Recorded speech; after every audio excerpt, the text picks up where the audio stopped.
to Lake Havasu City, Arizona. Speed Sport is live from Legends of Havasu, presented by Toyota. Let's go places.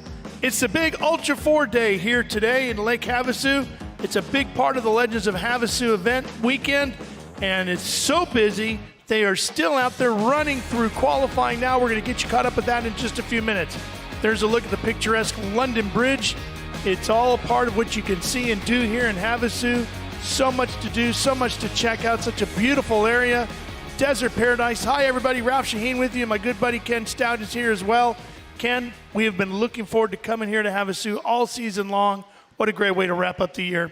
Yeah, everything's starting today, officially starting today. As you talked about, the Ultra4s are already out on course qualifying. We've heard Jim and Miles calling that all morning long. Of course, we'll also have the F1 Powerboats are in competition here this weekend, their finale as well. They'll be doing what they call testing, practice sessions, but testing a little bit later on today. So a lot of going on. Hey, cornhole, $1,000 to win. Man, are you entered?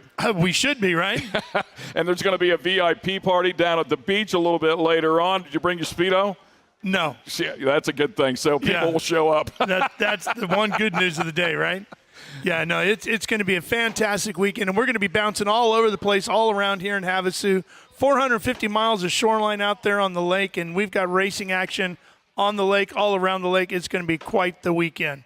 So let's get things started, and let's head right out to the Standard Wash, which is where the Ultra4 qualifying action is taking place. Here's Jim Marsden and Miles Hasselquist.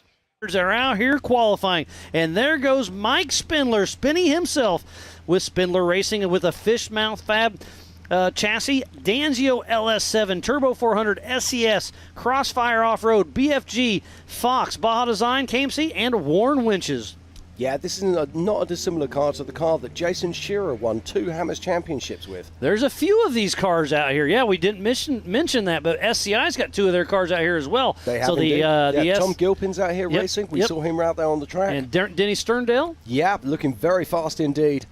And there's A.J. Watke. Up next. Now, I believe this is, if I'm right in saying that this is the old MBRP car. You are 100% correct. So this is almost an identical twin to Von Gittin Jr.'s car, a 2C IFS Triton Engineering Bronco. He's been racing off-road for quite some time, but this is his Ultra4 USA debut. It's great to see people crossing over from other areas of off-road motorsport to join us here at Ultra4. We say it once, we'll say it again. We're a great big family, so we love to welcome people into our ranks. And it's great to see the fact that you can actually go out now. You don't have to have cars built for you. You can buy older cars or other cars. And to call this car old would be a wrong thing to do. Just look at it. Built by Triton Engineering. It's a thing of absolute beauty. Thanks again for everybody tuning in. John Siemens tuned in back at home watching. He was supposed to race, but I just see him holding his baby. So congratulations on the new addition to the family. I knew it was cutting it close, and you got a new one. I'm super stoked for you, buddy. Mike McClure's tuned in. Bailey's tuned in. Tim Hooper, Barbara Rainey. So thanks, everybody, for checking out the 2023 Ultra4 USA Legends of Havasu. And where is Mike Spindler? I assumed I'd see him come through, so maybe he's having some issues. Nope, there he goes. 3, 2, 1. A.J. Watley and Brad Goodfellow making their Ultra4 USA debut out of Winchester, Virginia, with Chaos Motorsports and Warn Racing and that Triton Engineering 2C IFS Bronco with Ford Performance 460 D3 Jeff Ginter Racing engine with 800 horsepower, Gearworks Turbo 400, Atlas RCV with 74 weld portals, Spider Tracks, Fox, Advanced Auto Parts, TechNet Professionals, Warn Factor 55, RCV, Funhaver, RTR, Chaos Off-Road Park. Yes, Andrew McLaughlin crossed the line without us noticing with a 2:08, so I wonder if he had a problem out there on course. Seems a little bit off pace for Andrew. And that looks like, is that Kevin Stearns? That is Kevin Stearns. It is indeed. Great to see him back out here racing with us. Yeah, now that's a 2-seat UFO, if I'm not mistaken. That's a Triton Engineering machine. Oh, no, machine. it's the Triton machine. That's it, you're right. Yeah, very interesting car, this one. Kevin's been racing with us for a great many years, moved up into 4400. And he's had some issues with this machine. He's just on the setting up, getting things right. It's a very different car to what he had before.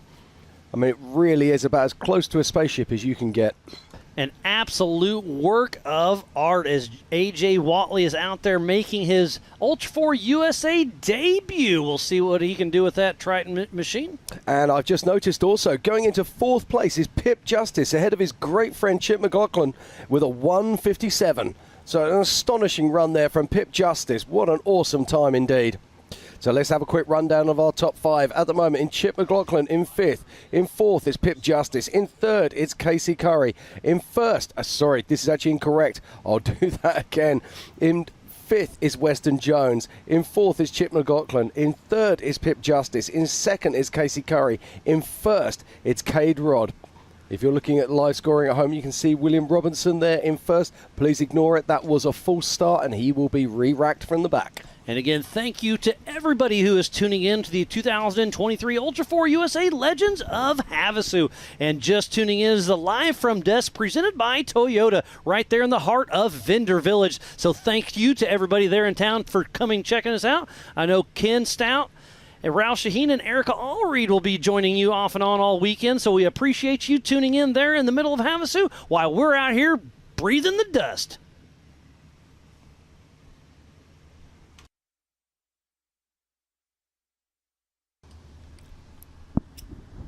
As still the action continues here, looks like we might have some drama out on course as AK Watley is moving on to nearly 3 minutes now.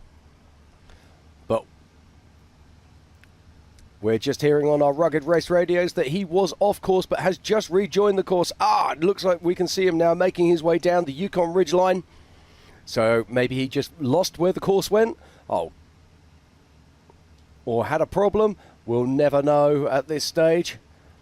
But he's got a few more turns to go, and he will be crossing the line. Not the qualifying time that he would have wanted, that's for sure.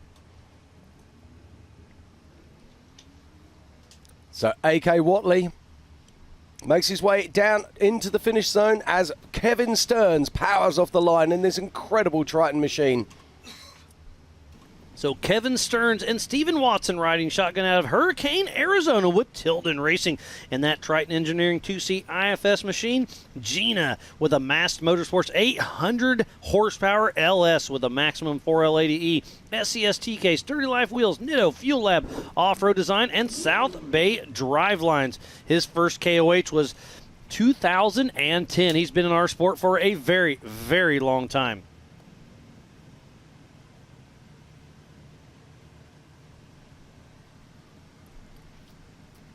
Kevin Stearns making his way around Dwayne's corner right now.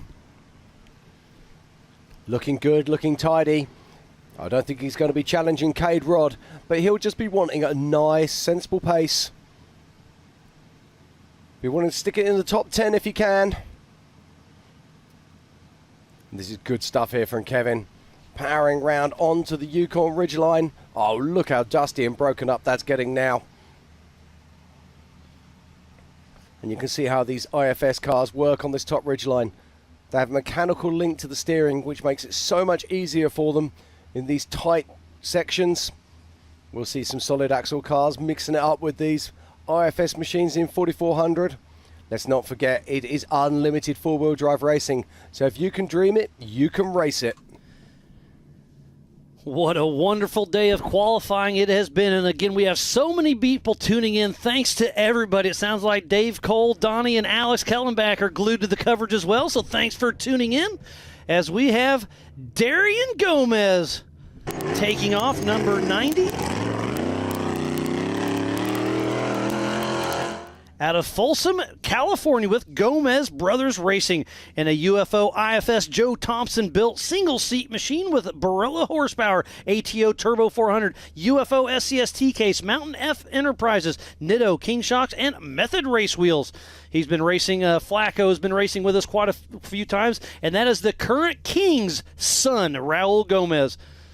Darian's out on course right now. And we'll see if his dad can back up a win from King of the Hammers. Now, this is really interesting. Now, this is really interesting because Darian Gomez has come up through the ranks at a very similar time to Cade Rod. They raced in the lower, I don't want to say lower classes, that's very disrespectful, in the limited classes, and made their way. They learnt their skills, they learnt their craft. I'm really excited to see what kind of time Darian can put down here. This looks quick, Miles. Got a slightly rough line there as he made his way onto the Yukon Ridgeline, but this is looking very quick indeed. Really putting together to work that Joe Thompson UFO machine. And we're going to see quite a few of these vehicles out here this weekend. Raul Gomez, his father's racing one. JP Gomez is racing as well. And of course, Paul Wolf. So Darian Gomez, and I'm looking at the clock now, and I think this is going to be very fast indeed from Darian Gomez. I'm not sure he can beat Cade Rod, but this is going to be quick. And out on course now, it is Waylon Campbell's old car. That is Matthew Macho McCowan out of Queen Creek, Arizona with MRM Racing with a Campbell chassis. Hughes Turbo 400, Hero T-Case, FK, Warren, Yukon, Justice Brothers, Baja Designs. And I've got some big news, Miles. Darian Gomez goes into second place behind Cade Rod. 149. Astonishing stuff there from Darian Gomez.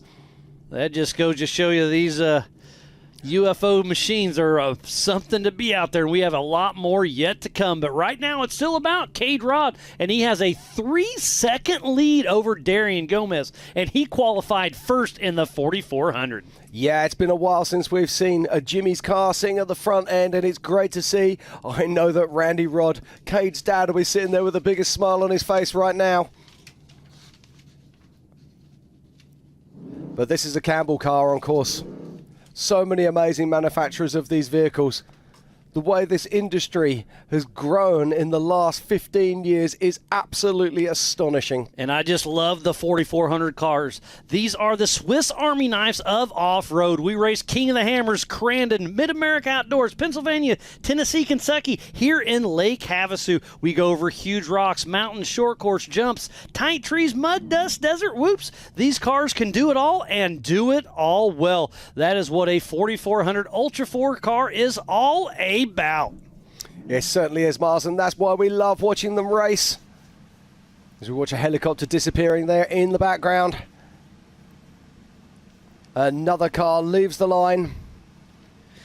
Looks like Brandon and Stan Haynes are tuning in as well. Thank you. That is the 4489 of Dalton Hamilton and Austin Thompson out of Grass Valley, California with Moves Motorsports in a bomber chassis, LSX 454, ATO 4L80E, Hero T-Case affordable bender, and Bulldog winch. His first Ultra 4 race with King of the Hammers 2018. And sneaking in there, just noticed that Kevin Stearns has gone into 6th position with a 159. So great great run for there. him. There's Dalton Hamilton, that bomber, making his way, bombing through the desert. So just having a look at our top 5 right now. In 5th position is Chip McLaughlin. In 4th is Pip Justice. In 3rd is Casey Curry. In 2nd, Darian Gomez in that top position. Took off first and hasn't looked back. Mr. Cade Rod sitting on those 14 pole position points for right now. Because remember, this is a double points race. Normally a pole position gets 7 points, but now it's 14. If you win the race, you get 1,000 points. Not this race. You get 2,000 points. But right now it's all about Dalton Hamilton, who's on course. Bomber frame being put to work as he makes his way across this ridgeline. Now this is a solid axle car, so it will have a full hydraulic link to the steering. Makes it a little bit different. Feels a little bit strange when you're coming across there. Can feel a little bit disconnected. They don't have that problem with the IFS cars. With the IFS cars, they have that mechanical link. Feels completely different. Much better suited to a ridgeline drive like that. But Dalton Hamilton's not letting that dull him as he makes his way around. And here it is. It's another UFO machine. And this is Brendan Thompson. Bam Bam himself out of Grass Valley, California with Outcast Racing in his 2022 Joe Thompson UFO single seat machine with an LS 490 tall deck, ATO 4L80E, SxS Maxxis SMT performance wheels, UFO, Warren, Rugged, Brannick, FK, Motive Gear, Willwood, Walker, Performance Air Filtration, King, Baja Designs, Toonworks, RCV, Switch Pros, and Paul Jr. Designs. You have seen him on Discovery building American choppers, but he's out here racing with Ultra 4, and that is Joe Thompson's brother, Brendan Thompson. That is a talented, talented family. It is indeed. And let's not forget, Brendan Thompson also threw down one of the fastest times in qualifying at King of the Hammers this year. That just came up just about a week ago. I rewatched it. We were showing it on one of our group messengers that we have some fun with. And they were showing that on there, and it just shows you how hard you have to push these cars to get in that pole position. You saw K-Rod blow that jump. It couldn't have felt good, but he was throwing it all the line to get out there and get out front fast.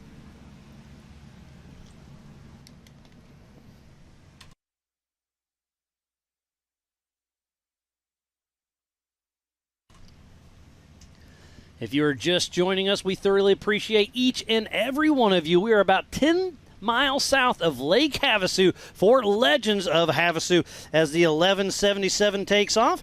That is Mark Nicholson with his son Landon riding shotgun out of Grass Valley, California with Moves Motorsports in an off-road edition chassis. LSX 454 Turbo 400 Atlas and Sierra Nevada GSI. Their first Ultra 4 race was King of the Hammers back in 2018. Great to see so many names that are coming back to race with us. You know, because obviously King of the Hammers is a bucket list race. But Ultra 4, I mean, it's just so fun to get them out here racing with us. And this is a great pre-sight of what you'll see at King of the Hammers. Absolutely, and I've got some news. Brendan Thompson goes into 4th position with a 154. That's astonishing stuff there from Brendan Thompson. Our top 5 are really putting it in. So K-Rod in that Jimmy's car, Gomez in a UFO, Curry in his car, and then another UFO, then a Tribe 16 car. So the top 5 is pretty stacked. It's going to be exciting. And Pip Justice in a solid axle machine playing with all these big dogs, kind of taking over, beating Chip McLaughlin, just like Zandy used to do in qualifying, kind of taking that over from him. Yeah, now you took the words right out of my mouth there. Pip Justice throwing down an absolute astonishing time there when you consider he is in a solid axle car on a course that really, let's be honest, is suited to the IFS. And I'm not going to say it's a dated car, but it's an older car. That Tribe 16 machine, I mean, the old man Doug Jackson used to raid that car, so you know how long ago that was. Well, that's the time of dinosaurs, wasn't it? Hey, Doug, how you doing? And no, but you're right. This is an older frame. And see Pip out there. He's so at home in that vehicle these days. He really, really does enjoy driving it, and he really puts it through its paces. Awesome stuff. But there's a lot of talent yet to come. So Mark Nicholson out there with his son making memories, having some fun with Moves Motorsports. And up next is a brand new driver to our sport, a brand new car in our sport. That is the number 777 of Harold Fidgeman with Mike Miller riding shotgun out of San Ramon, California with Aaron's Body Shop Racing. He's in a brand new Jimmy's 2-seat Dragon, IFS LS3 Turbo 400, Atlas, and all he's got to thank is his wife and kids to make his dream come true, to make his Ultra 4 USA debut. Actually, he used to race back in the day in EMC, so 2012, but he hasn't raced with us for quite some time. So great to see him coming back. Yeah, I always think it's absolutely astonishing when you see a vehicle turn up with no sponsorship stickers on it. You always think to yourself, wow. But it's pretty impressive, the dedication. Indeed it is. But this car is the sister car to K-Rod's car. K-Rod is a single-seater. There's some slight different variations, different motors, different transmissions and things, but a very similar frame to K-Rod's car, and it's K-Rod who currently has pole position. Yeah, Harold was one of the first ones that showed up a contingency yesterday, and I was standing, we were, doing our hits and whatnot, and we were close to that car, and so many people commented like, this car's never even seen the dirt. And I was like, no, I saw it in the dirt, but it looks brand new. So a little bit later, I asked him, how did you clean? He's like, Havasu's the best city in the world. I came up here, they had VP race fuel at the pump and a car wash next door. 2 birds, 1 stone, got her gassed up, got her cleaned up, and he was in contingency. And he was all smiles last night. Yeah, he was loving that, wasn't he? I've got to say, there's not many fuel stations in the world where you can buy 110-octane fuel and clean your car at the same time. All in one whack.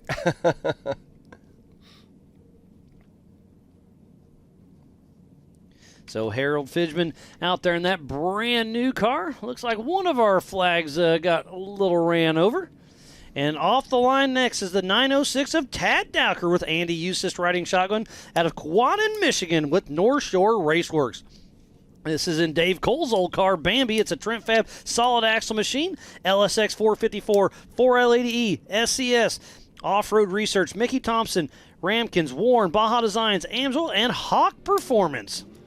And Tad Dowker, he's been putting down some incredible results in 2023. He really has been at the top of his game, taking a solid axle car and putting it right up amongst those big IFS vehicles. I'm really excited to see what Tad can do here this weekend.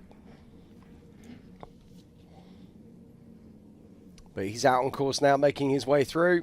And here is another UFO machine. I think that might be Mr. Give me confirmation that is Paul. That is Paul Wolf in his Wolf. new wrapped machine. It looks like a Mario Brothers on the side of it. And there is Bob Bauer, our Grand Marshal, with that green flag once again. Off-Road Motorsports Hall of Famer. And one of my good buddies. I could listen to that guy tell stories all day long. I would have been able to catch up with him and have a couple of frosty beverages throughout this week. And like I said, if you want to listen to a story, go over and talk to Bob. He's one of the nicest guys out there, and he'll give you what you want to hear. But they're not just stories. They're real stories. They're real stories. There's the stuff of legend. This is a man who's been to Baja, who's won Baja. And I'm not just talking about any race. I'm talking about the Baja 1000. As another hero leaves the line now, a man who probably needs no introduction, the 1018 of Paul Wolf. Another Mid-America Outdoors ambassador out of Alton, Illinois with Wolf Racing, and another Joe Thompson-built UFO single-seat IFX with an LSX 434, ATO 4L80E, SCS T-Case, Nitto, Raceline, Radflow, RCV, FK, Alltech, Brannick Motorsports. A huge shout out to JB Scale Graphics, Project X, Optima Batteries, Rugged Radios, Warren, and TubeWorks. And this guy won almost everything last year. This year he's got a good thing going, had a couple hiccups, but Paul Wolf is a man on a mission. He is. Let's not forget, he's already pre-run this course. He's already done his Pro Mod UTV, so he knows the qualifying course. If I was Cade Rod, I'd be sitting on the edge of my seat right now. I'd have my hands on the hips. I'd be sitting there, and I would be worried. Let's see what Paul Wolf can deliver. Looks like Megan Miller's tuned in. Thanks for checking us out for the 2023 Ultra4 USA Legends of Havasu. It's a great shot about. That's probably my favorite flag I've ever seen there, Jim. That one right there on top. I cannot comment. Every time. I love it. I love giving you a hard time, buddy.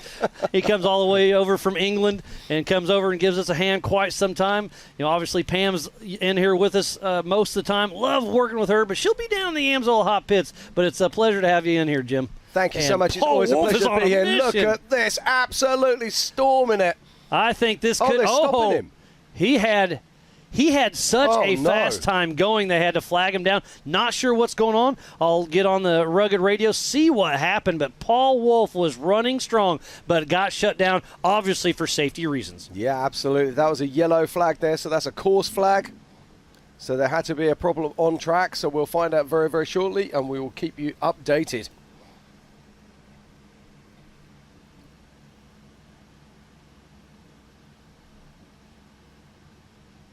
So there's Paul Wolf, the 1018.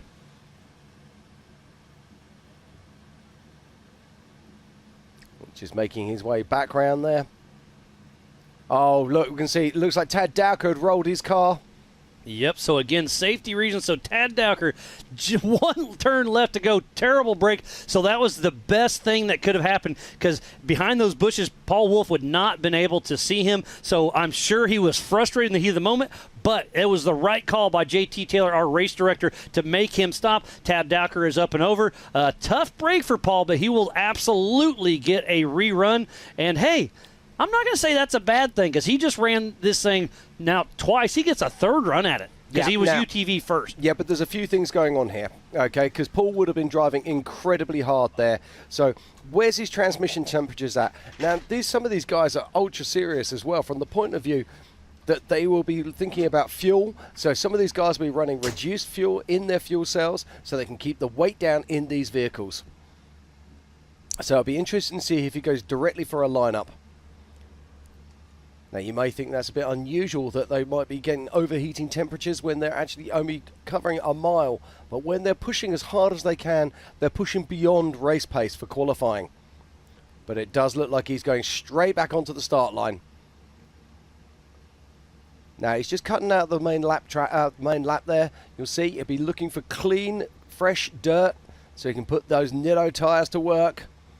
Bob Bauer standing there. Our Grand Marshal for 2023 here at the Legends of Havasu. And if you are just joining us, welcome to the 2023 Legends of Havasu for the Ultra4 USA Grand Finals. Already seen some fantastic action here, and it does look like Paul Wolfe is going to pull over for a moment. Whether that's JT Taylor's decision or whether that's Paul's decision, I'm not sure. If it was me, I certainly would not want to run back-to-back on qualifying. I'd want to let everything just settle down a little bit, bring my temperatures back down. And on the line now, getting the green flag, this is Chad Hunt. Miller chassis, Spider Tracks axles, lots of Brannick parts on this car. Now, he used to have a supercharged motor in there, but he had some problems, so he's taken it out. Gone back to a normally aspirated V8 motor. And Chad's also a nominee for the Xander Williams Sportsman of the Year. Absolutely. Out of Plymouth, Indiana, with Hunt's Motorsports and his Miller Pro chassis with a Mass Motorsports LS 427 with a 4L80E transmission, SxS TKs, Brannick Nitto Method, Fox Radial Dynamics, and Indiana Muscle Cars. Ultra4, his first Ultra4 race was Badlands back in 2014, and like Jim, you just said, a nominee for the Xandy Williams Sportsman of the Year. One of the biggest smiles in our sport. Know his wife Nikki is here on site, rooting him along with, I'm sure, the entire Team Indiana. That there are only a couple of them made it this trip. Team Indiana is one of the best teams in our sport. Hate y'all aren't here, but I know you're tuned in, so I'm going to give you all back home a huge shout out. Thanks for everything you do for Ultra4 USA. And Chad Hunt is in the mix for national points. If he wins this race, he does have a chance to be our national champion as well as the Sportsman of the Year. If he could take both of those home, wow, that would be a feat to be had. And the Xandy Williams Sportsman of the Year is voted and nominated by their peer racers. So it's not me, it's not you, the fans back home. It's fellow racers that were able to vote on this. And they got them in there. We'll see how it all shakes out. It's between Eric Miller, Aaron Lynch, Levi Shirley, and Chad Hunt. There's the 4464. That is Travis Grande driving Guy Miller's car with Mitch Nunez riding shotgun out of Rio Grande, California with Chasing Time. And that straight axle Joe Thompson UFO LS7 Turbo 400 Atlas Chasing Time Performance horses.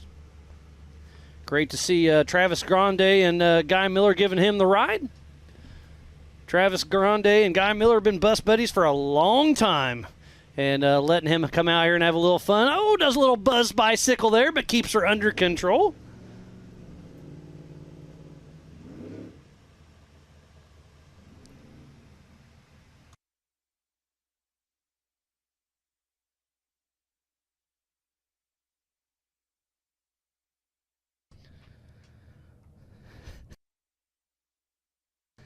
As Travis Grande heading out, we'll see how he makes this turn. It looks like a pretty good run there.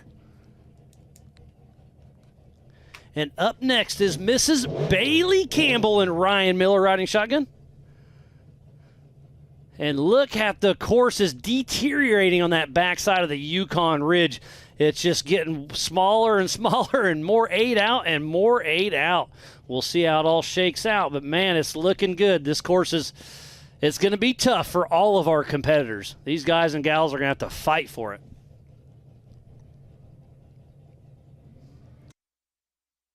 And there she goes, the number 35 of Bailey Campbell with Ryan Miller riding shotgun, another Mid-America Outdoor ambassador out of Gilbert, Arizona with Campbell Racing.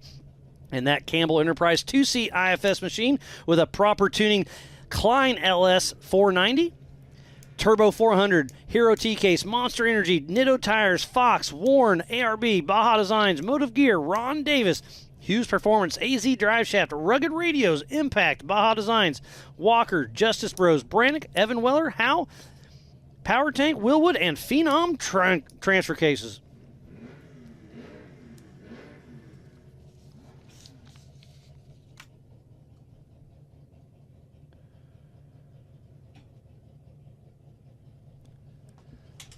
And up next is 3-time King of the Hammers winner, Off-Road Motorsports Hall of Famer, Bailey Campbell's dad, Shannon Campbell, unleashing the beast. And again, thank you to everybody at the Live From desk presented by Toyota down there in the heart of Vendor Village. Give yourself a little shout out. Thanks for tuning in. The Vendor Village down there is absolutely amazing. Almost 80 vendors down there. There's some great contingency and music last night, and now while we're out here eating the dust and the standard wash, you're in there just having some fun. Close to all the other activities like the rodeo, the side-by-side takeover, and the music coming up. And don't forget, the F1 boats are going to be fun to watch as well. Yeah, I can't wait to see that, Mars. But right now it's all about Bailey Campbell, who's on course. Always watching this young lady racing. But here we go. Here's the big man.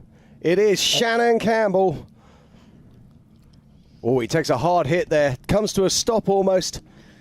Number 5, Shannon Campbell out of Lakeside, Arizona with the Coupe Racing and Fabrication in the Dragon Slayer in that IFS single-seat chassis. He's building a new car as well, but it's not quite ready. So a proper tuning Klein LS 490 with a Hughes Turbo 400, Monster Energy, Nitto, ADS, Warren, Motive Gear, Weller Racing, Canon, and ARB. And got some big news. Bailey Campbell moves into 5th position with a 157. So a great run there from Bailey Campbell. In 4th position, it is Brendan Thompson. In 3rd is Casey Curry. In 2nd is Darren Gomez. And then, of course, we saw him earlier today. In 1st place right now, it is Cade Rod. What a great showing of what these cars can do. And again, a huge shout out to everybody who makes this possible. Jason and Gayla Robinette, all the volunteers, the Ultra4 USA staff, the entire AOE crew, media, safety, USAC, racers, fans, and our marketing partners as he's just pitches it into the corner. That was a pretty good run. I love that. That was a fantastic move there from Shannon. Completely different to anything we've seen from anyone else. Shannon only got married a couple of weeks ago and he's here on a high right now. Great to see him driving so hard once again. Probably the biggest name in our sport, winning the King of the Hammers 3 times, Off-Road Motorsports Hall of Famer Shannon Campbell really laying down a heater. And like you were saying, Jim, he really did a great job. There's Bob Bauer waving the green flag once again. And I think that might be Paul Wolf going off the line there, but I might be mistaken. It's a UFO. No, that is 82. Oh, no. That is that's Gomez. I do apologize. Oh, don't apologize. All good. That is J.P. Gomez, number 82, out of Cameron Park, California, with Gomez Brothers Racing in that UFO single-seat Joe Thompson machine. Dugan's engine.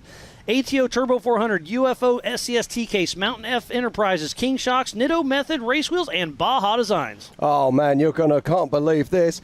Shannon Campbell goes into 5th position, knocking his daughter, Bailey Campbell, down by 0.02 of a second. That is absolutely insane. The competition is so tight right now. We have been qualifying for 4 hours right now, so we're a little off pace for starting the UTV race. We do apologize, but we will keep the action rolling as we are here. Now let's talk about JP Gomez. JP Gomez is the man who can. He has won lots of races in the national championship, but he's never won a King of the Hammers. He's always been that nearly guy. His brother, of course, has now won twice. We've watched race director JT Taylor there.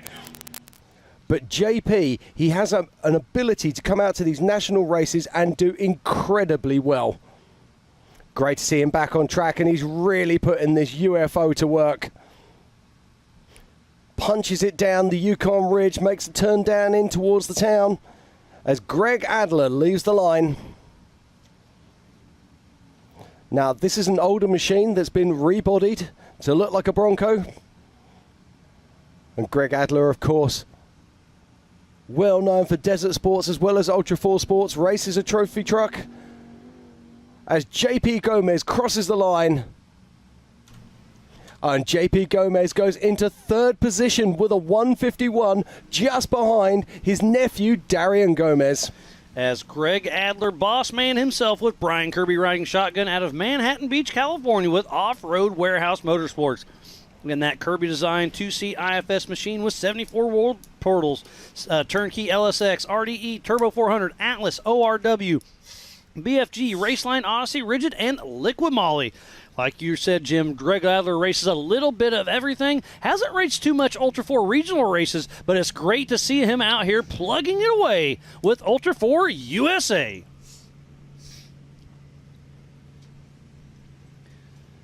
So again, thank you to each and every one of you for tuning in to the 2023 Ultra 4 USA Legends of Havasu. This is Ultra 4 USA at its finest. But don't forget, we have F1 boat racing, the IPRA Rodeo, the American Side-by-Side Takeover. We have Flow Rider, Brett Michaels, the Sand Outlaw Drags. We had to move them, but they are still racing down in Yuma. And we have pool parties, jet ski tricks, and so much more. We do indeed, but I love the fact that we've got Greg Adler out here racing. Normally we usually only see him at King of the Hammers, and I love the fact that this Havasu race is exciting people. We've got the Gomez brothers here, we've got Greg Adler here, we've got lots of guys that are normally just Hammers players. Robbie Gordon, Max Gordon, Casey Robbie Curry. Gordon? I mean, it's an amazing lineup we have with us. It's so great to see. So we'll kind of see what kind of time Greg Adler can get. Yeah, Greg looks a little bit off pace there. We'll just come up with that. Yeah, Greg Adler in 14th position with a 2:03. I say he's off pace. He's 4 seconds outside of being inside the top 5. So taking off right now is the 135 Ian Continus with Taze Flores riding shotgun out of Franktown, Colorado, with Carbon Motorsports, and that Jimmy's 2-seat IFS machine with a Jeff Ginter Racing Big Block Chevrolet with a Maximum Turbo 400, Hero TK, Spider Tracks, Gearworks, RCV, Vision, BFG, AccuTune, Fox, PRP, Rugged, FDM Karting, KC Lights, and Warn. We'll see what kind of time Ian can throw down. Yeah, Ian's been racing with us for a little while now. Let's see what he can come up with. But let's just have a quick look at our top 5. In 5th position, we have Brendan Thompson. In 4th position, Casey Curry. In 3rd is JP Gomez. In 2nd is Darian Gomez, and still sitting in that pole position is Mr. Cade Rod with a smoking fast time. He went out there, qualified first, and laid it all on the line. Bob Bauer waving the green flag. Here we go. Here comes Robbie Bobby, Roger King, and Justin Cowart riding shotgun out of Sparta, Tennessee, with Team Robbie Bobby with a Colville solid axle chassis, LS3 Magnum Turbo 400, 205 T-Case, Griffin, Brannick, Raceline wheels, Mickey Thompson tires, and Willwood.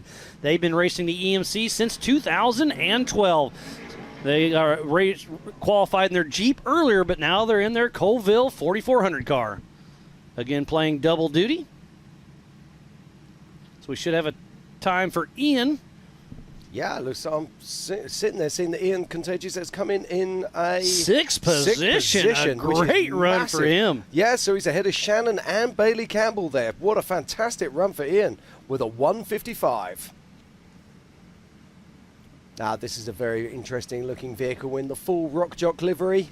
So this is a fun one. This is Lauren Healy's 2C IFS IRS machine. I was talking to Lauren. I hit him up. I said, hey, are you racing your single-seat car or your two-seater? And he's just, all of a sudden, my phone starts ringing. He's like, this is a story for you. He's like, so I'm racing my single-seater because Jeff Wagner, the old rock crawler himself, came into the shop and said, I got to have it. He said, it's not for sale. He said, anything's for sale. So Jeff Wagner is in here racing with us.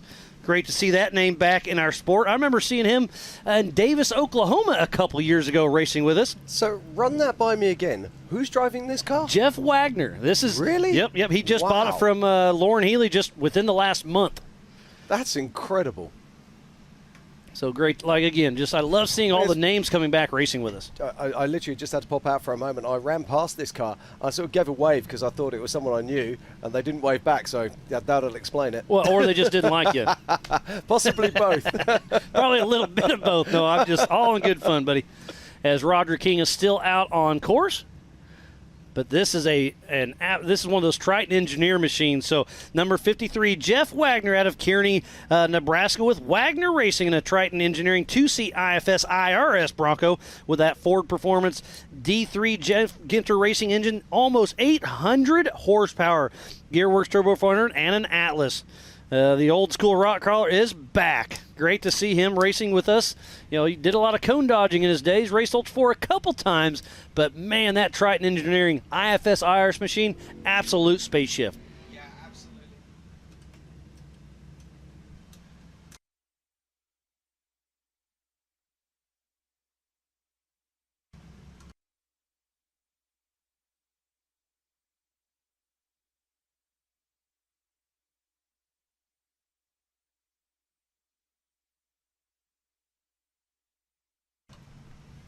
So Ken Goodall getting ready to take off here very soon.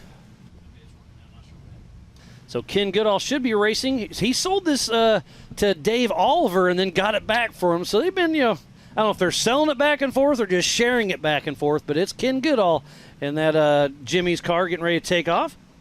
Yeah, great to see Ken out there again. Well, of course, let's not forget we saw Logan Goodall taking pole. Yeah, taking pole in the 4500 earlier on today. There's been so much action today, Mars. So much racing. It's absolutely incredible. And we are just getting started. This is only qualifying for Ultra4 USA. We will be racing the 4900 UTV race here coming up in just a little bit as we're looking at our Optima battery leaderboard right now. Yeah, and somewhere out there on course at the moment, I believe we've got Jeff Wagner. I believe that's a sneak peek of the race course later on. So there's Ken Goodall, the number 7779. Padre with Todd Miller riding shotgun out of Phoenix, Arizona with Goodall Racing in that Jimmy's 2-seat IFS with a Klein LS7, Zero Gravity Turbo 400, SxS TK, Sturdy Life Wheels, Milestar Tires, Warren, Torco, Maxima, Willwood, SRP, and Baja Designs. His first Ultra4 race was Nationals back in 2011. I can tell you, Miles, that Jeff Wagner has just crossed the line in 15th position with a 2:03. So welcome back to Ultra4, Jeff. That's a pretty solid run for not having much seat time in that machine. No, that's a very good run indeed. And those cars they're not easy to drive. It takes time to learn them. So to be able to jump straight into it and put down that kind of time, that's great stuff. Bodes well for the race. I have to say, I really did dig the livery as well with the rock jock on the sides. Oh, Looked absolutely, fantastic. Yeah. So we'll see what kind of time Ken Goodall can put up. So we've got both sides of Curry Enterprises out here, haven't we? We've got the Casey Curry side, and the Curry Enterprises, and then we've got the rock jock, which is the other side. Yep, a little bit of everything. Very cool indeed. It's been some amazing qualifying on this 1 mile long loop. Up next, we'll be racing a 37-mile loop. The UTVs will be racing 3 full laps, and it's going to be gnarly. The attrition is going to set in hard.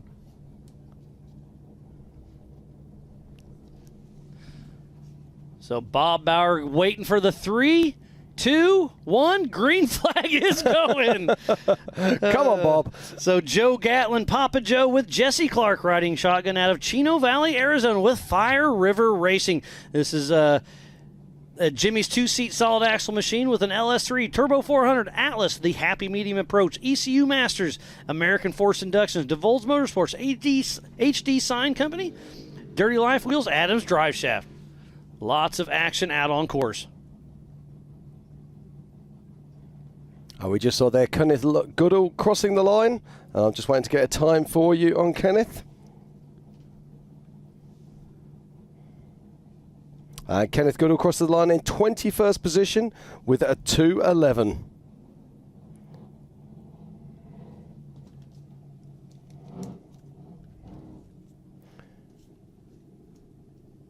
And so the action continues here.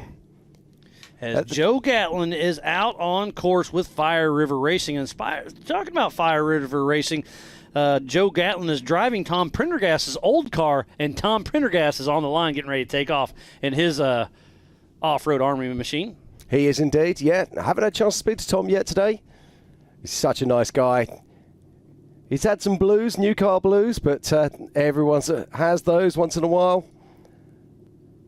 But he's feeling confident, he was feeling underpowered when he was at Crandon. And he said he's been doing some work on that, and he's really confident that he can do some good stuff out here this weekend, and let's hope he can. But right now it's about Joe Gatlin making his way back towards the finish line. And it would appear that one of our flags has succumbed as Tom Pendergast is off the line. Wreck-It Ralph with John Dykus riding shotgun out of Evergreen, Colorado with Fire River Racing in that Off-Road Armory Eurofire 2-seat IFS machine. Tiffany with an LS3 American Forced Induction Supercharger. 4L85 SCS, KDM Shock Technology, Dirty Life, Happy Medium Approach, Eclipse Therapy, Adams Drive Shaft, DeVolge Motorsports, and Summit Machine. His first Ultra 4 race was in 2021. He's racing with us for quite a while. Yeah, and Joe Gatlin crosses the line in 19th position with a 2:08. So a solid run there for Joe Gatlin.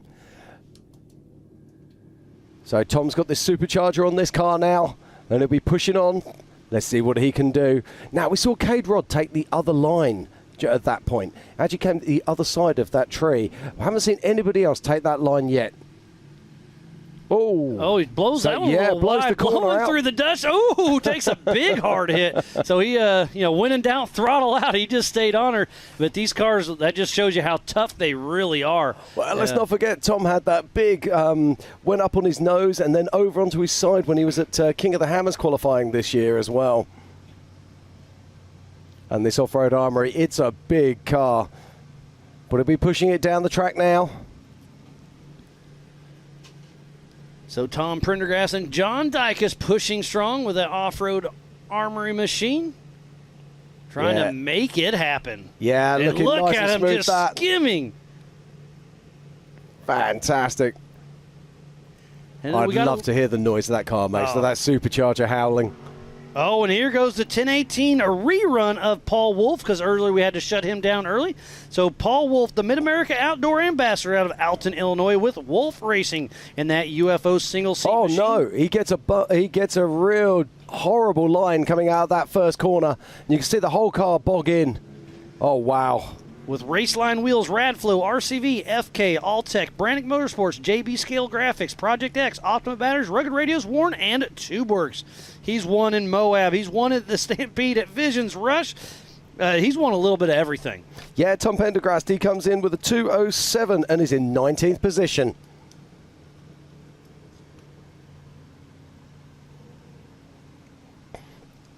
So Paul Wolf makes it around Dwayne's corner. Now he needs to find some speed here. Oh, that gets it up on a little bicycle. He's got to put that moment out of his head. He's got to forget about that first turn. He's pushing hard now. Comes into the turn.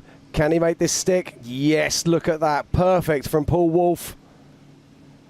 Wheels off the ground everywhere as he pushes this UFO to its absolute limits. So we'll see what happens for Paul Wolf. He is pushing absolutely everything because he knew he had that little small mistake. So he's going to be giving all he's got all the way to the finish line. We'll see what kind of time Paul Wolf can throw down. Yeah, he actually takes the inner line there. Superbly done. Now, we saw him come around here. This is where he got stopped last time. Oh, yes. Fantastic stuff here from Paul. Now, has he got the pace for it? I think he's a little bit off, but we'll see. Oh, big bicycle huge stand. Buzz bicycle. Comes through hard all the way to the finish. We'll see what kind of time. Look at that. And into second place goes Mr. Paul Wolf with a 1:47. Cade Rod is still our pole sitter. So looks like we'll give a little rugged replay. We'll see what happens here. Getting a little hang time up on there. Look at that. Just giving all he's got on the Yukon Ridge. Thanks again to Rugged for that replay.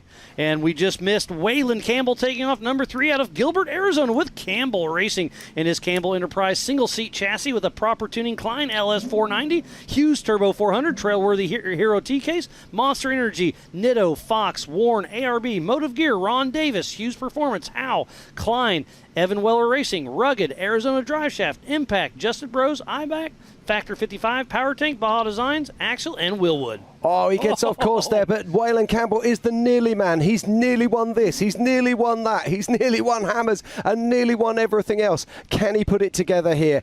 He is so incredibly fast. Oh, and look at that. He is all over this thing. This is a fast time if he can keep it together. He is like out of control fast right here, but that's when you're real fast, is you're on that ragged edge. Yeah, he takes that very, very on the inside line there, and this is Phil McGilton, I believe. Yep, with Dr. Amanda Ross riding shotgun out of Tuscaloosa, Alabama, with 47 Motorsports and that Jimmy's 48-piece solid axle machine with a Showfield Performance LSX 434 with a maximum turbo 400 Hero TK Southern tire mark with Pilot and Flying J, BFG, Vivid Lumens, and Radflow. Okay, Waylon Campbell crosses the line, and he pushes Casey Curry down into 6th position. Waylon Campbell is in 5th place with a 152.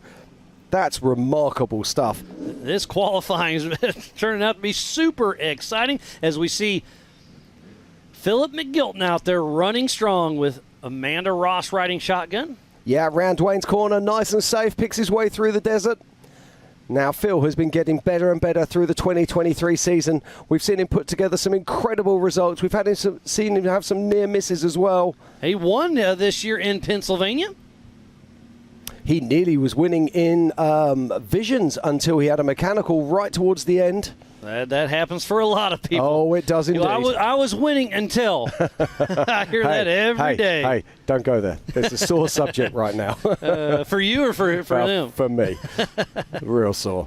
But, yeah, so Phil, he's laying down a real fast time now. Look at this. Now, let's not forget he's in a solid axle car. And if he can squeeze this into the top 10, he will be absolutely over the moon.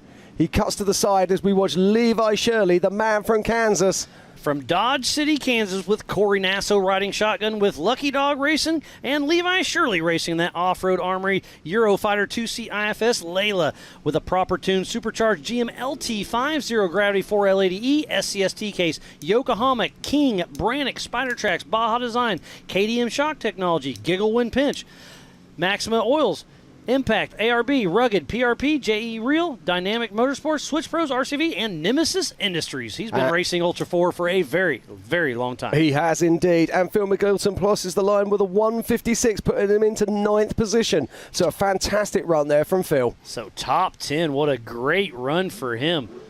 That really is. Now, Levi Shirley, he's been working on this car for the best part of the year, trying to get the maximum he can out of it. He was at the dyno before he arrived here this weekend, and he's working very hard. Look at that massive leap there. This is a heavy car. Oh, pushes the scales at nearly 3 ton. Pulled that right front tire up just a little bit, giving it all he's got. We'll see how this Yukon Ridge treats him. But look at this, though. This is fast. This is very quick indeed. Great time going. Come on, Levi, you can do this. And look at the huge whoops there, up unsettling the car, push him a little bit everywhere. But we'll see if he can hold it together. Yeah, Levi's not been racing as much this year as he would do normally. So it's great to see him here out on track now. There's a great car to see right there. That is James Mahoney out of Colfax, California with Mahoney Racing in that old school Faravani single seat IFS chassis, LS7 800 horsepower, turbo 400 Atlas, Roseville painting, and Get Bent Fab. Okay, Levi Shirley, he crosses the line. Huge bicycle as he came around the last corner, but Levi Shirley moves into 4th position with a 151.2. Absolutely astonishing stuff. Only literally a 1/10 of a second ahead of JP Gomez. What an amazing run. Look at our top 10, Jim. Philip McGilton, Ian Cottonez, Brendan Thompson, Casey Curry, Waylon Campbell. In JP Gomez, Levi Shirley, Darian Gomez, Paul Wolf, and the man who was first off the line this morning, Cade Rodd, with an astonishing 146. Incredible stuff here in Lake Havasu. And James Mahoney on screen as we talk. I can mentally remember when this car got debuted multiple years ago, and when it rolled out of the trailer, it was an absolute monster. I know Darian Gomez had it for a little bit, and now Mahoney has it. It's great to see this car back in action because it's still a contender for sure. And like I said, just It was ahead of its time when it came out. It was absolutely legit. I remember everybody looking at it and they were just like, wow, where do we go from here? And it's one of the cars that has led us to the cars that we have today. The technology we saw in this, the way that Gary actually looked at every single component and then took it to the next level, it was quite remarkable at the time. And right now, it is Brian Crofts off the line. This is arguably the man of the season. Oh, no. Oh, no. He has to take a backup. Oh, that's bad news there for Brian. Costly mistake for him. He's our national points leader out of Novata, California, with CB Motorsports and that 4th-gen Campbell chassis, single-seat IFS with a proper tuning, Klein LS490, Hughes Turbo 400, Hero T-Case, Dixon Flannel, Nitto FK, and Warn. Yeah, and James Mahoney, we've just seen him cross the line with a 1:58, so a solid time there, putting him in 14th position. And next on the line is Mr. Paul Herschel. I think that was Paul Herschel I saw. Brett Harrell, I think. Is it actually similar. Brett Harrell? Yep. Okay. That's my guess. Yep, that's Brett Harrell. Oh, yes, Brett. Yeah, you're right. That's Paul's old car. Yes. But right, it's all about Brian Crofts right now. Now, we saw him have that mistake, and he'll be kicking himself. Now, he stepped down on his motor program this year. He's gone to only 650, 700 horsepower when he's used to running, but it's been working well for him. He's been holding it together, keeping the car Will cost you some time for sure, but he's trying to gain that time back. Look at that. You can see the dust come over the hood or the bonnet of his car. Well, there's not much of a bonnet on that car. He cuts the corner as he breaks down across the edge. He's going to cut the corner again. All perfectly legal, not a problem there. He's given it everything. That's what you call straightening the curves. Absolutely. As Brett Harrell and Justin riding shotgun out of Almsville, Oregon with team change order. And that Paul Horschel built to a 2-seat IFS machine with a Danzio LS7, 750 horsepower. Gearworks Turbo 400, Wiseman T-Case, Nitto, Trail Ready, TubeWorks, Fox, Max Tie-Downs, Obstacle Warn, and Brett Schmidt Trucking. Yeah, so we've just seen there Brian Crofts crossing the line. He made a mistake again on the final corner. Huge bicycle off to the side, but crosses the line in a 1:57, which unbelievably puts him just ahead of his father-in-law, Shannon Campbell, and his other half, Bailey Campbell. Incredible stuff from Brian Crofts. Just imagine if he'd been good on all of those corners. That time would have been incredible. And lining up now, we see Christopher Branton with those huge USD sticky tyres. But on course right now, it is Brett Harrell. We saw his son qualifying in first position in the Brannick 4800 Legends class earlier today. You talk about a stacked field and action-packed. What a wonderful day of qualifying it has been thus far. And we still have 2 races yet to go, Jim. We do. It's astonishing stuff. I really can't get my head around it at all. Now, let's talk about Christopher Branton. Christopher Branton threw in a huge surprise last year as we just watched Shannon Campbell's car on the trailer there. That's interesting. Well, but remember, he's not staying on site. He's staying in town. He's got a VRBO, okay. So he's probably, qualifying's done. He's going to go hang out the rest of the evening. Fair play. Right, Christopher Branton. He surprised us all at Disney last year where he qualified first. And remember his huge showing at KOH during qualifying. Absolutely. That's where he got Chris Kamikaze Branton from. Ryan Webb riding shotgun out of Bossier City, Louisiana with Upside Down Racing in a Jimmy's 2-seat IFS chassis, LSX 427, Maximum Turbo 400, SCS, Kryptonite Customs, Raceline Wheels, USD Stickies, Liquid Molly, Diddy's Big Block, Warren, and the Kids College Fund. And Brett Harrell crosses the line in a 1:58. So off pace there for Brett Harrell. I was expecting more, if I'm honest. I wonder if he had a problem somewhere out on course. But now it is the crazy genius of Mr. Paul Herschel that is lining up. You are absolutely correct when you call him the crazy genius of Paul Horschel. This guy is one of the quietest, one of the nicest guys in the sport. You drop that helmet, he turns into an absolute animal. We'll see what he can do against this stacked field. There's Bob Bauer, our Grand Marshal, once again, patiently awaiting to wave that green flag. Yeah, he's seen some dust over the years, that's for sure. And we're just waiting now. It looks like they're getting ready to do the start, which means Christopher Branton is on a charge.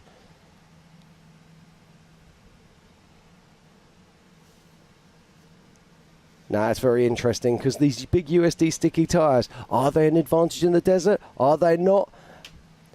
And here we go. Paul Herschel is out on course right now. Now, were you saying he's got 1,200 horsepower in this thing? Yes. Man, I just had it. 1150 out of this machine. So, yeah, Paul Horschel and Mitchell Sweat out of Park City, Utah with Horschel Motorsports. And that 2C IFS IRS Bronco with a Danzio big block, almost 1,000 horsepower. So I was a tick off. I do apologize. Gearworks Turbo 400, SxS T-Case, Nitto, Fox, Alloy Drilling, Trail Ready, Baja Designs, Warren, and TubeWorks. And Christopher Branton crosses the line in a 158, putting him into 15th position, just ahead of Brett Harrell. And here comes Johnny Valadez. We saw him in the 4800 Brannick Motorsports Legends class. So obviously you can race up in class. You can't race down. So he's racing 48 Brannick and the 4400 Unlimited. So he's already ran this qualifier once today. This is one of those things that when you're sitting at home, you go, yeah, it'd be a great idea. I'll run both classes. Then by the end of the weekend, you're sort of limping away going, my word, why did I decide to do that? Why not? Seat time is seat time. And It is everybody's out here indeed. trying to have some fun. No, it's great to see him out there again, pushing it. There's Bob Bauer and our race director, JT Taylor. And if you're just joining us, welcome to the 2023 Legends of Havasu. We're out here racing with Ultra4 USA, and it's a glorious day in the desert. As Johnny Valdez leaves the line in the 1717. A local boy out of Lake Havasu, Arizona, with Aaron Kaiser riding shotgun with Telemetry Motorsports with that bomber chassis and an LS3 engine, Powerglide transmission, Atlas, Yokohama Trail Ready, Bilstein, and Sparco.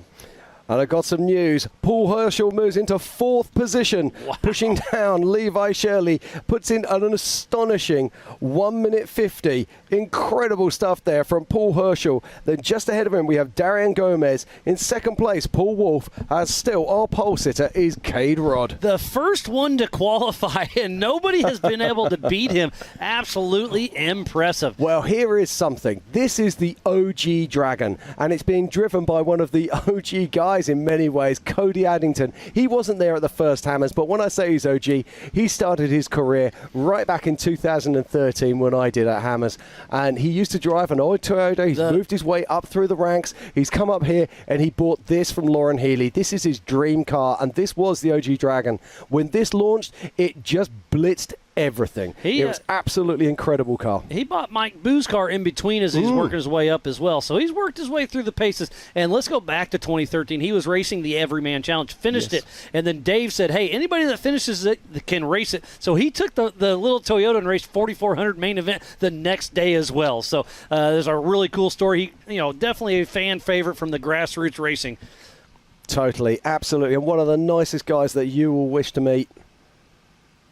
Races with passion, races with heart, and gives it everything out there on the track. Excited to see what he can do. Here we go. Cody Addington leaves the line in the Red Dragon.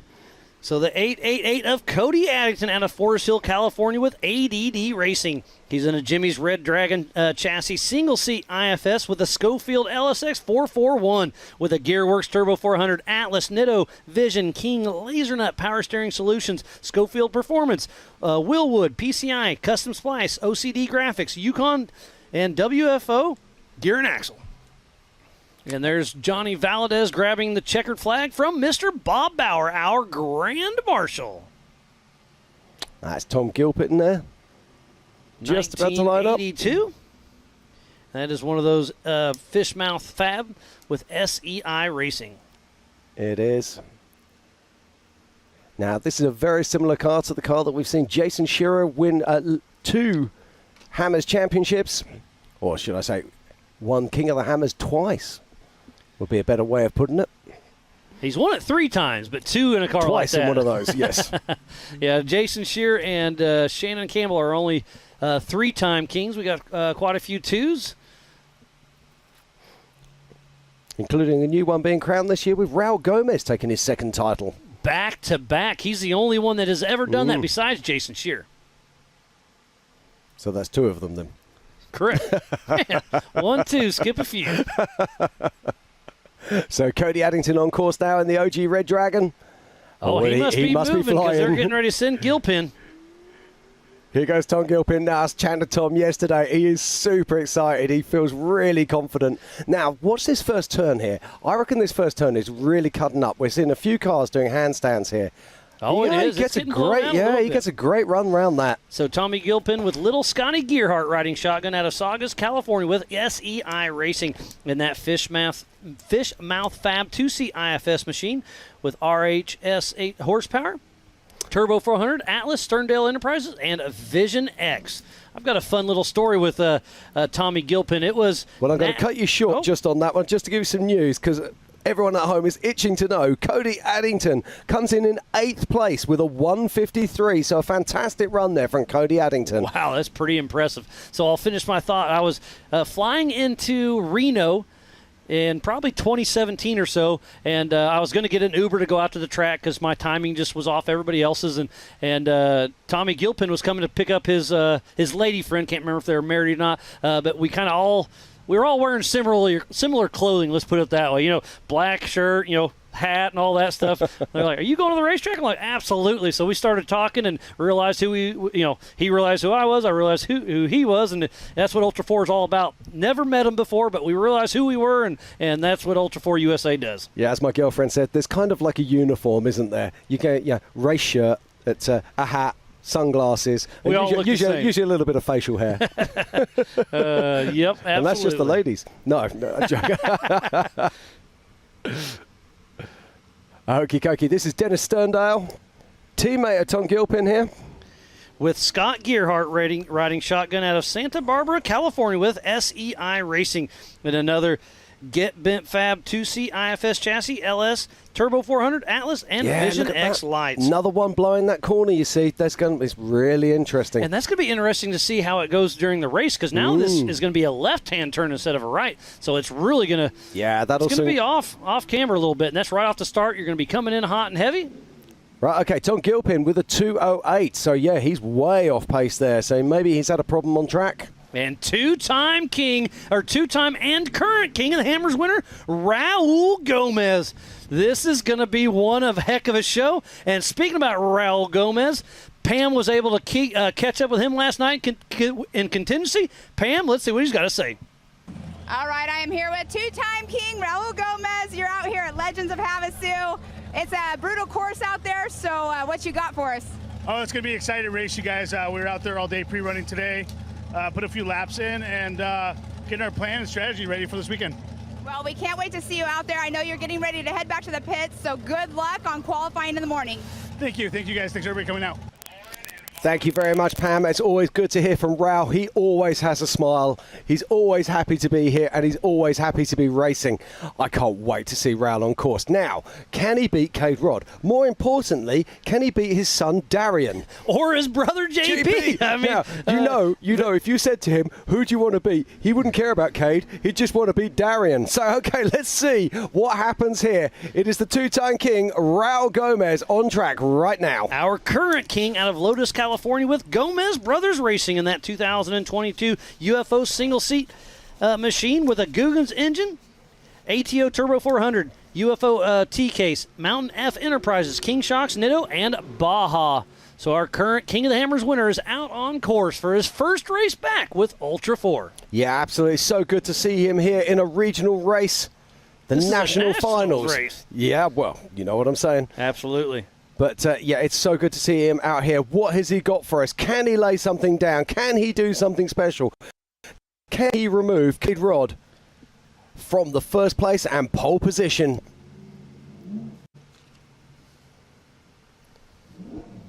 Now, this is interesting. He's catching his own dust here, which is a good sign. That means he's got pace on. This is a Joe Thompson design machine.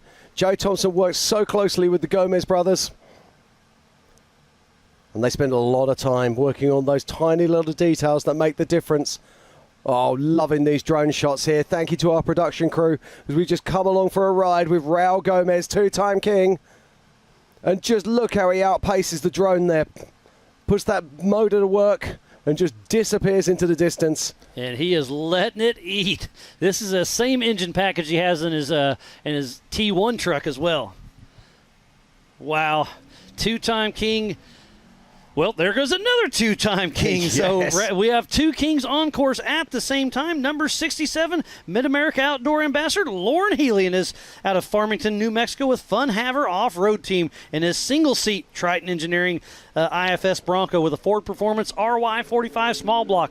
550 wheel horsepower, Fortin 5-speed sequential transmission, Ford Performance Optima, RTR vehicles, Nitto, Project X, Monster, Pennzoil, Fox, MBRP, Gear Wrench, NGK, K&N, Molly, Recaro, and VP Racing Fuels. Well, Raul Gomez, he crosses the line in 11th position with a 155. That just goes to show you how incredibly competitive this field is today.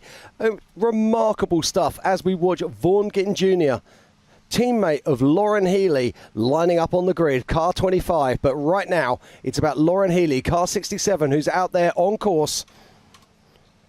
Now, Lauren is in a new car. He will be wanting to put that to work. I saw it yesterday with all its panels off. What a work of art. It's an incredible vehicle. Yeah, when they were out shock tuning earlier this week, they're all out there, and you couldn't tell who was who. Those cars look identical when they're blowing through the desert with no body panels. But you can tell right there's the number 25, Vaughn Gittin Jr. Yeah, I was looking at the cab on Lauren's car as well. He actually has fans on the panels to take the heat out of the car as well, which I found remarkable. But Vaughn Gittins Jr. is on track right now.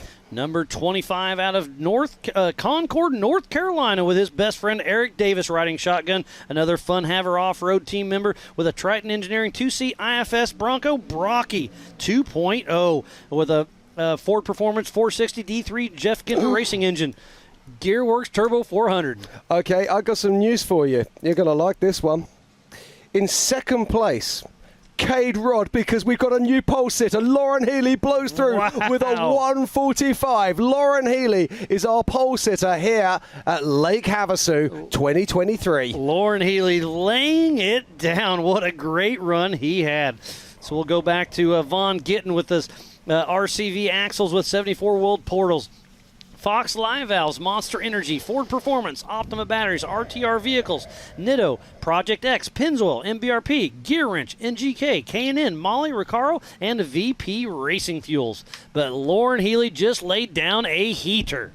Absolutely astonishing. And our top 10 currently is Casey Curry in 10th, Cody Addington in 9th. In 8th is Waylon Campbell. In 7th is JP Gomez. In 6th is Levi Shirley. In 5th is Paul Horschel. In 4th, Darian Gomez. In 3rd, Paul Wolf. In 2nd, Cade Rod. And just stealing that pole position is Mr. Lauren Healy. But on track right now, it's a man who could upset that top 10. This is Vaughn Gittin Jr. Just in that Triton engine machine.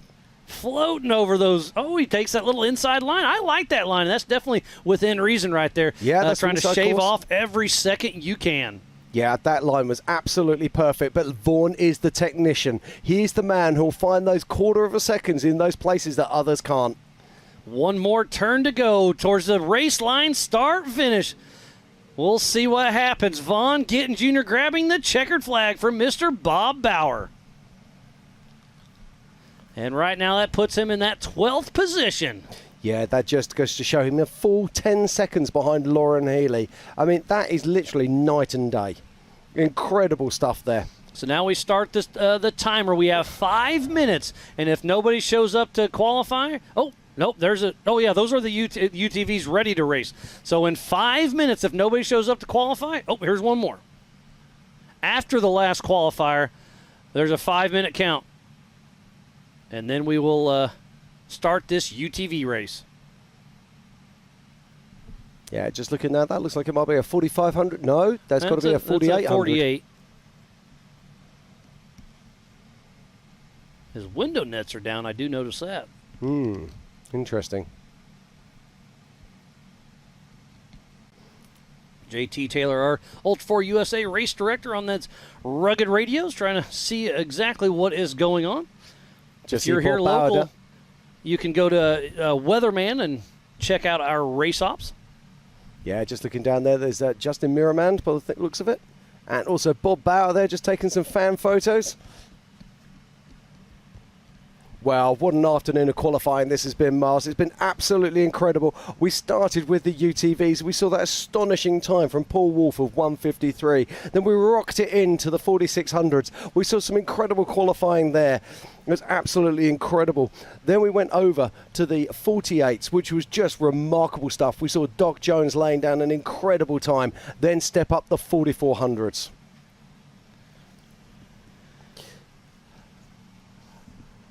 So, this has been absolutely fantastic. We've just seen incredible things. So, in 10th position, we've got Casey Curry. In 9th is Cody Addington. In 8th is Waylon Campbell. It's JP Gomez in 7th. In 6th is Levi Shirley. 5th is Paul Horschel, then Darian Gomez, Paul Wolf, Cade Rod, and laying down a heater is Lauren Healy. So we're going to take a quick break, restart, and we'll be right back with more racing action right after this. Welcome back to Speed Sport live from Legends of Havasu. Hi, everybody. Ralph Shaheen, Ken Stout with you. It's all presented by Toyota. Let's go places. It's Ultra4 Day here, Ken, in Havasu. We've been with Miles and Jim out there in the wash. Standard Wash is where they're out watching qualifying taking place, racing right around the corner. It is a great day if you love Ultra4 competition. Yeah, they've been throwing down out there all morning long. We had the UTVs out there. They just had the big trucks out there. So a number of qualifiers going on here this morning. That is effectively done from what I understand. I believe we'll have a chance to speak with the number one qualifier, Mr. Lauren Healy, if I'm not mistaken. We'll touch base on that a little bit later on. But they're going to start racing here pretty quickly as well. And I think we'll also have F1 boats that will be testing a little bit later on this afternoon. And let me tell you something. If you think Lauren Healy's a bad dude, and he is, how about our buddy Pickle Fork? Pickle Fork is coming up, as you can see on the schedule, later on today. And if you don't know about Pickle Fork, stick around. Pickle Fork is arguably the baddest, toughest bull on the planet. And Pickle Fork is here at Havasu. And one of those cowboys is going to try to ride Pickle Fork tonight. And Pickle Fork has never been ridden for a full 8 seconds. Never. We had him on yesterday talking about him, and he actually showed us a picture of this bull that weighs 2,000 pounds, and he is angry. He's not a happy camper. I think it's 1,000 pounds on each side with the horns. That's how big those horns looked on him. He's a big, serious animal. There's no question. I have no desire to ride him, but I would love to watch somebody try. Oh, man. When he looked into the camera, I don't know, man. It just like, yeah, no thanks. Yeah. Pickle Fork, and what a great name, right? Perfect name, no doubt. So Pickle Fork is going to wrap up our night here tonight, and then after that, we're going to go rocking. We got Rome from Sublime, we got Dee Snyder from Twisted Sister, and Brett Michaels from Poison here tonight. They're going to be playing on the stage. It's going to be a great night here at Legends of Havasu. You know, what's the buzz here at Havasu? A big part of it is all about what's going on with the side-by-sides. And with more on what's happening with the side-by-sides and what's the buzz, here's Erica Allreed. One of the best parts about Legends of Havasu is there's not only action out on course, but off of it as well for families and spectators to enjoy.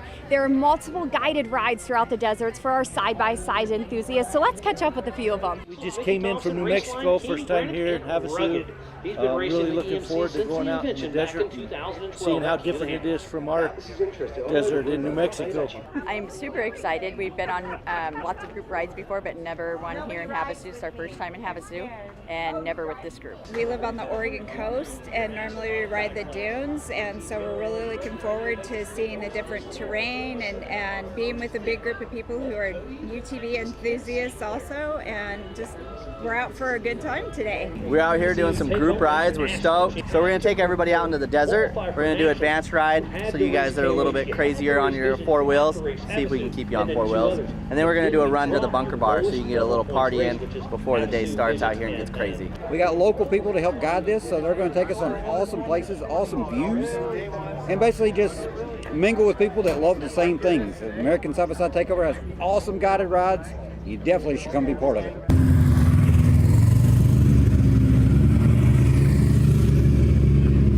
And that is our What's the Buzz, as those folks look like they're having a great time here at Havasu.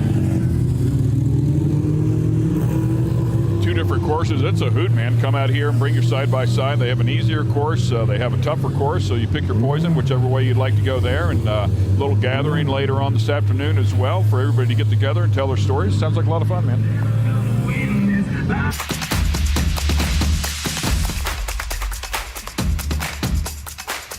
Go to buzzbicycles.com to enter the promo code SpeedSport100 for $100 off any cart value of $500 or more.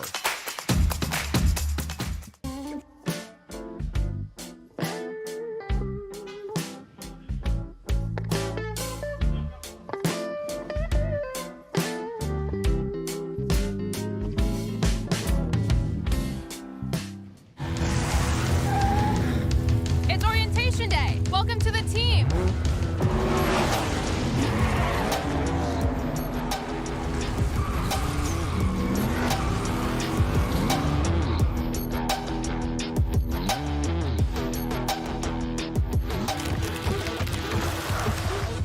Who wants to race? I like this team. Be part of something greater. Toyota. Let's go places. Looking for a quick fix of motorsports news? The Speed Sport Daily is what you need. It's a free racing newsletter delivered directly to your email every day. We'll cover the winners and the losers and tell you who's making news off the track. It's NASCAR, NHRA, World of Outlaw, IndyCar, and so much more. Go to speedsport.com today and get signed up for America's free racing newsletter and get your daily motorsports fix. The Speed Sport Daily.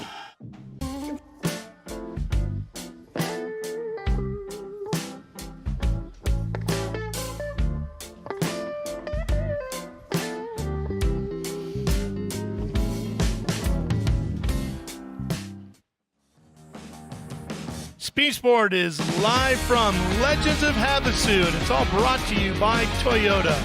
Let's go places. See the boats out on Lake Havasu here.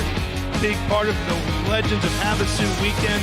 Again, we've already talked about the racing off in the desert area with Ultra4. We're going to go racing on the lake with the F1 Powerboats. There's 3 different classes of F1 Powerboats. You have the F1 category, tri-hulls, and then the lights as well.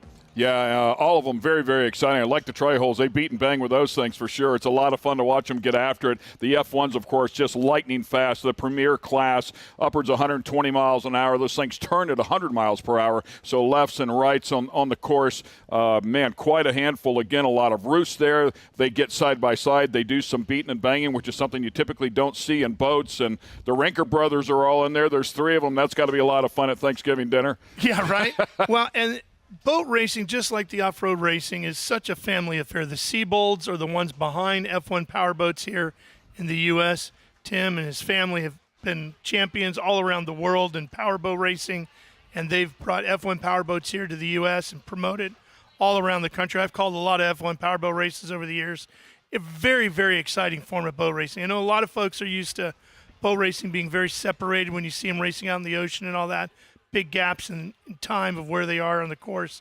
Not with F1 Powerboats. Boy, these guys are slammed together. It's like short track racing in boats. Well, and I really love the fact because no matter what they do, there's still the driver is heavily involved here. This is a driver's sport, if you will, a driver's class. So they can, you can put a sequential in a car and it makes it a little bit easier than a H pattern, heel toe, downshifting, right? You can make things a little bit easier possibly in the drive line of the boat. But at the end of the day, it's all about a feel in the seat of their pants. That course, it's changing not every lap, every partial lap with the wake and the chop and the wind. So these guys and gals hang it out, right on the ragged edge. Yeah, it changes literally every second as that water is flowing.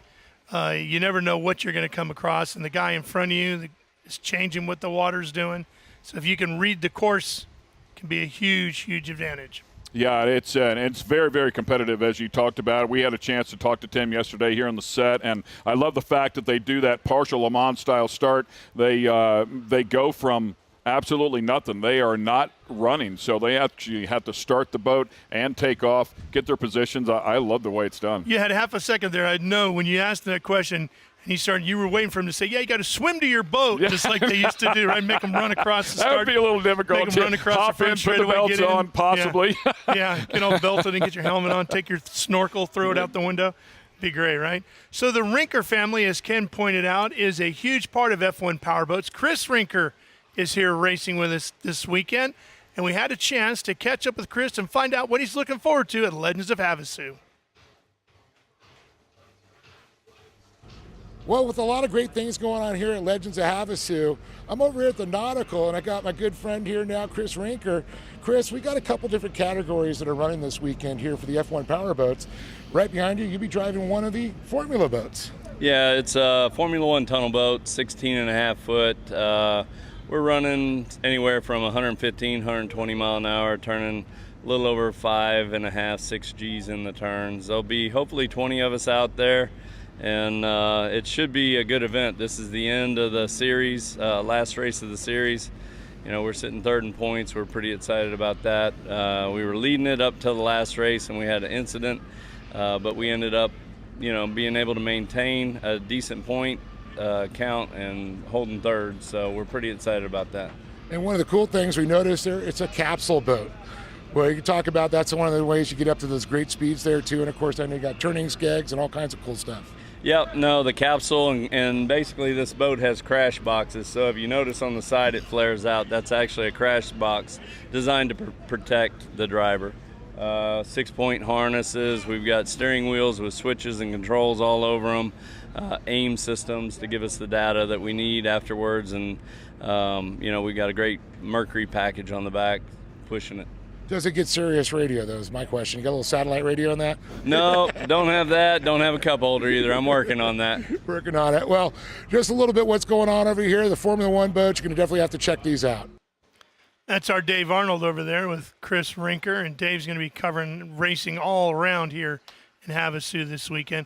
I love that capsule concept. Yes, they're quicker that way, but they're a lot safer that way too, Ken. They're a lot safer that way. Of course, drag boats morphed into that a number of years ago, but going back into the 90s. After you go a certain speed, it's mandated that you have the capsules. And then the technology inside of the capsules has come so far in the past 20 years as well. So absolutely, I agree with you 100%. And talking to Chris, falling back to third place, he's 33 points out. It's his brother, Terry, who's leading. Their other brother, Jerry, competes in the tri-hole as well, so the Rinkers have a lot of experience out there, but looks like Terry's in the driver's seat here to win the championship this year if he can have a good weekend. And you heard him say 5 Gs plus in the corners. I mean, you're talking about NHRA nitro level, funny car top fuel level launching.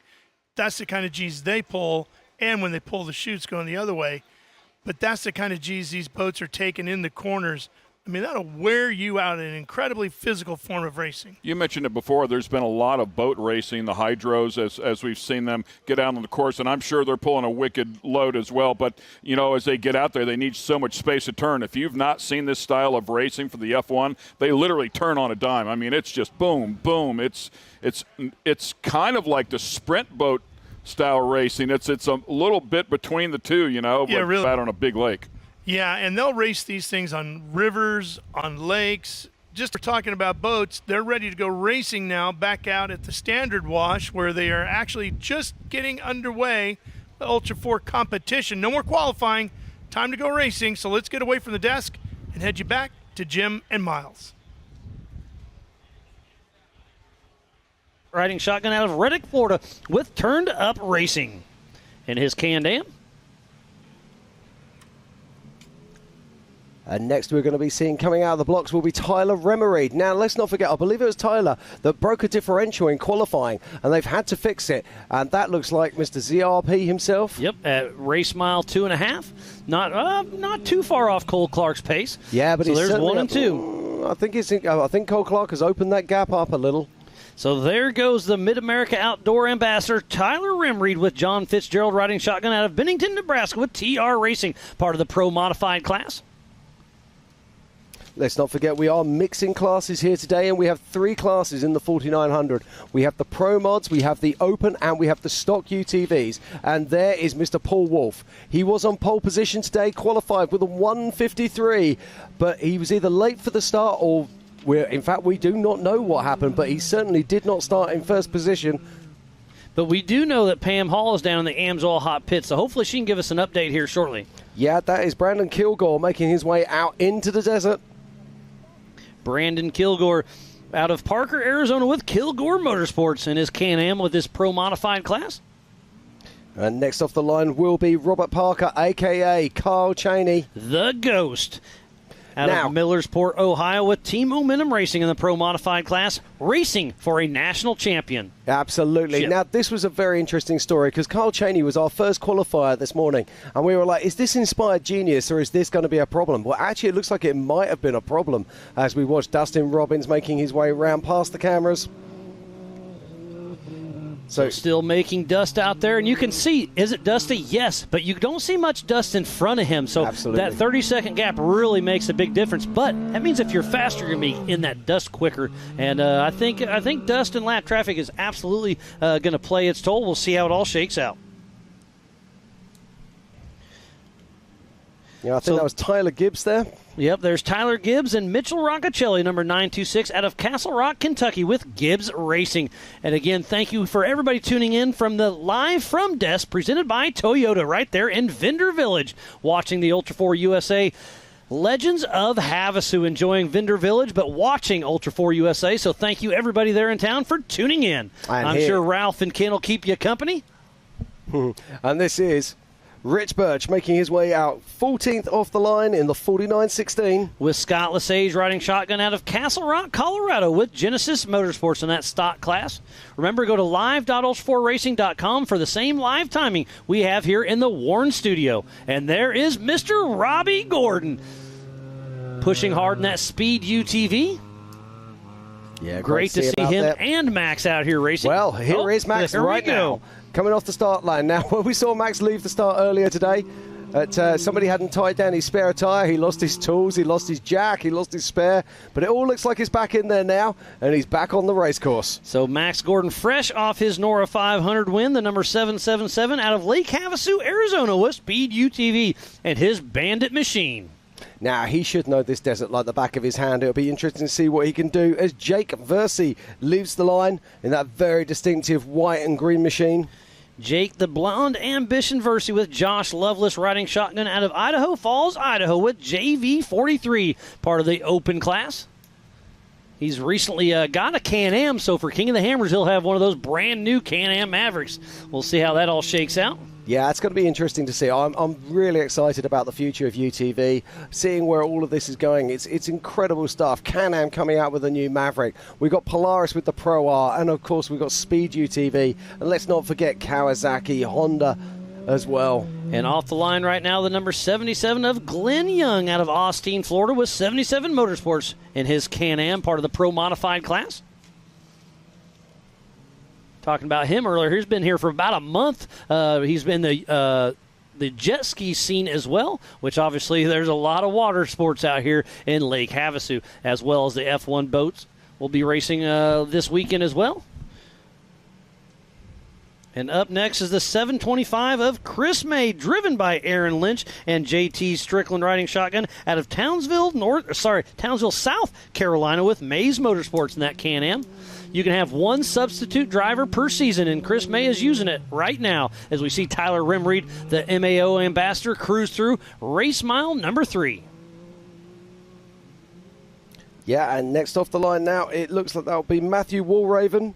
We saw him qualifying late today. Number 118 with Rhett Bryan riding shotgun out of Oak Ridge, North Carolina with JW Performance in the Pro Modified class.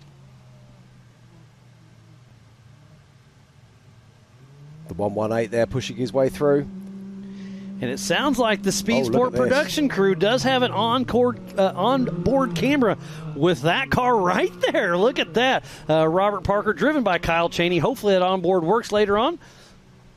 Yeah, he'll be hitting that push-to-pass button already, and we'll talk about that in a little bit. These cars are all fitted with trackers. They have the ability to actually sound off a visual and an audible alarm in the car in front when they're catching them by pressing a button. It's called push-to-pass. And off the line is Byron Starrett with Sarah Schumacher riding shotgun. The number 9004 out of Jacksonville, Florida with Team 904 Racing in that stock class.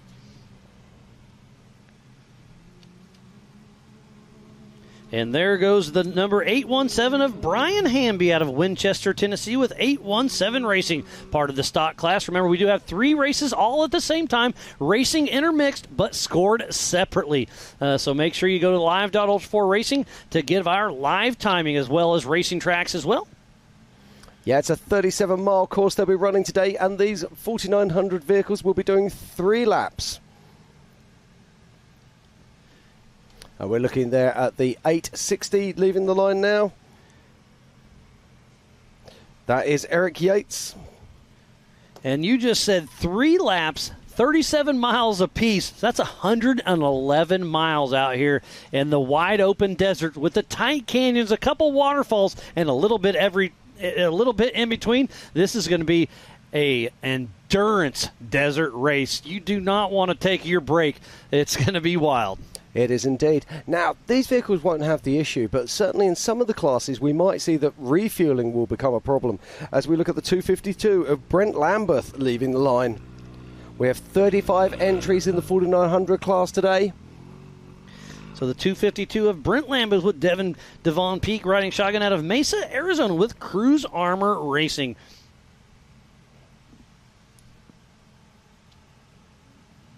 Wonderful shots here from our drone. As the next car breaks off the line, this should be the 4578 of Corey Willis.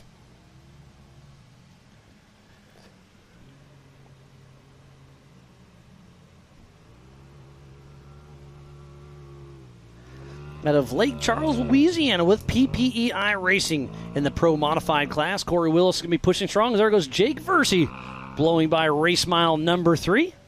I believe our next camera will be at the down waterfall at race mile number 9. And there's the 521 of Nathan Tater Seiler with Brent Moffitt riding shotgun out of Kyoto, Oklahoma with Tater Sack Racing in the stock class.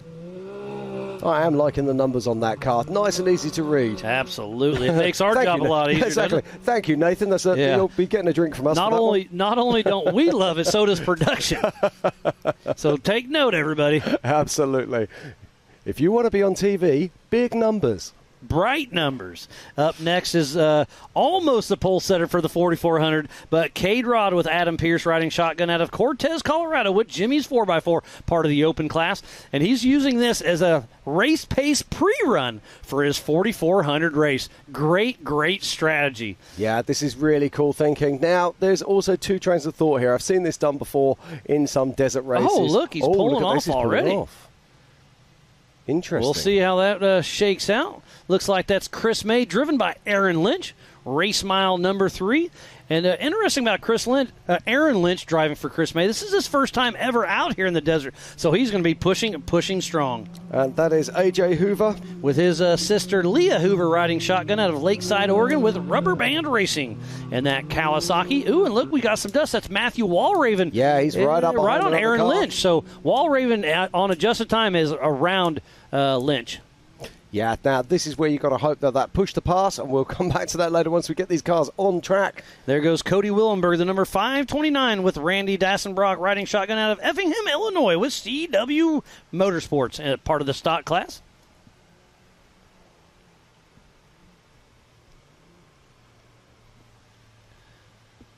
So I didn't see Cade Rod there. Oh, lots of dust out there on screen.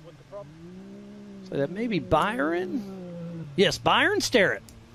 And there goes Roper Merrifield, the number 998 out of Sweetwater, Oklahoma, with Ryan Rockhold Racing. And don't forget to go to Racing Tracks with an X, racingtrackswithanx.com to have the same live tracking we have here in the Warren Studio. Well, I can tell you now that it does actually look like Paul Wolf is making moves out there. I'll be keeping an eye on that. It does look like Paul Wolf might have managed to get ahead of Travis Zollinger. But our current race leader is Cole Clark right now as they make their way towards race mile 8. And off the line now, it's the 49.55 of Joe Gould. Joe Gould and Carter Peterson out of Tabernish, Colorado, with Rocky Mountain Speed and Fab, part of the open class. And that Pro R machine. See what kind of time he can throw down. Looks like that's Cade Rod, I believe. And that Adam Fitza Racing Polaris. I believe this is the 961. Just waiting to get confirmation. Yes, is- that is the 961 there of David Payne. Out of St. Louis, Missouri, with F&H Racing, part of the stock class in his Polaris. And we're down into the last 4 vehicles leaving the line next. Should be Justin Bath. 35 UTVs out on this 37-mile course. Wow, what a show this is going to be, Jim. Yeah, very interesting to watch the dust out here, Miles. It's not behaving as I was expecting to. I was expecting great big billowing clouds, but we're not quite seeing that. And here is the 417 of Justin Bath. With Paul riding shotgun out of Springfield, Missouri, with Barth Racing, part of the stock class. Sounds like we do have one more car yet to go.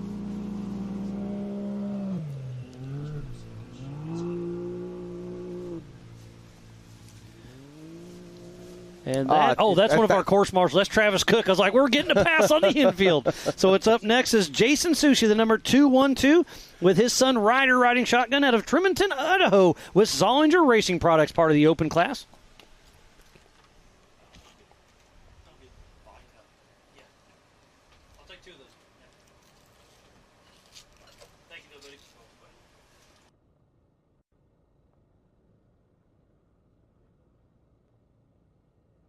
The official race start was 12:57:01.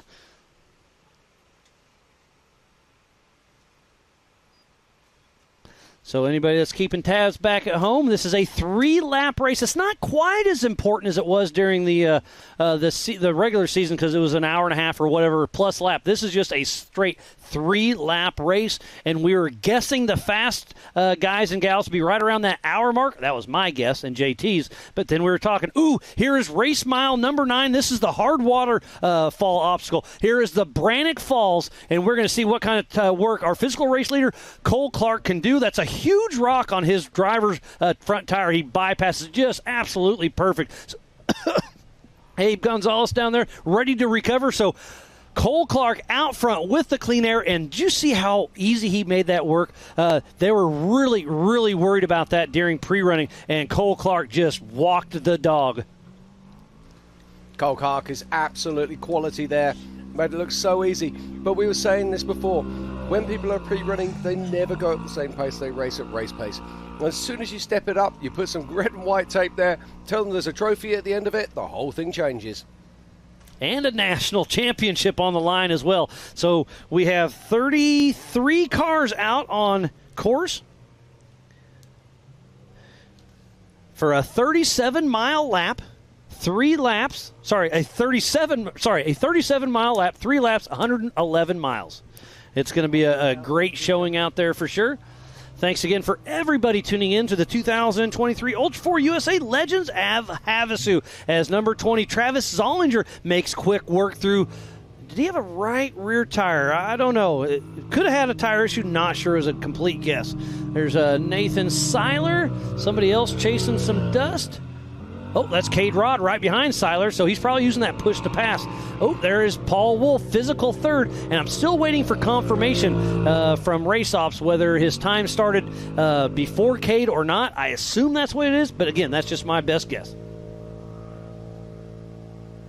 Yeah, if you're watching at home, you can go to racingtracks.com. You can find the map there. You can see all of the trackers coming up and see the positions of all your favorite stars racing here right now.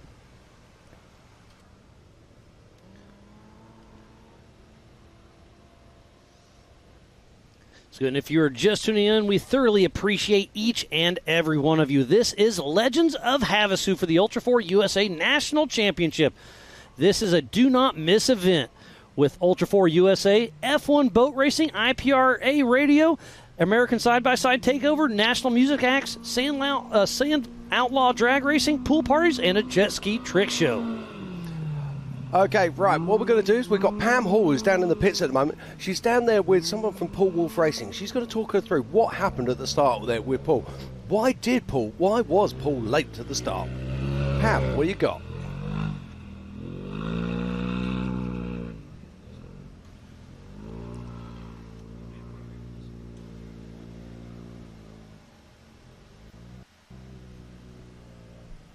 Okay, while we're waiting for Pam there, well, let's not forget we are in the middle of a desert. We'll cut back to the action, and we're back at the waterfall. Miles, talk me through this. That is Mike Park and Jeremy Dickinson. There's a lot of people really worried about that waterfall, and there was a couple big rocks at the bottom that got blown out of there. So I'm feeling pretty good that it's not going to be the bottleneck everybody was worried about, but it still could be. The race is early, but Mike Park has gotten around Dustin Robbins. Yeah, unless we missed it. It looks like it's Justin absolutely. Barth at race mile 3. Now, flat tyres could be a real issue here, particularly on this first lap. Let's not forget, the UTVs are the first race cars around this lap at race speed. So they're going to be cutting in things, they're going to be moving rocks out of the way. It's going to be difficult for these guys. And I just got an update from Racing Tracks. There was a tip alert from Max Gordon at race mile 1.2, but he is moving again. So did he just hit a bad G out, or did he roll the car? It's all speculation, but there was an update there. Oh, there's Dustin Robbins. So that means Mike Park has gotten around Dustin Robbins, race mile number 9. And he is taking a different line here. Yeah, now let's have a look at the rack here. I want to see if he's got a flat tyre in the back, maybe.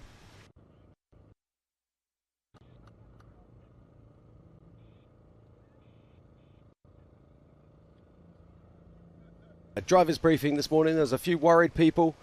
But I have to say, I'm not liking the line here that Dustin Robbins is taking. Yeah, you can see if he would have been more passenger, that big rock, that just goes to show you how big that rock actually is. So if he would have been more passenger, he would have had, it's a little steeper, but it's a more direct line. And there's somebody right hot on his heels. That is Josh Smith, who is leading the open class. Let's see what kind of line him and Corey Nasso do, dropping the Brannock Falls.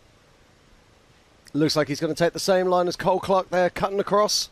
And that's the line to take right there. And remember, this is a UTV, so they're a lot narrower than the EMC and the 4400. So it's going to be interesting to see how it shakes out on the different cars. That right front tire looked a little soft, Jim. Yeah, but don't forget these cars are a lot shorter as well. So what they make up for with their, or what they lose for their width, they also gain by being, or should I say, the other classes gain from length. So I think you're going to find the 4400s are going to be coming down there a hell of a whack. Oh, they'll walk it there for sure. Yeah. Well, as long as they hit their line just right. That big rock, if it gets in your way, it's pretty gnarly. Well, it's going to be interesting. If we get cars coming up there side by side with each other, what's going to happen? Are they going to follow line of drift, or are they going to try and work for a pass?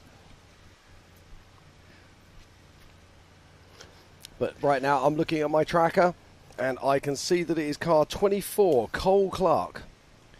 So I'm getting a little update right now from my Rugged Race Radio that Paul Wolf switched cars and had to switch columns, so that's why he was late. So that was a little tidbit from the Rugged Radio, and thank you, Pam Hall. And that looks like that's Robbie Gordon there coming down the rocks at car 77 it is. Yeah, so tough break for Paul Wolf. Ooh, there's Kyle Chaney driving for Robert Parker, and that's that wrong line. He took it too much driver, and that puts a lot of tension on that left front ball joint. But this is interesting because Kyle Chaney is one of the best rock drivers in the world, period. And he saw that line as being the line to take. I find that very interesting indeed. I do question, has Kyle actually done any pre-running? Because it's not like him to make mistakes. We see him at Hammers laying down a pace. There's equal, if not even faster than 4400 class cars in his UTV.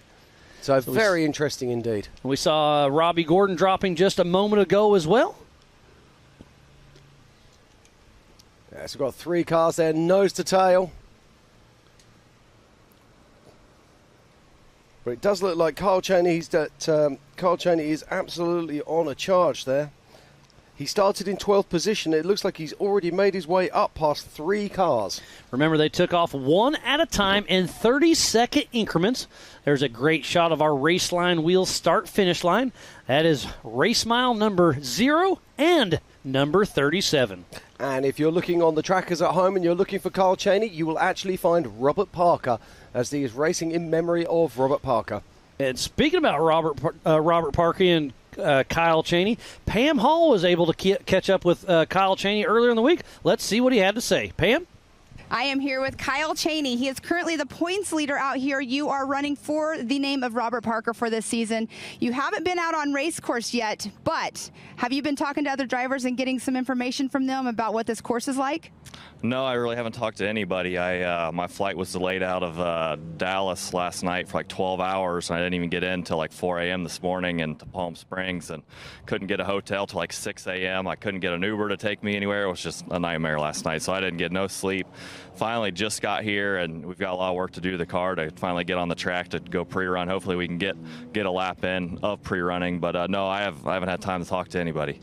Well, it's the waterfall that everybody's been talking about out there, so you'll get out there and see it here in a little bit. But what is your strategy going into this weekend to keep that points lead and to win this national championship? Yeah, I mean, we do have a good lead. Robert, with Robert racing KOH and having a good finish, and me kind of staying solid all year. We got the points lead, and hopefully after tomorrow we'll win a national championship. But it's going to be tough. A lot of fast guys here, and we're just going to go out there and. I went into the West Coast Championship just kind of wanting to finish, and I feel like it bit me. That's not, I feel like, how racing should be going. So I'm going out here to win. Thank you very much, Pam. Always good to hear from Kyle Cheney. I mean, how's that for prep? He's had no sleep. I mean, yeah, that's hard on your body as well. Yeah. I mean, he's a super fit guy. He's a professional athlete, but even for anyone, it can be tough. But while we were with Pam, we had we'll bring you a rugged replay of a different line coming down the Brannock Falls. So that's Tyler Rimreed. So he's going to go far driver's side and kind of ride the wall a little bit. Another Mid-America Outdoor Ambassador in his Can-Am. And taking a different line. I like that line. It's a little tippy, but he's making his way. Looks like Gibbs may be doing the same as well. Yeah, it's interesting to see how people see lines differently. Nope, Gibbs is behind him, sorry. That's Brandon Kilgore. And yeah. You see how he had to use the momentum? He got a little nervous. So thank you, Rugged, for the replay. And back to Jake, the Blonde Ambition Versi. Dropped it quick. I believe that's Glenn Young right behind him. Yeah, it does look like it. He's got that Smurf blue and that black. Is Glenn Young. Definitely. Now he's coming back down. He's straightened a bit. It's so easy to say when you're sat here, isn't it?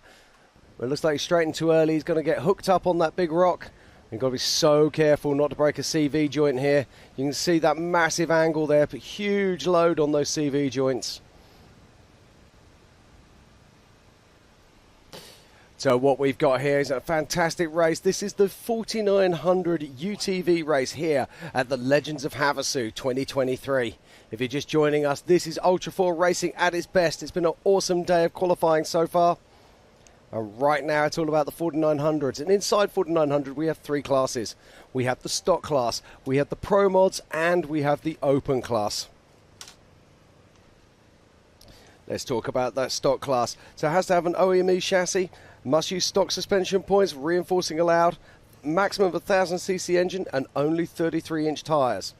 Then in those pro mods, we're looking at hydraulic steering, aftermarket turbos. You are allowed to reinforce the frame, but you have to use standard suspension pickup points, maximum of 1000 cc's, and a maximum of a 35-inch tyre. And then the open UTV class, maximum of a 2000 cc engine, but you can dream it, you can build it, you can race it. As we're watching Matthew Walraven coming down the Brannock Falls, and he's in that he took that left line, I'll just call it a middle line, because now there's a new left line, and that just puts so much stress on that front end. We'll see if Walraven can get through there before we send recovery in there, because now it's not a bottleneck yet, because he's still moving. But now we got to keep a close eye whether we do a little hook and book. Exactly. Now, if you arrive in here and you're in high box and you finally find yourself sat in your nose, life gets difficult. So it's very difficult to then change from high box into low box. And there's different styles of vehicles here. You saw that was a Can-Am. This is more of a Polaris style. That's Rick Birch with Scott Lesage riding shotgun. And yes, you are right, that is a Polaris. And, man, look at all the weight on that left front. That's hard on axles. It's hard on ball joints. Yep. So we'll see. You've got to save the car. This is only one lap of 3, and it's going to get more and more worn. Each of these cars is going to be a bit more battered each time they come around here. There's Aaron Lynch driving for Chris May. Evaluating the situation. Oh, and he backs up into, looks like they may be Byron Starrett, and then Brian Hamby. So remember, there's a couple different lines. If you shoot that left line, I think it's smoother, but it's risk versus reward. It looks like it's very tippy. Yeah, they're kind of cutting across there. And the trouble is when you do that cut across and try and come back into the face, what happens is you run that left-hand tire straight down into the face of the big rock. Come on, Byron. Take that hard left line and go with it. Oh, I was hoping for a pass right on camera at the Brannock Falls. That would have just been too much gold for us, mate. And Lynch makes it around, so Chris May's still moving. That is Mike Park. I apologize. Mike Park and Byron Lynch look almost identical. It's 904 is Park and 9004 is Byron Starrett. But Mike Park right there making quick work. And Jeremy Dixon, I was chatting with him this morning. He's riding shotgun in that car. He's like, you better watch for us because we're coming. We're going to bring in the heat. As Brian Hamby, the number 817, cruising along. Now, it looks Corey like Willis right behind him. him. Going to take that left line? Come on, Brian. No, Brian's decided to do the cutback. And you can see how slow they're going. Oh, there's Max Gordon pushing along. So that is race mile 3. So remember I was saying he's got a door net open. And you saw that Racing Tracks had an update that maybe he was tipped over, so he may have already flopped it. Great to see Max Gordon, fresh off his Nora win, back in action as we're back to the Brannock Falls with Corey Willis. Now, you might be wondering what they're doing when they come into a stop there. It's probably running in high box, making a change to low box as they come down. Now, that's the perfect line there. We really like that line, so great stuff there from Corey Willis. Well, the perfect line is the one you make it down without hurting anything. So there's a couple perfect lines, I'll be honest. But, yeah, some great stuff out there going on. This is the 2023 Ultra4 USA Legends of Havasu, and we are hot and heavy right in the middle of the 4900 UTV race. There is 3 classes all racing at the same time. And let's run over national points and pro modified. Sitting in that first spot right now is Robert Parker, driven by Kyle Cheney.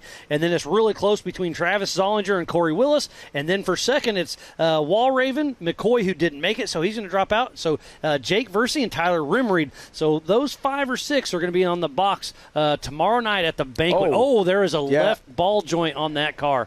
And that was that. I missed it. Sorry. Yeah. And then in the stock class, looks like it's between Byron Starrett, Chris May, Cody Willenberg, and Brian Hamby. Those are those 4.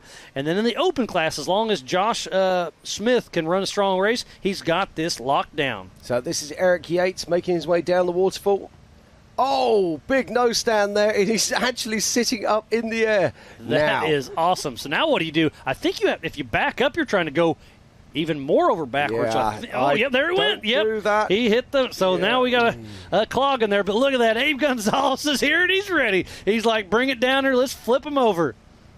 Yeah, you see he's got a soft shackle in his hand there, ready to go around the cage. So we're going to try to make the waterfall quick work. claims his first victim. The Brannock Falls is already showing its deal. And like I said, if he would have hit the forward gas, he had a better chance. So hit the back and had some issues.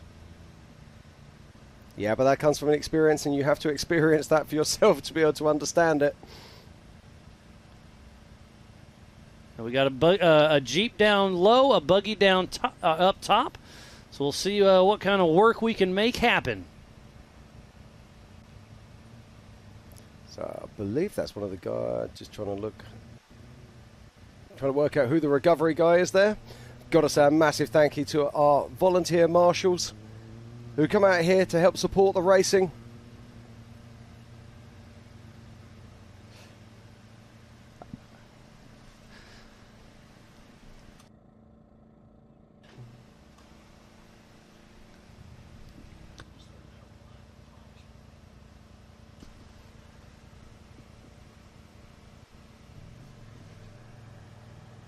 I believe that is Eric Yates. It is Eric Yates. Yep, that is tipped over.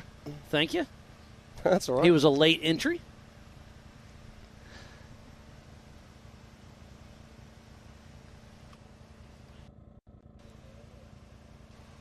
So Abe Gonzalez there. Now Abe is one of the volunteers. He works at King of the Hammers. Works also. He's got the skills, and they'll be getting Eric back on his wheels very. You can't park there.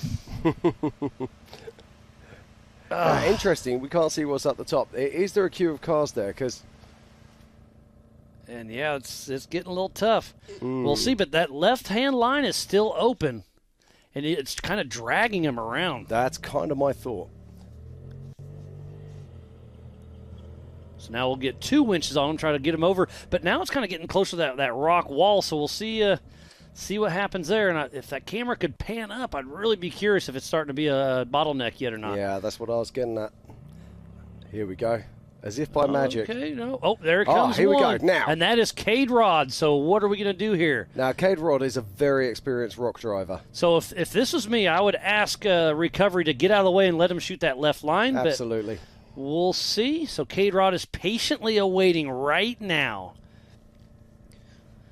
So while we watch this recovery, let's give a huge shout-out to Raceline Wheels, Amsoil, Good Boy Max Vodka. Gordon. Is that? No, it's not. Sorry, I mistaken that. Speed Sport, Project X, Rugged Radios.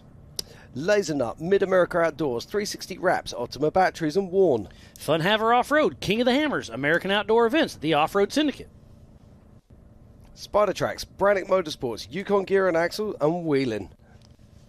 So please support who supports the sport. Without all those amazing marketing partners, we would not be racing today for the 2023 Ultra4 USA Legends of Havasu. This is Ultra4 Racing. The UTV class is going. We have 3 races going on at the same time. Oh, there's our second car that's going to be waiting in line. Third. Yep, Fourth. 3. Yep, 4. Oh, and that is Gordon. It looks like it does look like Max Gordon in the background there now. So it does look like Max Gordon probably did have a role. No, that is not him. That No, is that's not. Nathan Seiler, maybe? So Recovery's working it hard. Looked like a speed UTV as it came around the corner, but see in the front there, it doesn't look like one, does it? I can't tell. Little grainy. Got to say a massive thank you to our production crew. Let's not forget we are in the middle of a desert. Yeah, and that is literally at race mile number 9, and it's a hard way to get there. So we're beaming stuff all over this standard wash area. It's a 7,500 acres out here of OHV land, the Bureau of Land Management. We've been working close with them. I've got a great relationship, and everything is running smooth. We also need to give a huge shout out to the Havasu Side-by-Side Trail Association. They've got a lot of their volunteers out here. They're going to help us clean up the course as well as tread lightly after the races.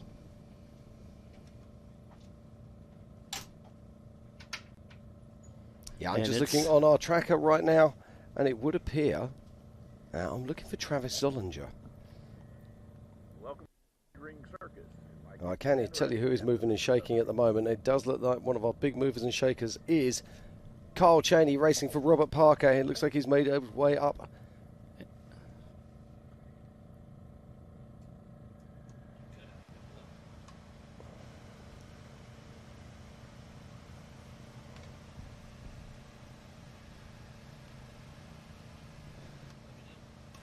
And it sounds like Bob Bauer, our Grand Marshal, was able to catch up with Robbie Gordon just before the race. So let's see what these two special guests have to say.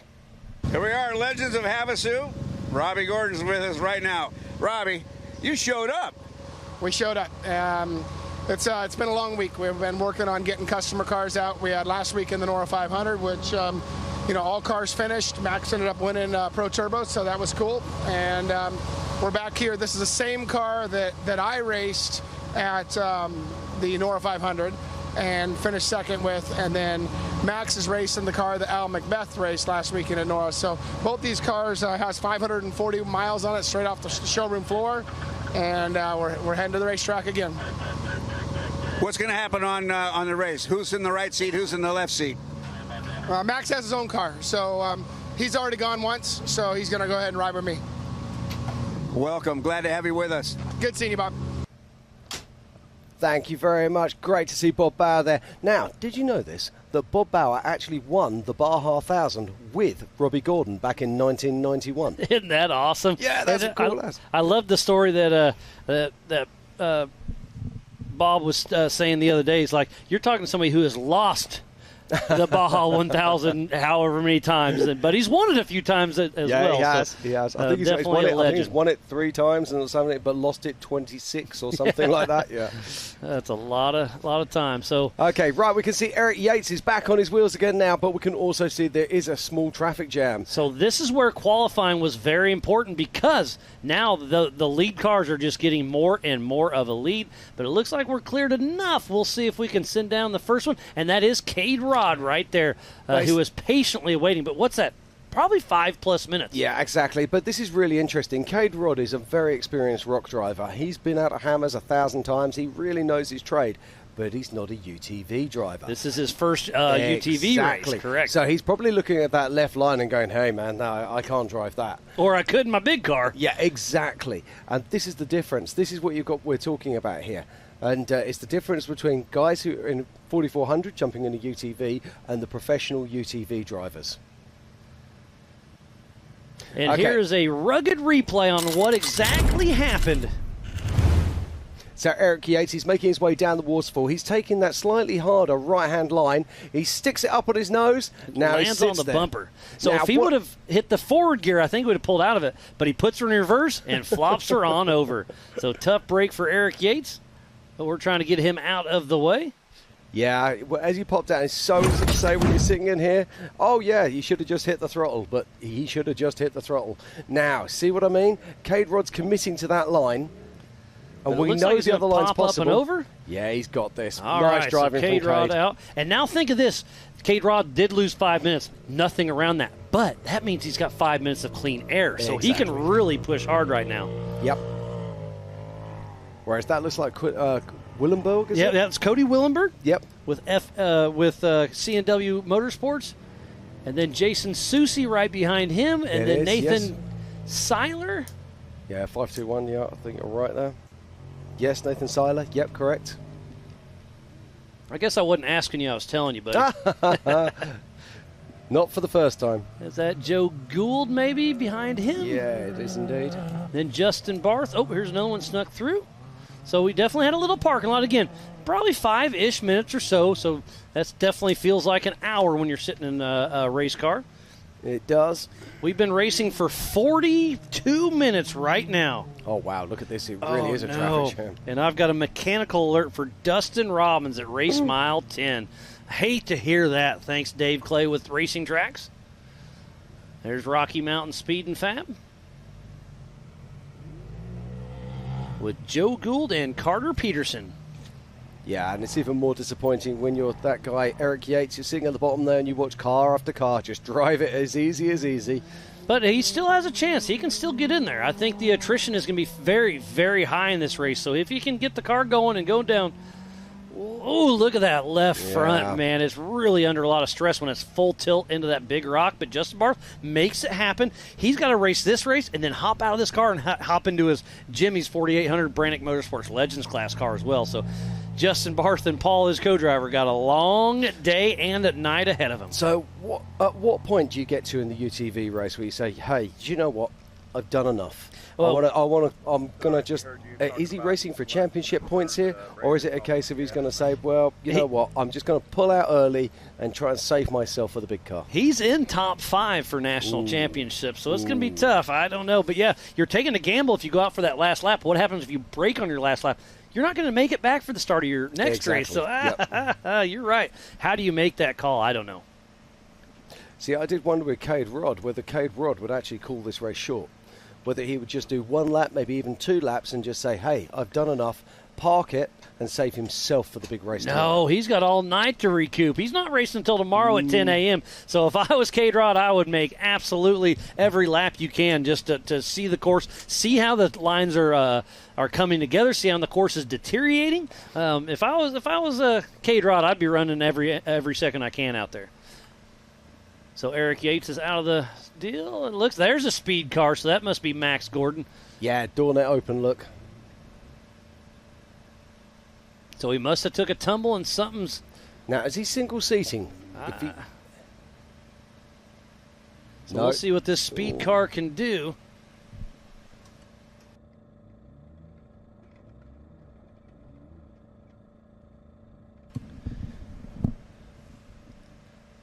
So I can't quite tell if the car got beat up too bad or not. If he did take a tumble, but yeah, that he drops down, makes pretty quick work. So Max Gordon at race mile number 9 at the Brannock Falls making quick work. Great shot of the race line start finish.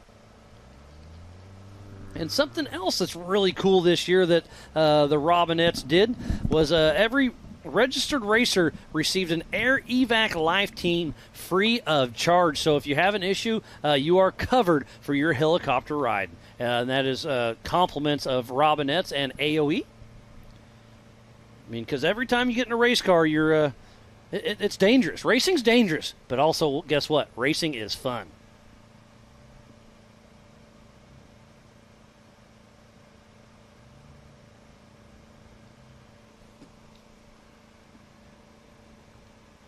Yeah, we've got a great race working out here as we watch Eric Yates. The 860 there. We saw him take a tumble. Let's hope he can get this car back together and get back on course. So we are just 10 miles south of Lake Havasu City in the Standard Wash OHV area. There's 7,500 acres of BLM land out here, OHV. You can come out here and play at any time. Lake Havasu City is super UTV friendly. They love it. You know, you can go boating, you can go UTV riding. As long as you have a plate on your UTV, you can ride it through town. We've got our Can-Ams plated, so we've been cruising around town all week. Well, for a couple weeks now. But it's such a cool city because I've never seen so many old school hot rods. Never seen so many big, powerful boats, and then the off-roading here is amazing. That man, Lake Havasu is turning into one of my new favorite places to come check out. They've got a little bit of everything. It's a fun little town.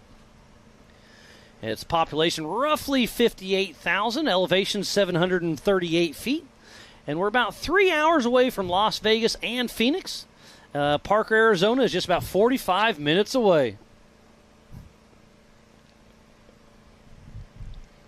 So we do have Eric Yates off course. He's going to evaluate the situation and try to determine if it's worth still going or not. Make sure you download the MAO app on Google or Apple. Go to AOE.TV, speedsport.tv. Use the Ultra4 USA or MAO Facebook and YouTube channel. Share it, start a watch party, and hashtag it up. Right, looking on the race tracker right now, and I can see something that I don't want to see. I'm going to keep an eye on it. But if you're watching on racingtracks.com, you can see our map. Come to it, have a look at it, and you can see all of the race numbers on the cars. Now, there's something that is worth talking about. I'm looking here, and I'm seeing Paul Wolf's number, which is 1018. Now, he's got a little red dot next to it. That means that he is stationary. So we're going to look at this, keep an eye on it, and we'll bring it the news as we've got. And that is our physical race leader, number 24, Cole Clark, at the Spider Track backstretch. Now, Miles, you helped set this course out. Talk to me a little about this area of the course. Yeah, so it's pretty, I mean, obviously it winds and dines a little bit, but it's a pretty fast section. And I guess I was a little before where I thought our camera was, because it widens up even more. But there's a great little shot straightening up the curves. Cole Clark was running a strong pace, and you can see the dust is forming, but the wind's blowing just enough that, man, it's this is turning out to be a perfect race day.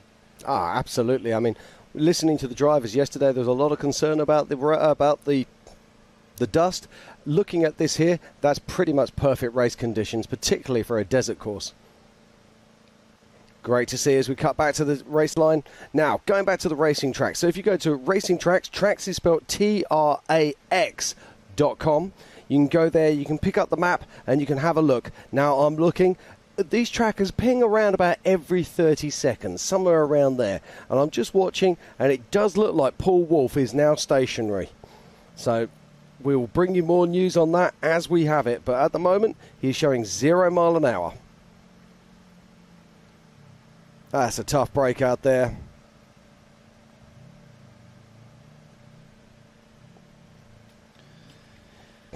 And I'm just getting an update on my rugged radios. The EMC class, the Everman Challenge, has been adjusted. It will start at 5 and race till 8. So they're going to be racing half of their race in the dark out here. So that's going to be interesting.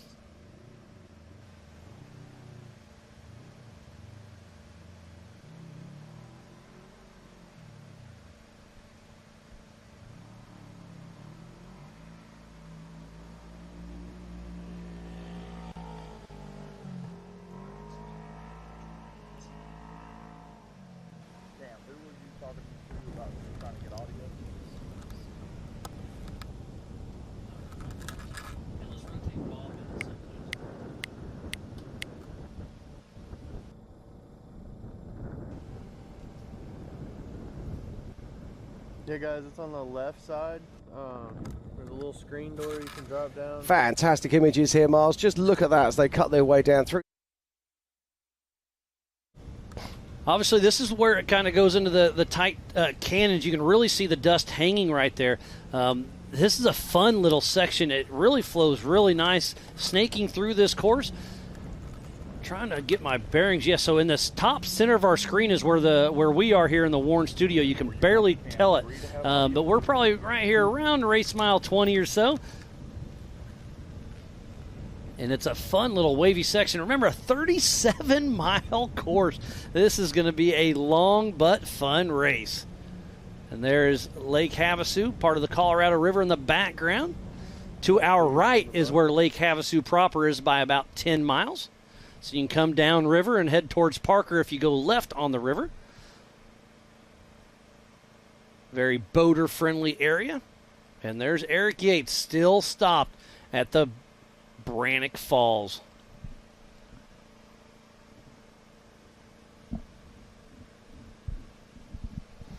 Yeah, that was a tough luck there for Eric Yates.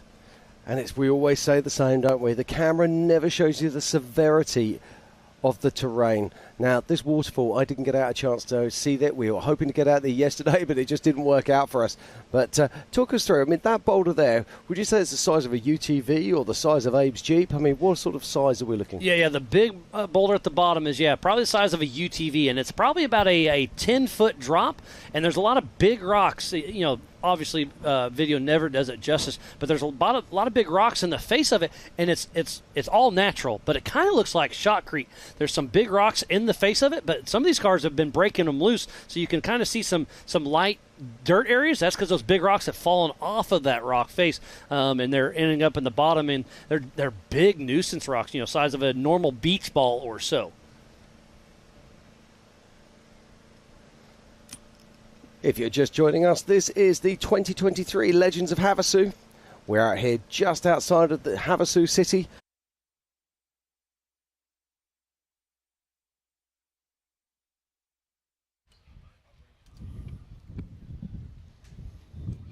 Welcome back to Speed Sport, live from Legends of Havasu, presented by Toyota. Let's go places. Hi, everybody. Ralph Shaheen, Ken Stout.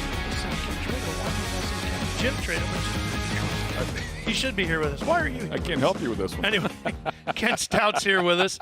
Hey, we talked yesterday when we were getting this all going about how tough this race course was going to be. And as you can see, it's already starting to eat some of these vehicles up. Yeah, it's dishing it out for sure. We knew that was going to happen. I mean, just the rocks, the terrain itself, very brutal. A couple of those areas, they talked about the waterfall area, trying to go down, and I think there was video, I want to say it was of Lauren Healy, was going down literally on the left front, not another tire touching the ground, and incredible.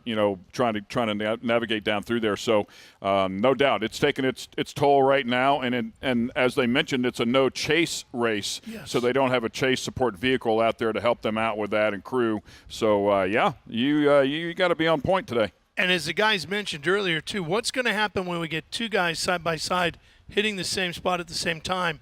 How do you decide who's going to get to choose lane? I don't have an answer for you, but I can tell you it's going to be good TV. Yes.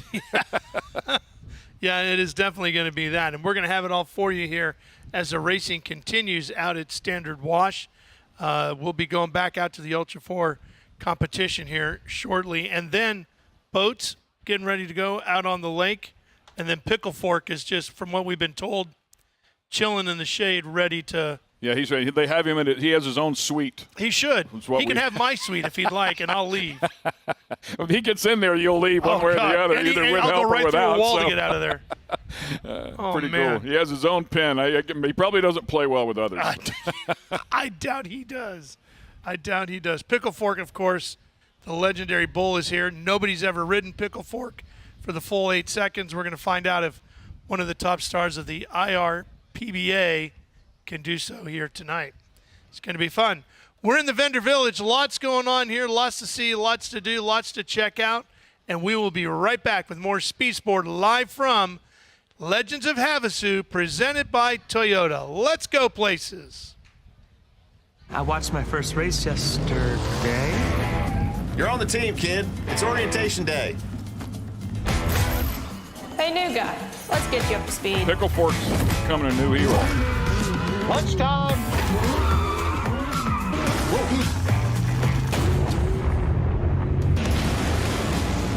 Your workspace is ready. Looks like you got a corner office. Be part of something greater. Toyota. Let's go places. Speed Sport has been America's motorsports authority since 1934. Get news, results, and commentary from the most connected experts in the business, covering all forms of motorsports from flat track to NASCAR and everything in between. Bookmark speedsport.com on your mobile device now, or follow Speed Sport on social, and be sure to subscribe to the Speed Sport Daily. Speed Sport is your one-stop shop for all things racing on 2 wheels and 4. You're watching Speed Sport 1, your home for great off-road racing from America and around the globe. Woo-hoo-hoo! From Ultra4 to rallies. These guys are fighting for the lead. It seems very aggressive. Short course to desert race. Great move there. He is so fast. Whether on 2 wheels or 4, Speed Sport 1 has the off-road action you crave. Look at that move. It jumps to the inside. Speed Sport 1, the Motorsports Network. Speed Sport live from Legends of Havasu, presented by Toyota. Let's go places. That's where we are here in Havasu City, Arizona. It is going to be a great weekend of racing on the beach and on the water. Hi, everybody, back here with you, having a great time on what has turned out to be a beautiful afternoon here, Ken. Beautiful breeze right here, and we're in the best spot in the house, no question. A lot of shade, obviously, here at the stage, live from stage, and nice breeze here. Again, temperatures in the mid-80s today, very low humidity. Great racing weather as well, for sure. Plenty of horsepower in the air without the humidity, so it's a perfect afternoon, and there's a lot going on. Cornhole competition is completed. Complete, yeah. That was done. There's lots to see and do here in the Vendor Village. If you're coming down this way, there's lots to check out. The Fun Haver guys are right up the road. Did you see that, Beth? I did see that. Some really cool equipment over there. Don't forget about the VIP beach party that's going to happen here a little bit later on this afternoon. Pool or a pond. Beach party be good. You all look about like a beach party guy. I heard some good food is on the way. When you come west, you have to. There's always one place you got to stop at. Yes, that's right. In and out. That is it. So absolutely low-cal. Yeah, we're diet version. So we talked about the racing on the lake. The F1 Powerboats are here in town as well. And there's 3 different categories in the F1 Powerboats. There's Formula 1, Tri-Hull, and Formula Lights. And Erica Ulrey took a look at one of the competitors competing in Formula Lights. We already saw what a tri-hull is. We saw what a Formula boat is. Now we're going to talk about Formula Lights, formerly known as the SxS 45s. I got Jose Mandana. Jose, you're the driver of the 21. Basically, your teammate also driving another boat, but you drive the Formula Lights. That's correct, yeah. And that's about a 40. They are 50 horse blocks. I put out about 70 horsepower, 13-foot boats. Same. They look exactly like a Formula One, just a lot smaller, a little bit smaller, and about 40 mile an hour slower. And they're also closed capsules, and you also have oxygen and everything else. Yep, we all have to run. We got closed capsules. We all got to run a neck system. We all got onboard air. Some of us run mass, some of us run regulators, but a 6-point harness for some of us. I run a 6-point. Pretty secure in there.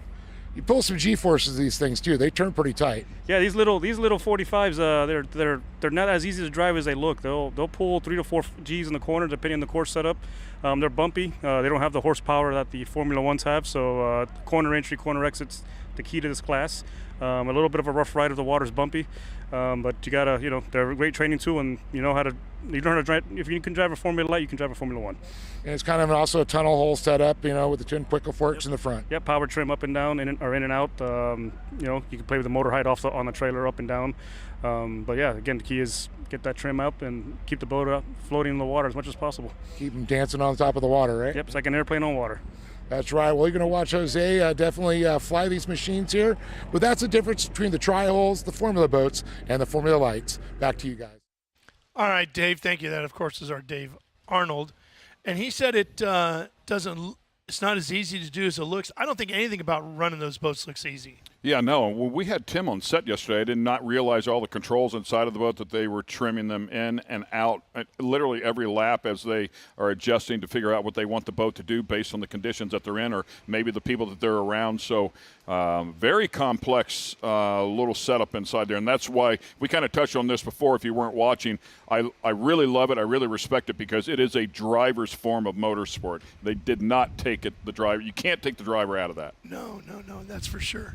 There's an opportunity. Oh, by the way, they're getting started again out at the wash.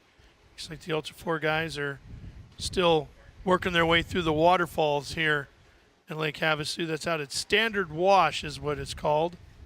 Good to have this light breeze, by the way, for these guys because you can see that trail of dust back behind them, and they like it when there's some sort of wind because it'll blow that dust off the line so the next car around of course, will have clear vision. So a lot of times if it just sits still, man, it becomes very difficult to navigate. Well, let's get back to the two true experts when it comes to Ultra4 competition. Here's Jim and Miles with the call. But you were saying Kyle Cheney has made his way up into third physically on course. Yes. I believe he qualified, in the 8th position today? Yeah, 12th. 12th position. I mean, he took the gamble. He went out there. He stuck it on the line to be first on course, which it seemed like a really good common sense thing to do. But the reality is it didn't pay out for him. He ended up down in 12th position, but we know Kyle Cheney. He does many things, but everything he does very fast indeed. As we watch Jake Versey there making his way into the desert. So very soon now our leaders will be coming into town. They will be coming across that start finish and we can start to work out the adjusted times. We can start to work out who is actually first, who is actually second. But my guess right now is it's going to probably be Kyle Cheney, probably just up behind Cole Clark. The other one that's worth a look at as well is Mike Park. Mike Park is on a charge as well. So really quick, I'm going to cut you off for there a second. Cole Clark just now came through and completed his first lap. I don't know if you and Miles did your lap timing, but it looks like he came through in 1 hour and 2 minutes is what his lap time just came through. Yeah. So that's awesome. Did you guys do that little bantering of what do you think the fastest lap was going to be? Well, I'll be honest with you, we did not, but we've been talking about this, and obviously Miles has been talking to JT, our race director, and trying to guess what those race times would be. And they were saying we hope they would be around about an hour. So that is spot on. 1 hour and 2 minutes. Perfect. Exactly. So Cole Clark is our current race leader, but let's not forget this is on adjusted time. And here we do have another car coming through. That looks like that is Mr. Travis Zollinger. Yes, it is. He is also at 1 hour, 2 minutes, but 33 seconds. So he is not too far behind Cole Clark. Yeah, we're literally talking about seconds apart there. Now, the interesting thing about both of these vehicles is both of these vehicles are single seat. Oh, look now, at that. Is that Cole Clark just Yes. coming out of the hot pits? It is. Oh, my word, look at this. Look I wish at you guys this. could see us here because we're pointing at the TV. But I've got Pam here. She's sitting there pointing at the TV, literally hovering off her seat, pointing at now. That makes a big difference indeed. You can physically see the lead there. And Travis Zollinger, he'll be sitting there going, I got you, Cole. He's already passed him on adjusted time now. He knows he's got him. You have to remember that they're 30 seconds apart. Cole has now got to push 30 seconds on Travis. But the thing about it is Travis is going to be fighting the dust that he is going to be in of Cole Clark, which that's not fun to do. You can get into it. If there's not a breeze at all, it blinds you. But look at this. Oh, Travis there's Travis Zollinger just pulling off track.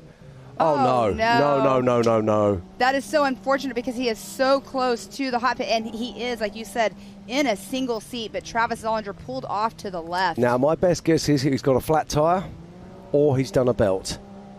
Those belts are never fun to do. Let's No, see if they we get are not. out of the car. No, Obviously, he hasn't he's got out of the car going to have yet. Now, he's still within running distance of the pits. That is 1793. I believe that is Mr. Corey Willis. Yeah, I think you're absolutely right. Yes, you are. And Corey Willis, he's coming off of racing last weekend at Mid-America in the Side-by-Side Championship Series. We have a couple of racers that have been out there. And look, he is looking at the belt. The belts are on the driver's side of the car, and that's exactly what it looks like Travis Zollinger is doing, is looking at where the belt is. Down, yeah, and they have these clutch covers. Exactly, he's pulling his clutch cover off right now, so hopefully that belt didn't get too shredded up, but he did pull the clutch cover. There is a tool that they use also to have to get that belt on and off. but usually when they're shredded, they can just pull them right on out. Yeah, absolutely. The difficult thing with these belts is that you have to remember that everything in there is attached to the engine and the transmission. It's super hot in there. It is not easy to do it when you're in your workshop at home, and then when you're trying to do it on the race course, it all becomes that little bit more difficult. And this is the yin to the yang of racing a single-seater. You haven't got your buddy there to help you out. Exactly. And so many of the cars that are running two-seat vehicles, they'll practice this. Their co-driver will be an ace at changing the belts. He'll be an ace at changing those tyres. When you're a single-seat driver, you have to do all of that yourself. Exactly. Which makes the whole thing so much more difficult. Cole Clark won't be believing his luck today. He pulled up in second place to start this race and started in first place. He then had to come into the pits, allowing Travis to close the gap on him, and all of a sudden Travis is pulling off to the side of the track. I mean, if I was Cole Clark, I would be doing lottery numbers at the end of the day, that's for sure. Exactly. I mean, and look at the gap between Cole Clark, Travis Solinger, and whoever is sitting in that number 3 spot right now, which we have no idea who it's going to be because we haven't seen anybody within arm's reach quite yet. Well, I'm expecting to see Kyle Cheney, Robert Parker, making his way through the start-finish at any moment now, shortly followed by Paul Wolfe and then Mike Park. Oh, that's right. I forgot you have your racing tracks up, which is awesome. Oh, yes. And use the tools that we are given. Exactly. And we don't normally have racing tracks, but being this kind of race course, following them is definitely a key thing to do. Well, this is something that we would normally see at races like King of the Hammers, etc. And to see this being used here at a national event is absolutely fantastic. And that is our race leader. That is Cole Clark.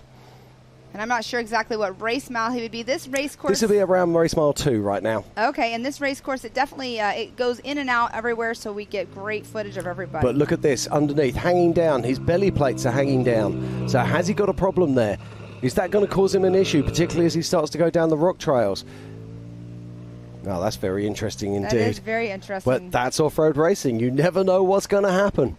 Well, and what that belly plate is, usually it's that really thick plastic stuff that you put underneath the car to help with, from damaging your transmission, damaging the underneath of your car. But his looked like it was folded down in front, so maybe there was a rock inside of one of the ruts he was in, and it could just peel it right back. It doesn't normally peel that Yeah, easy. it doesn't usually do that. I did wonder if it had undone from the back and was folding down and using the weight to hold it down. But you're right, it did look like it was the front that had actually folded in.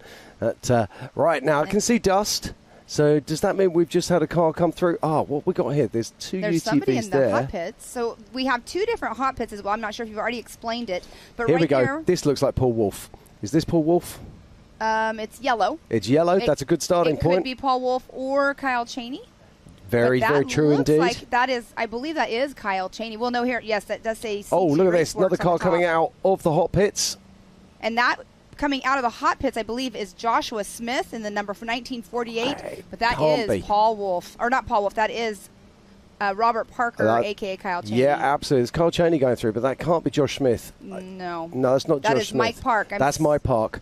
So there we go. Right, it does look like right now we're just waiting to see confirmation. So Mike Park's crossing the line with a 106. In third position is Kyle Cheney. Looks like he is 5 minutes down on Travis Solinger, but Cole Clark right now is our current race leader with a 1:02.20. You know what's going to be interesting? Because of the footage we're seeing right now, we're going to see if Travis Solinger is still pulled off to the side. So it'd be awesome to stick with this and see if very he's still good pulled point. off. Very good point indeed. And this is a 90 left right there. It looks like it's a smooth left, but it definitely is not. I don't think there's anything smooth really out here on this race course. I don't know if you got to actually take a lap around. I didn't. I'd be very surprised if Travis Solinger is back on track. It would be right in this section is where he was. Should be just here on the left. Maybe Unless he's already fit. Oh, no, there he is. I can see him. He's just off center of screen right now. Yes, he is. So he is still out there. Well, it doesn't look like he is still out of the car. Maybe he's buckling back up. Yeah, but the interesting one here is the fact that Kyle Cheney is now up physically into second place, and he's got clear air to chase. Yes, and Cole there Clark. Paul Wolfe was just now in screen. Yeah, now Paul Wolfe's had a problem on track as well. So he's either had a flat tyre or he's lost a belt. So is he going to come into the hot pit? Is he going to come in and take on board either a spare tyre or a spare belt, or is he going to blow through? It'll be very interesting to see for sure. He was stopped for, it would be around about 3 to 4 minutes. So it's just on time to either do a tyre or just on time to do a belt. It could have been either. Well, and Paul Wolfe is running in that number 5 spot. Yeah, Okay, so there we go. We've got Paul Wolf. We just saw coming around the start there.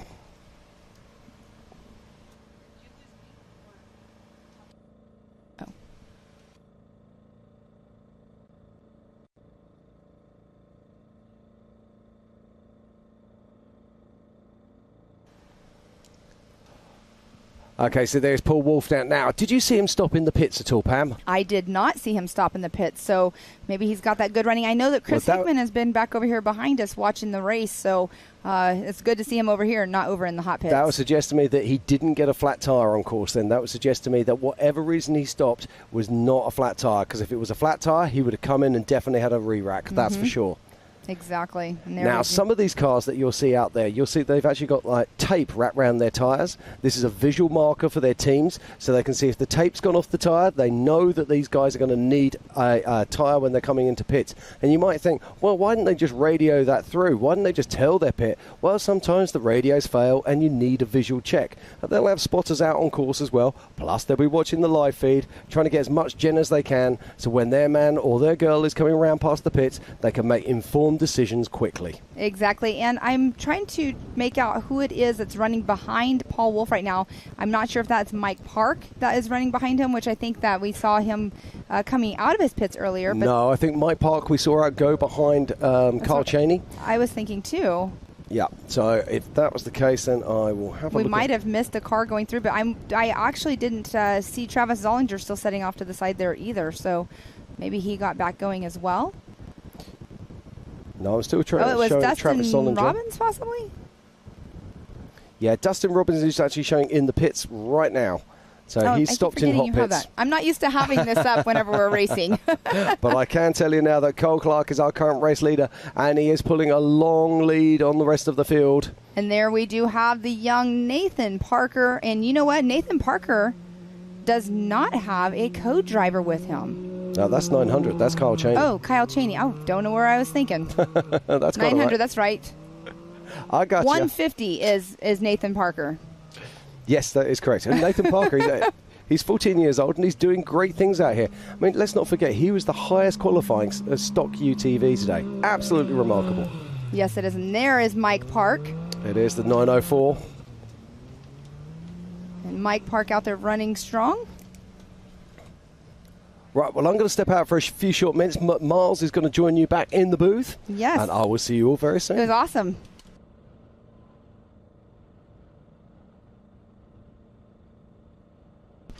All right, playing a little bit of musical chairs in here. I'm giving Miles his seat back, but this is awesome with Cole Clark in that number 1 spot, Travis Zollinger in that number 2 spot, Kyle Cheney actually running in that number 3 spot, so Miles is going to get caught up with us here in a minute. Hopefully you got to grab some lunch there, Miles. I just kind of took a little hangout, got in the shade, just chilled out. It was nice. There's Paul Wolf, number 1018, and I overheard, I know it was Cole Clark, but I couldn't see it. I'd just gotten out of eyesight, and I heard somebody hot rodding through. I assumed it was Cole. So what's that, probably just over an hour lap time for Cole Clark? Cole Clark at an hour and 2. Hour yes. and 2, yep. Well, I knew it was right around that. And JT and I were guessing an hour for the fast guys. You know, is it going to be 55 minutes? It's going to be an hour and 20. You don't know. So we were guessing that hour mark. So an hour and 2, that's pretty impressive. So 4,400s could shave off some time because there's some real big sections you can really go. But then those tight tentacle canyons, the UTVs do have an advantage. So, man, it's going to be interesting to see how it shakes out. Okay, and there's Travis Zollinger. Travis Zollinger. I heard he was pulled over maybe? Well, here's what happened. So Cole Clark came through. Travis Zollinger came through pretty close behind him. Well, then, as we were watching on the drone, Cole Clark was coming out of the hot pits, and Travis Zollinger was right behind him. Right as they got about mile marker 1, Travis Zollinger ended up pulling off to the side, and I think what happened, it was changing a belt because he pulled off his clutch cover and everything. So he had an unfortunate belt change there. And there's Tyler Gibbs with Mitchell Roccacelli coming through. That moves him up to, it looks like, 5th overall on adjusted time and in Pro Modified. So right now it is still Cole Clark, then Travis Zollinger, Kyle Cheney, Mike Park, and then Tyler Gibbs, then Paul Wolf. And now Robbie Gordon just clicks off another lap right there at the race line, start-finish. Yes, and Robbie Gordon running in that number 8 spot, but right now he's actually in number 1 overall for the UTV Open class. So he's running first in class. Wow.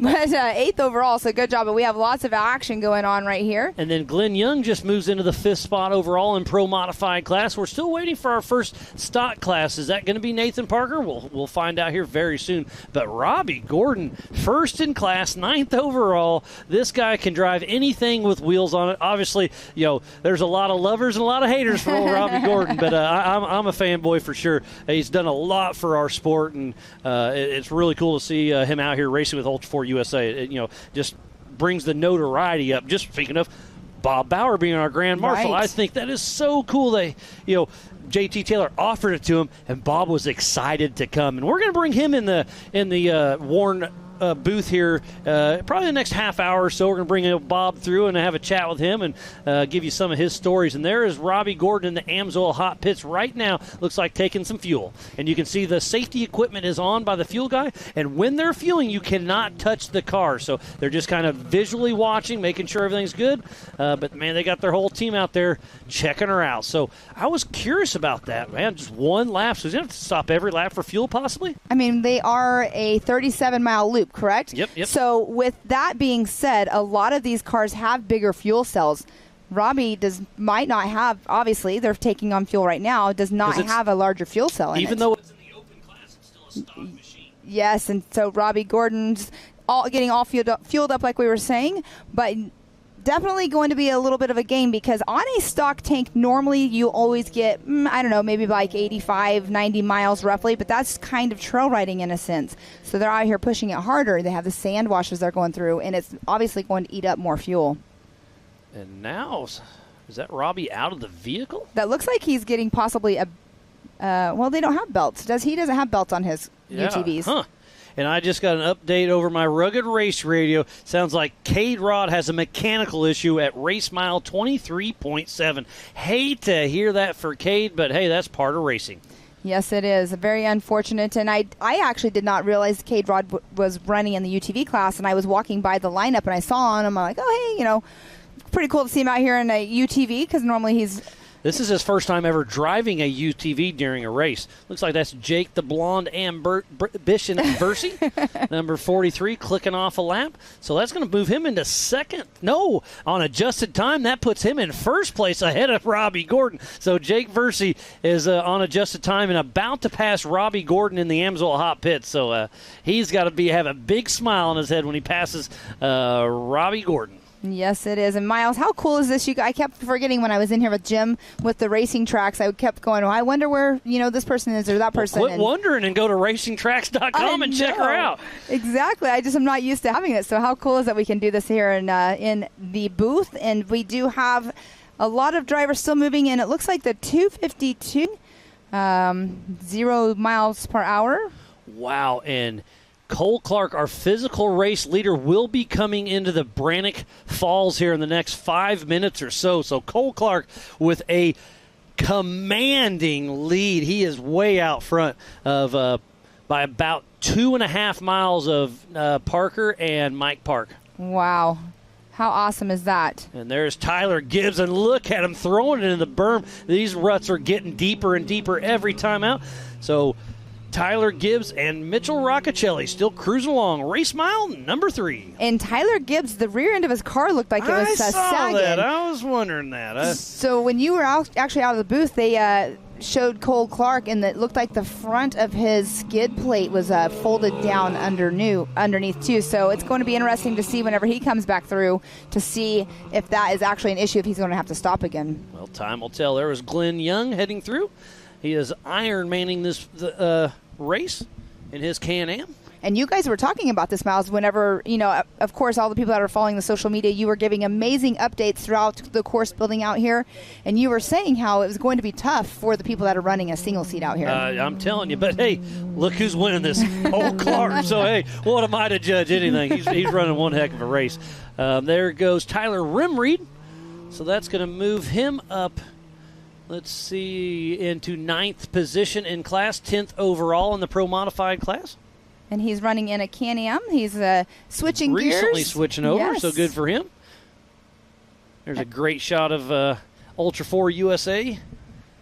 Hot pits on the top.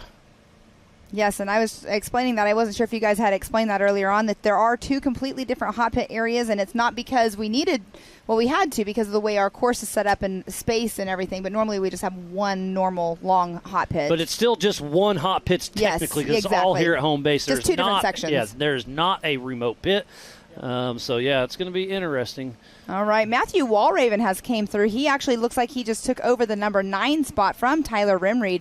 Matthew Walraven in that number 118 in the UTV Pro Modified class. And somebody's pulling into the Amsoil hot pits. Is that Gibbs? No, No, that Gibbs is Willis, Corey Willis. What's it say on the top? Man, it's tough to tell. But yeah, it does look No, like that is not Corey Willis. That's the 435, if I'm not mistaken. So that is Calgary? No, Brandon Kilgore. Kilgore. Oh, Okay. there he is. Okay, let's he was look there at the bottom. in 3 minutes. So Cole Clark, number 24, our physical race leader, and he took a perfect line last time. Kissed the rock a little bit. Last time was a little bit smoother, but still quick and easy through there. Did you see a skid plate underneath? See, it's hanging down. Okay, it's hanging. So it's one of those things. I think you keep rocking and rolling. Oh, yeah, definitely. But if he takes a hard hit, he could really destroy the front end of this car. Yes, 100%. Or if he gets in the wrong rock, instead of skimming over, it's going to catch. Right. So we'll see how that all plays out. I mean, really, and in reality, too, I mean, going into the hot pits, how is that actually going to help him? What can they do to fix it? But maybe a few zippy screws up in there and see what happens. But it's wanting to stay down. There's Jake, the blonde ambition Versi. And we'll see how the time split will be between Cole Clark in our number 2 position, because Travis Zollinger was so close to him when they came through earlier on. So Cole Clark might have the time to actually go into the hot pit and try to fix the skid plate. Like I said, the skid plate, I don't think I'd mess with it. I think I'd rock and roll with that. I think it's going to be too time consuming, and it's not going to save you anything unless you get in a pickle, obviously. Right. But I think I'd take my chances and keep on rocking. And he may not even know it's dragging, right. So he doesn't care. But through the washes, it's so burned out in the ruts that it probably is dragging a little bit, so he probably hears it. But there's Tyler Gibbs, I believe. Well, and here, look at the rear end. Yeah, it does look low. So he's got a right rear. I'm thinking he broke his shocks or something. Yeah. So that's going to be a rough ride through the desert in that machine. Roccacelli's going to be like, hey, slow down. My back hurts. Right. All right. Who just came through? I'm not quite sure who it was. Is that the Kilgore coming out? Oh, you're correct, Miles. I would assume. He did come out of the hot pits. Or Mike McCleary. Yeah, let's go with Mike McCleary there. Yep, that was him. Sorry. But he did come out of the hot pits. Yep. Kilgore did.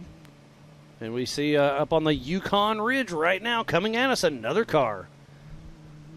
And that could be Park or Starrett, it looked like. There's same exact so this cars. Is race mile number 3. So this is Brandon Kilgore, maybe? These cars are kind of hard to tell apart. Yes, it is. I mean, the dust, is not only an issue whenever you're trying to pass somebody and they're in front of you, but, they also make your car a little bit more dusty and it's hard to see. Is that Walraven? No. Yeah, that's 118 Walraven. Okay. Yes, you are correct. There's 3 or 4 of them that look very, very similar.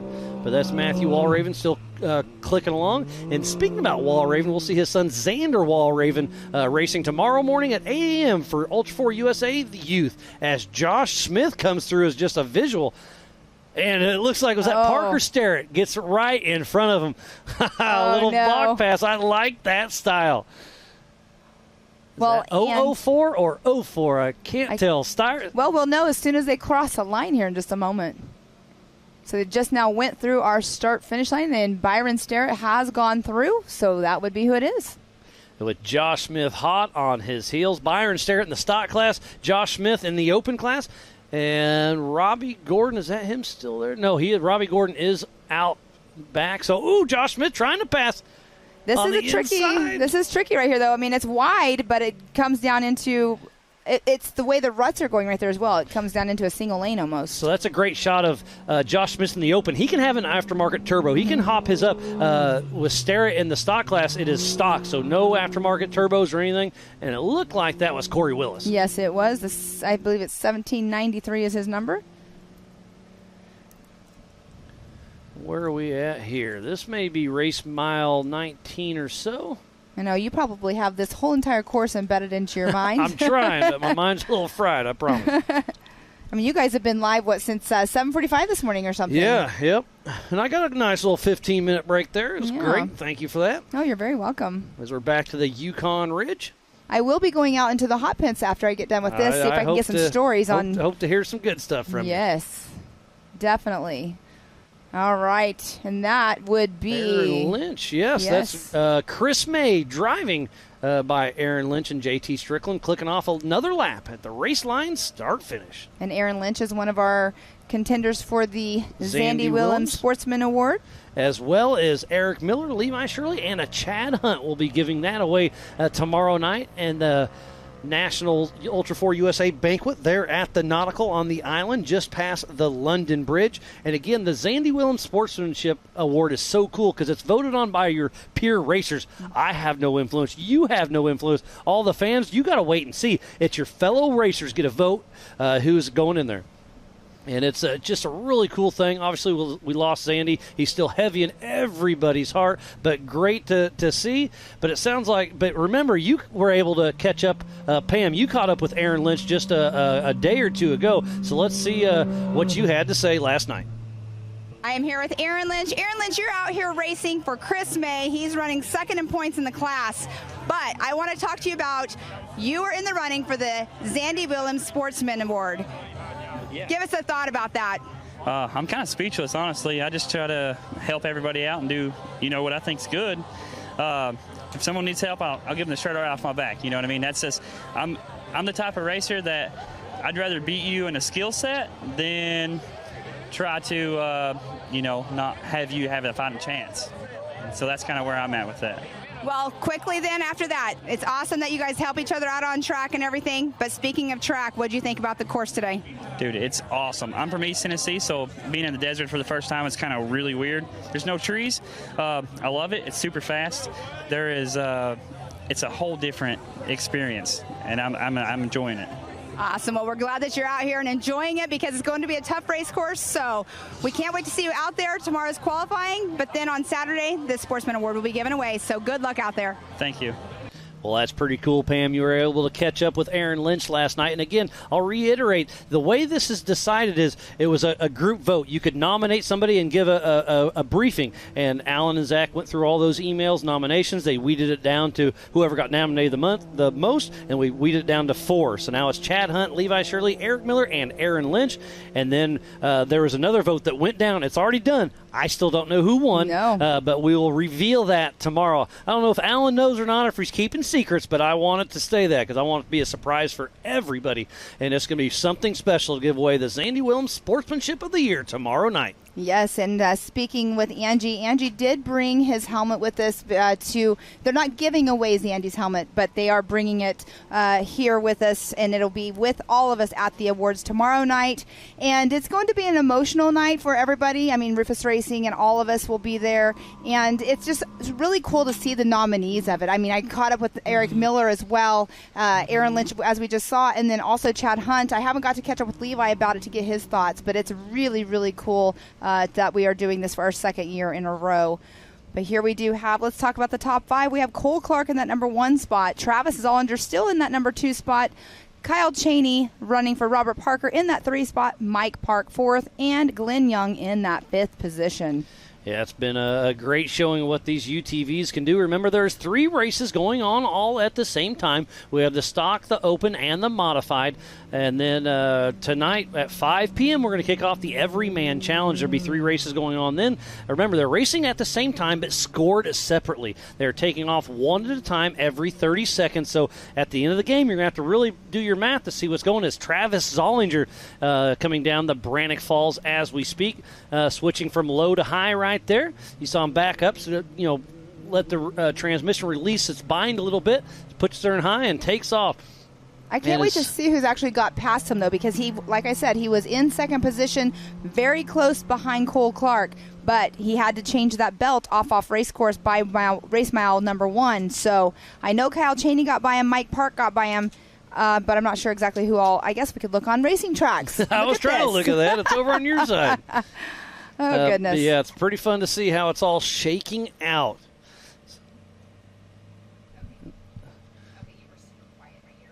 So the Optima battery leaderboard on our left of our screen. All right, let me zoom in on this because I need to see this a little bit closer. So Travis Zollinger should be about race mile 9.5 or 10 right now. So it does look like Mike Park and Kyle Cheney have gotten around him. And it looks like Cole Clark's roughly about 15. So it looks like he's about 9.5, roughly mile 9.5. But Cole Clark has a 3-mile lead over Mike Park and Kyle Cheney. That is incredible. Well, Kyle Cheney driving for Robert Parker, obviously for the entire season. All right, so physically out on course, it is Cole Clark, Mike Park, Kyle Cheney, and then Travis Zollinger. Wow. Okay. And remember, this is a 3-lap race. This is not a timed loop. This is a lap race. So we'll see what happens next time around for Cole Clark. Will be the white flag. And, Miles, I would like to point this out. Dustin Robbins is down here with the little red arrow. So if you guys are watching racing tracks, if their bubble with their number in it has like a red mark at the bottom of it, that usually means that they're either out of the race or they're stopped for quite a while. So Dustin Robbins is down here and on the racing tracks, that's where his pit is. So I might have to go over there and get some information and find out what happened with Dustin Robbins. Oh, yeah. I'm going to kick you out of here in just a little bit. I want you to get in the Amsoil Hot Pits and get us some information. Yes. I've been out in there all day long talking to drivers and everything. It's actually a lot of fun. I know you do it at King of the Hammers. I love it at Hammers. Absolutely.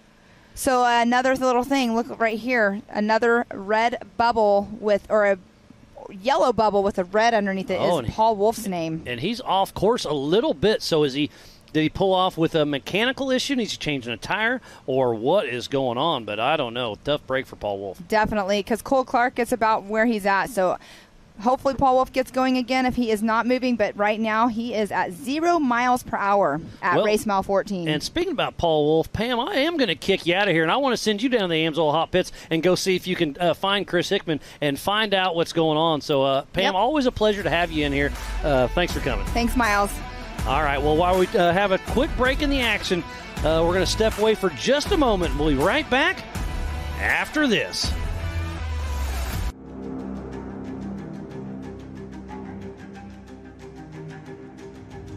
Connect with the Wild is about off-roading with your buddies. Connect with the Wild is about going to Moab and conquering new challenges that you didn't think were possible. Ultimately, Connect with the Wild is about enjoying the outdoors in your vehicle as best you can. We're treating it like we know it's something special that everyone will remember.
Watching Speed Sport 1, your home for great American grassroots racing. It's time to rumble! Whether you're into sprint cars or stock cars, at the line! Modifieds or midgets, dirt lane models or demolition derby, Speed Sport 1 has the grassroots. Welcome back to the 2023 Ultra4 USA Legends of Havasu. And while we're out, I got a couple updates. Jared gave me the update that Paul Wolf just broke a steering rack, so he is out of the race. And then Casey Shear said that Payne was saying that the skid plate was folding back on Cole Clark. That is a rubber mud flap, basically. So that is A-OK. So thanks for the updates, guys. Always much appreciated. And joining me in the Warren booth is none other than Bob Bauer. How's it going, buddy? It's going so good I can't stand it. It stays there. Okay. I've been outside all day long. And here's what the best part of the whole deal is. I am covered in dust. That makes me a happy man no matter what we're seeing. And we're seeing some great racing. I flagged off a lot of guys for qualifying today. Wasn't that cool? I loved so when JT brought the idea up, he called me. He's like, hey, so we were at the Off-Road Motorsports Hall of Fame. You were emceeing it. Yeah. And afterwards, you guys were chatting. And he's like, what would you think about being a Grand Marshal? And JT story is me. He's like, I would love that. But I want to do more than just being the old guy waving a flag. And here you are doing a little bit of everything. That's the truth. Truth be told, he said he came up with this, Grand Marshal idea. And I said, well, what does a Grand Marshal do? And sarcastically, I said to myself, nothing. Because most of the time, I see him sitting around doing nothing. But I kind of want to do stuff. And so I get to wave a flag. I get to talk to kids. I'm a happy man. I get to sit next to Miles Hasselquist, one of my cotton-picking, no doubt about it, double throwdown heroes. Oh, hey, it means so much coming for you because I'm a fan of yours. So it's cool that, and we became buddies. We've only known each other for a few years now. True. You came out to KOH, and Ryan Thomas introduced us, and we started emailing back and forth. And I was like, this is pretty cool. And then we got to meet at KOH, and I just love our conversations. Well, maybe we're two prep guys who really understand it. You are such a preparation guy. You shared your notes with me last year before, and they really, really do help. Trouble is, I'm just... Heroes is old Ricky Johnson, and he told me, fake it till you make it, and guess what? I'm still faking it. Here we are, dude. And I don't think there's a whole lot of fake left in you, Miles. You're going places with this. Ultra4 is not easy to explain to folks. Because visually, to a guy like me, a lot of them look so much alike. And, I know cars. I'm not, a total idiot. Oh, yeah, you understand the mechanicals of it, but it's still so different. And the longer you look at these things, the more you realize what you're seeing. At first blush, some of them look a little rough. You got to admit, sometimes they're not aesthetically what you really want for to sure. have. But then you start looking more carefully, and you see the beef, and you see the braces and the bars and where things are connected, and different ideas. There's one I saw where the front end was like almost totally empty until you saw the shocks and the stuff that was coming up right by the firewall. Yep. Everybody has a different approach. This is four-wheeling and racing at its best. Yeah, is it a rock crawler going fast, or is it a fast car rock crawling? There's a little bit of both. The blend there is so amazing because you're from Baja, so you're used to the T1 Unlimited trucks and the little bugs and everything. Those won't run here at all. And these cars, I'm not going to say they can beat those cars in the desert, but they can keep up. And then these cars can go through this right here at the Brannock Falls, which an unlimited truck cannot do. First time I saw a 4400 car on the desert race course was when I was in the race. We were just south of Santa Rita on the way to During the 1,000, huh? It's a 2017 Baja 1000, the 50th. And it's a lot of whoopee driving along like that. And, we know we're coming down to the last 200 miles, so, everything's in your brain's doing that. And then I see this black dot in the mirror behind us. You're keeping up with your mirrors because that's part of it. Well, it really is because we're not driving a rocket ship, so you got to. And there's a black dot starts coming real fast, like a fast mosquito coming right at us. And then we heard it before we saw it, really. And it went by us a 4400 car. You remember who it was? Greg Adler, I think. Okay, awesome. I was going to say, I know Paul Horschel, which is one of the nicer cars we have out here, raced a few years ago and got first in his class. He teamed up with Lauren Healy and was really doing some good things, and it's really cool to see these cars. It's Matt Walraven's really struggling at the top of Brannock Falls, and now he's a plug at the top, so it's right rear something.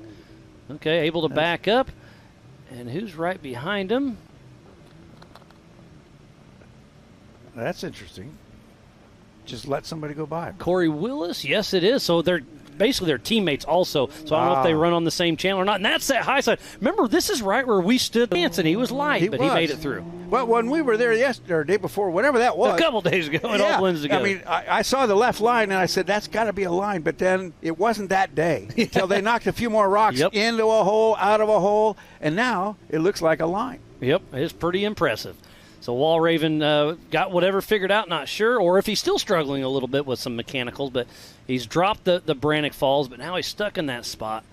And look at the sheer tension that's on that front suspension of those UTVs, because that's the most fragile part of the UTV is that front spot. I just can't imagine the forces coming in on that metal. I mean, that metal wants to rip. Oh, yeah. The ball joints want to rip apart. So Walraven does make it through, so he's still clicking along, but his teammate Corey Willis with PPEI makes a round.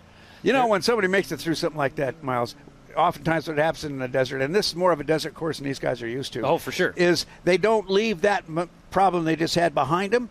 They take off, and the next 100 yards, they're still thinking about the last 100. Exactly. And that's when they whap all, you know. And, yeah, right out of the Bronco Folds right there, you better put it in high side because it really smokes through there. It opens up and really clicks along. So exactly what you're saying. Your mind has to slow down for the rocks, but then you have to remember to speed your mind up and look forward.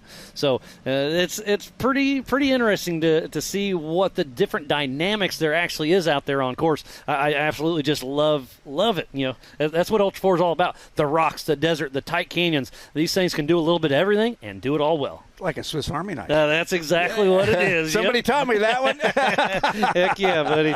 But yeah, these cars are amazing. I love watching them work through the desert. And again, just having you in the studio, I generally appreciate it.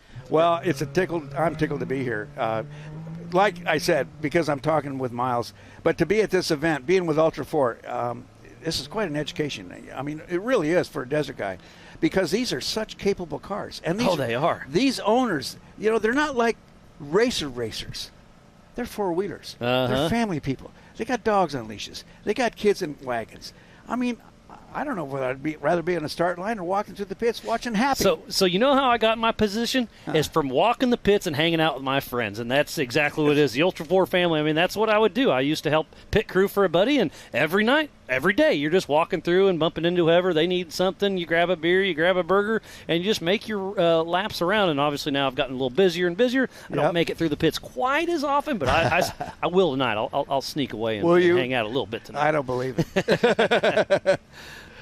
Wow. But yeah, some great racing going on out there. Oh, there's Robbie Gordon. We'll see. Robbie. Let's stick with this camera. He's all about the desert, all about the fast. Rocks are a little bit new to him, but he's raced King Hammers a few times. And if you guys give this guy the steering wheel, he can drive anything. Well, I think he's on a fresh belt, too. Didn't he just have a belt problem? I don't think these cars have belts, do they? Oh, that's right. Yeah. He was down there. He was down. They were doing something. But he dropped it pretty easy. And now what's going on? He's trying to back up? Is he bellied out? Momentum, Robbie. Yeah, he's bellied out a little bit. So there he goes. He makes it through. Okay. So Robbie makes it. Right behind him. Man, it just dropped on me. You know what occurs to me, Miles, is that this camera, as good as it is, doesn't show how actually steep that is. I know, yep. You know, it's like... It's a 10-foot wall, and you and I hiked it, and it's I mean, you're on all fours. Yeah, exactly right. It took all my feet and my paws and everything to get up. So we go from Robbie Gordon to Max Gordon in the Amsoil Hot Pits. It looks like they're going to do a little fuel strategy.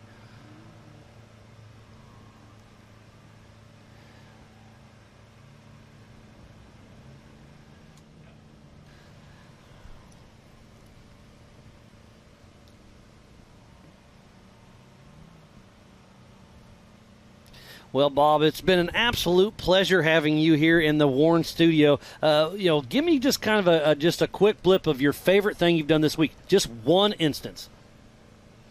I spent time talking to a kid who wanted to meet me, who wants to get involved in off-road racing.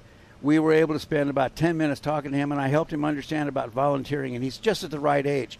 I learned today that he was down there helping people at the start-finish line, just lifting dirt, moving things, just to help and volunteer. Just having fun, huh? And so that's been having my heart spin. His name's John, and he's got that look. He's got that look, Miles. So I know I'm supposed to love race cars and all that stuff, but, man, I love those kids. They're our future. 100% future of the sport. And they'll be racing tomorrow morning at 8 a.m. Again, the Off-Road Motorsports Hall of Famer, Mr. Bob Bauer. Always a pleasure. Great talking with you. And we will be back with more racing action right after this. Speed Sport has been America's motorsports authority since 1934. Get news, results, and commentary from the most connected experts in the business, covering all forms of motorsports from flat track to NASCAR and everything in between. Bookmark speedsport.com on your mobile device now, or follow Speed Sport on social, and be sure to subscribe to the Speed Sport Daily. Speed Sport is your one-stop shop for all things racing on 2 wheels and 4. AMSOIL runs on freedom and has since 1972.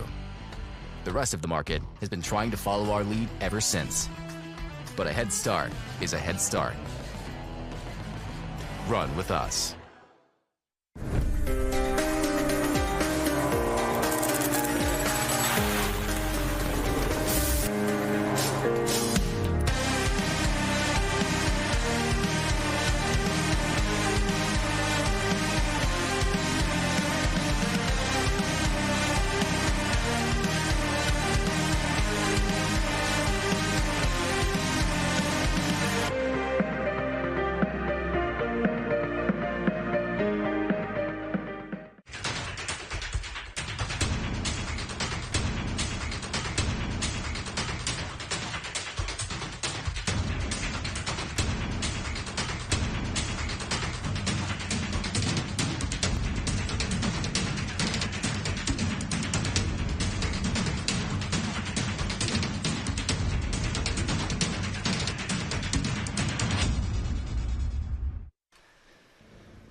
Welcome back to the 2023 Ultra4 USA Legends of Havasu. I am Miles Hasquis, and joining me once again in the Warren Studios, Mr. Jim Marsden. Hey Miles, how we doing? What a fantastic day to go racing. What a fantastic place to go racing. Now, I had to step out for a few short minutes, but tell me, what's been happening? Well, I was talking with Bob, so I don't have a clue what was going on. No, I'm joking. It's been some great racing. We saw Robbie Gordon drop the waterfall, saw Max Gordon in the AMSOIL hot pits. We saw Walraven struggle a little bit. Corey Willis gets around him, so there's been some stuff going on. Paul Wolf broke a steering rack, so he is out of the race. That's probably the biggest news. And if I don't know if you heard Pam and I talking that we thought a skid plate was folding back on Cole Clark's car. That's not a skid plate. That is a mud flap, so that's supposed to be doing that. Casey Shearer gave me that update. So we were thinking maybe he was going to have an issue. Nope, that's part of the deal. That's fantastic. Now, give me some news on, when I was leaving earlier, I did notice that Travis Zollinger was parked on the side of the track. Has he managed to get back up and running again? Yeah, he changed either a belt or whatever, and so I was out too. But yeah, he changed whatever he changed, and he is back and running. But Cole Clark, this is his race to lose, and next time around for Cole will be the white flag, and he's roughly race mile 25. So I'm going to say, does it get easier? Yeah, so he'll be here in about 15 minutes or so probably. Yeah, but we've also got to pay attention to Robert Parker, a.k.a. Carl Cheney, because he did start in 12th position on adjusted time, and it does look like he's going to have clear air between him and Cole Clark. Now, these are the two of the fastest guys on the track, that's for sure. And just looking at their position right now on the trackers, it does look like they're both going to have clear air as they work their way round to complete the end of lap 2.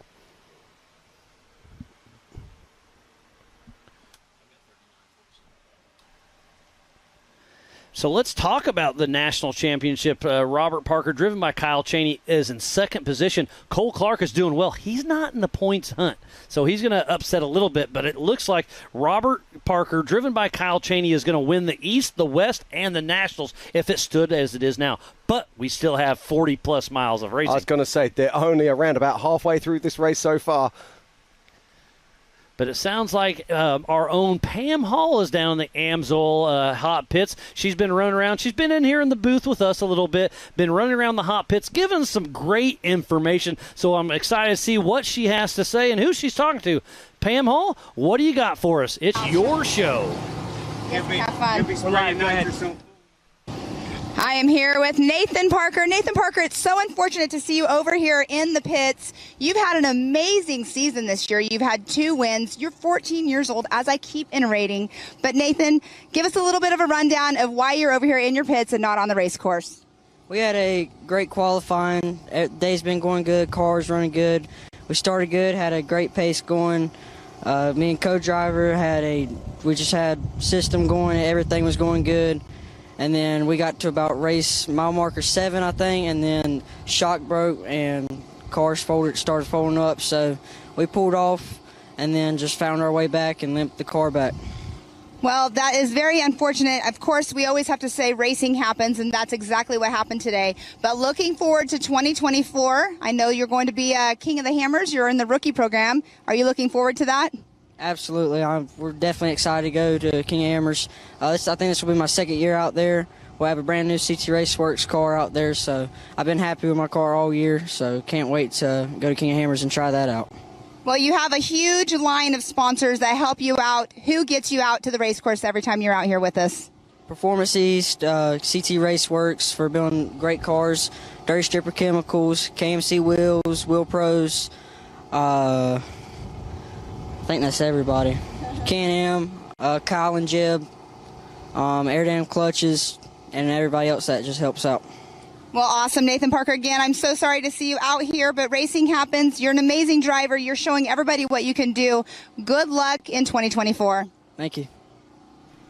Well, thank you, Pam and Nathan Parker. Tough break for that young man at 14 years old. But, hey, that's racing as we switch back to Jason Sushi at the Brannock Falls coming on down. He's got his son Ryder riding shotgun, switching from low to high and getting ready to hit the desert. Yeah, absolutely. Nathan Parker has a bright future in front of him, but that is our current race leader. That is Cole Clark. So that puts Cole Clark right around race mile 27. So he is absolutely flat-footing out there. So he's 10 miles out. So I'm going to say, yeah, we're going to be seeing him in the next 10 or 15 minutes because there's no really hard obstacles after this one, but just a lot of fast, flowy. Oh, and there's a shot of Nathan Parker's rig right there in the Amsoil Hot Pits there with Wall Raven and few others. Dustin Robbins there. Dustin Robbins that's out of the race. So attrition is exactly what we said was going to happen here. This race is about attrition. These are 37-mile lap, and these are tough miles. You've got to be really, really on it. You've got to be holding in. But it's interesting. This race is setting everybody up. This race is burning in the ruts. This race is burning in the lines that these people are going to be traveling later on. Yeah, and it's going to be fun to watch because now we're going to go to the EMC class later on today. Tomorrow morning we kick off with the youth, but they'll all be on the qualifying track today. But that course is going to be blown out for when the 4400 actually starts. Absolutely, and I can't wait for that. But right now it's about the 4900s, and let's talk about the classes inside 4900. So we've got the stock UTV class. And it's got an OEM chassis. You must use stock suspension pickup points. Reinforcing is allowed. You must run front body and side plastic. The rear bed can be trimmed to fit a spare tire, 1,000cc maximum engine, and 33-inch tires. Then the next one is the Pro Modified UTVs. Now, this is the one that we see so many times sitting on the top of the box. Guys like Paul Wolf running in that class, of course. Hydraulic steering. Yeah, exactly. Aftermarket turbos. They have to have a chassis based on the original OME chassis, but they are allowed boat sides, but they got to have the complete plastics, 1,000cc maximum engine, and a maximum of a 35-inch tire. And then the open class is just what it is. 2,000cc has to, you can build it, dream it, race it, make it happen. And we see a lot of fun cars going into that class as well. So as the racing continues here, what we're going to do is going to pop back down to Pam, who's down in the pits right now with Dustin Robbins with some more news about what's been happening here today. Pam, it's all yours. I am here with Dustin Robbins, the number 311, All Things UTV. Again, unfortunate to see our racers out here in the pits. This is a tough race course. Give us a little rundown of what happened to your car. So we had a left-hand turn, but there was a right side. The big drop-off, the big wash was to the right. Come sideways and, saved it, and then we hit a rut and broke the heim joint on the trailing arm. Well, I see you came in with a tie down on it, a ratchet strap, and we always jokingly say that if we're not finishing races on zip ties, duct tape, and ratchet straps, are you really racing? Is that a correct saying? I would say today, yes. We had to do a bush fix and made it back to the pit. So. Well, you're back at the pits. It looks like you're probably going to start getting loaded up, but racing happens, which is very unfortunate. You're okay. That's all that matters. But you saved the car at least. Just had that one thing happen to you. Yeah, that's right. The course is dialed out there. It's pretty good. a lot of switchbacks, hard on the brakes, hard on the drivetrain, a lot of acceleration bumps, braking bumps. Was a really good prep course by JT and Miles. Everything was great, but racing happens. So, yep. Exactly. So who all besides All Things UTV gets you out here to the racetrack? Seth Holmes, Scott Hunt, and All Things UTV. Family back at home. But happy to be here, be a part of it, and we'll come back swinging at King of the Hammers. I mean, you're always up there running strong, and here you are. So unfortunate, but again, we'll see you at King of the Hammers. Thank you. Well, thanks, Pam, and tough break for Dustin Robbins. But, hey, just like it says, racing happens. I'm getting that put on a T-shirt. That is absolutely fantastic. Pam, thank you for that one. I'm stealing it. Racing happens. That is very cool indeed. For those of you who are just joining us, welcome. This is the 2023 Legends of HAVASU, just outside of Havasu Lake City. And what a place this is, Miles. It's amazing, isn't it? You got in here Wednesday. You've been touring the U.S. for about a week now or so. I've been keeping up with you, done a lot of cool things, but then you make it all the way here to Havasu. Yeah, well, as you say, touring for a week. I got in on Saturday. I've just crammed in a lot. It sounds like I've been here for a week. But, no, well, guess I what? love this Tomorrow's country. Saturday, so it's almost a week, so I'm right. No, I've been working. No, I love this country. It's absolutely fantastic, and I love the racing that you do here. It's incredible. But let's look a little bit about, as we continue to watch this incredible 4900 race, what is going on for the rest of the week, Miles? There's so much going on. I mean, we have the F1 boat racing that's still going to happen, the IPRA radio, the American Side-by-Side Takeover. We have Brett Michaels tonight, and they're going to have a guest host of Rome from Sublime and Dee Snider from Twisted Sister. And then tomorrow night's Flow Rider. So we got some big music acts yet to come. And then we have a jet ski trick show and some pool parties. So much cool stuff going on. And on top of that, we have some of the greatest racing ever. Let's not forget at 5 p.m. this afternoon, we have the EMC race, the Everyman Challenge. So what classes are we seeing in that? We're going to be having the Spider Tracks 4600s. The 4500 Yukon Gear and Axle Modified class. And, of course, we're then going to be seeing the 4800 Brannick Motorsports Legends 4800 Legends class, which will be absolutely fantastic. And then Kevin Bailey's just tuning in, giving me some split times. Looks like Cole Clark's 2 minutes and 30 seconds ahead of Parker. And then it's 2:35 ahead of Mike Park, 2:36 ahead of Zollinger. So thanks for all of that great updates, Kevin Bailey. As we continue to watch the action here, some fantastic stuff coming through from our live images. Just trying to see who that is, but our current race leader right now is Cole Clark in that single seat machine.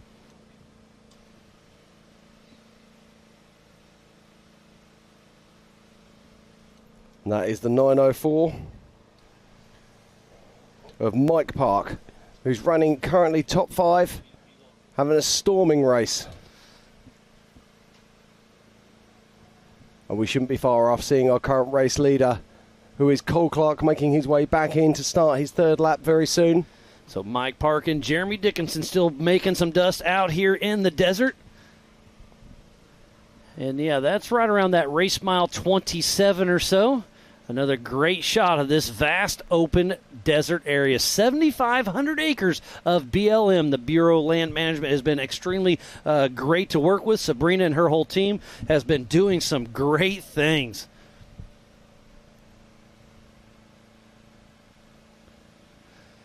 And there's so much track out here, 37 miles of course, and there's a lot of course markers. We got some wrong ways, some dangers, some arrows. So Pam Hall was checking out the course earlier. Pam, what do you got for us? All right, guys, we're going to do a little bit of track talk for you at home that don't know what our racers are looking for out on race course. Behind me, we do have an orange arrow, and this is what we're going to talk about right now. It is facing to my right, but what it is doing is that means there is a 90-degree turn coming up. Sometimes out on the course, it'll just be at like a 45-degree angle, meaning it's just a little bit smaller of a turn. And then also, if you see 3 arrows and then 2 arrows and then 1 arrow, that means that is a high-speed section, and you need to make sure that you are definitely checking up. Another important sign out on race course that the racers have to make sure that they are paying attention to is this one right here. It is red. It has a big W on it. It is the wrong way. You do not want to go that direction because we do have VCPs out here. If you go the wrong direction, you're off race course. So this one is one of the crucial ones out here as well that the drivers have to look for. All right, here is one more sign that the drivers want to make sure they're looking out for. It is the danger sign. It's the skull and crossbones with a down arrow. This right here, this will hurt your car. This will hurt you. They have to make sure they're checking up because if not, it can end their race.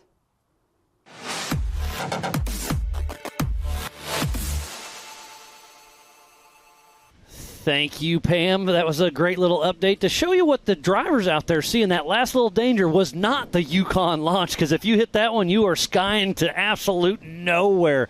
And another special guest I have joining me in the warm studio, Mr. Levi Shirley. How's it going, buddy? Good, Miles. How are you, sir? Oh, I'm doing great. We go way back. We go back before I even knew what King of the Hammers was, back in XRRA days. Our first race, we had some issues. I was racing with Paul Beatty, and we blew some fuses, had an electrical issue. Couldn't figure it out. You gave us a tackle box full of fuses. First time I ever met you. What's that? I mean, that's 15 years ago or so? I believe 2007 is when you and I first met. That's probably right. In somewhere in Alabama. Yeah, Grey Rock, Alabama. That was your first race. If I remember right, you tumbled a good one that one, right? Yeah, exactly. I got my first car, and I went about 50 feet and DNF'd my very first race. So, yep. That's all part of it. But anyways, it's always a pleasure having you in here, Levi. Kansas boy out from Dodge City. I'm from Paola, Kansas, south of Kansas City. So we're about 5 hours away from each other, but we go way back, and it's just great to see where the sports came. Yeah, absolutely. So I started, obviously, rock racing back before King of the Hammers or Ultra4 was even a thing. So, yeah, I get asked this question a lot, like, you being from Kansas, where on earth do you practice? And because it's not typical that a Kansas Flatlander can do anything about rocks or know anything about rocks. So, yeah, and the answer to that is just got to get out there and race. Yep, we got to get out there. Seat time. And you have that little riverbed. I came out there and played with you one time. That was a good time. So that gives you a little bit of the desert, even though out in the middle of nowhere. Mm-hmm. And that race, I was beating you until I wasn't. Until you weren't. That's right. Yeah, that's such a cool race. We are blessed in Dodge City, Kansas with a good riverbed. We have been down there for years. It's the Arkansas River that runs right through Dodge City, and it is dry. Yep. For about 80 miles. So it's the closest thing to desert that I have. Yep, all in good fun. And you've been racing, started XRA, then you've worked your ranks through King of the Hammers and Ultra4. Your dad, Brian's raced King of the Hammers. He's led King of the Hammers a few times. You've done well yourself, multiple podiums, and you're just both the Shirley family is stewards of what Ultra4 USA actually is. And speaking about that, that's why I wanted to bring you in here. You're nominated for the Zandy Williams Sportsman of the Year. I'm getting goosebumps just talking about it. I know that's got to feel cool. Yeah, absolutely. This year I have not had the best year racing-wise because we debuted a brand new car this year, and we know a car is not a good car till at least the second year. For sure. So we kind of counted this year out, to be honest with you, before the season even started. And there's Max Gordon dropping down Brauco Falls with Justin Barth right behind him. Keep going. Yeah, and so we knew we kind of counted ourselves out because we knew it was going to be a testing year. We'll come up, we'll try our best, we'll put in the hours at the shop, and we'll show up and we'll race. And so with that being said, I have got my absolute butt kicked. So to be able to be out there and to be, still running and then nominated for this award means the absolute world to me. More than I can possibly explain. Again, you talked about goosebumps.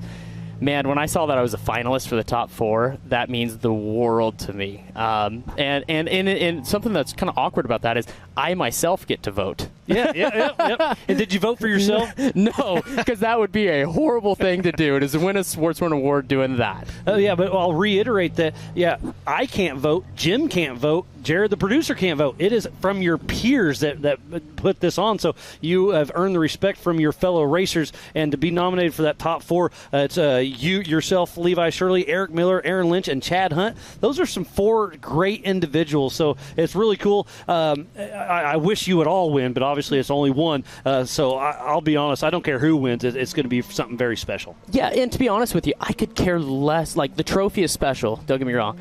Just to hear that I'm a finalist. Yep, just the nomination means the world to my peers.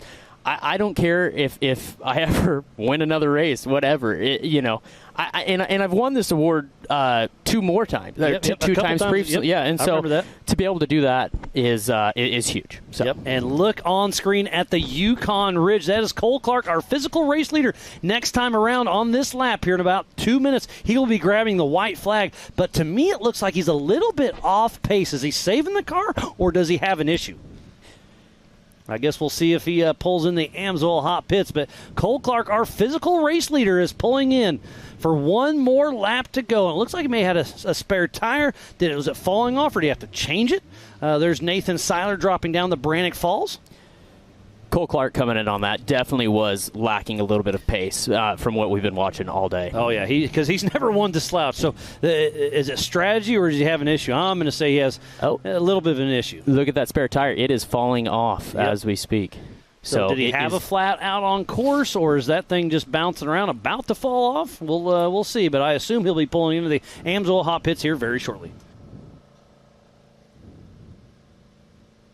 So the white flag will be out, heading out for his third and final lap here for the 2023 Ultra4 USA.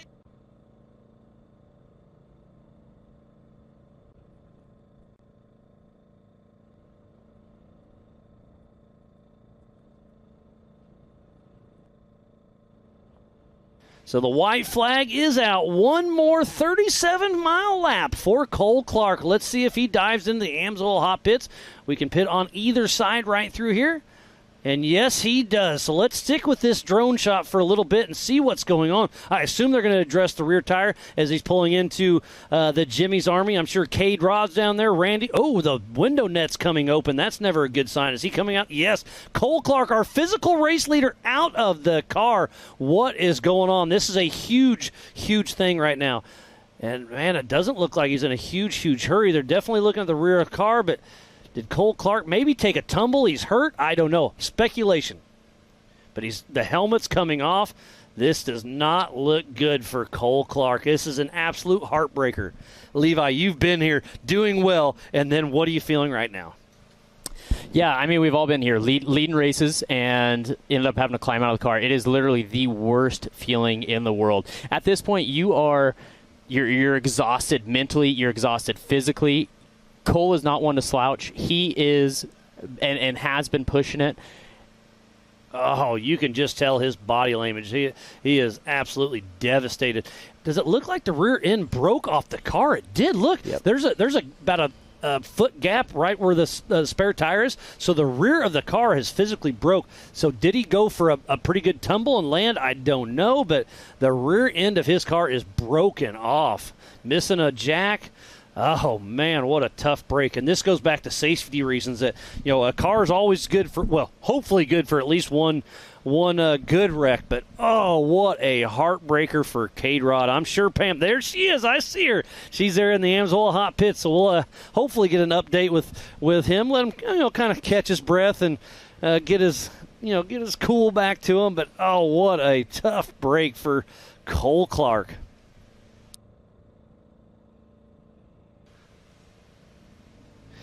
So, man, just a tough break. Who is in second out there? It's still Kyle Cheney, and Kyle Cheney's still at race mile. So 4-mile lead, a 4-mile plus lead by Cole Clark. What a heartbreaker out there. But, hey, to finish first you must finish.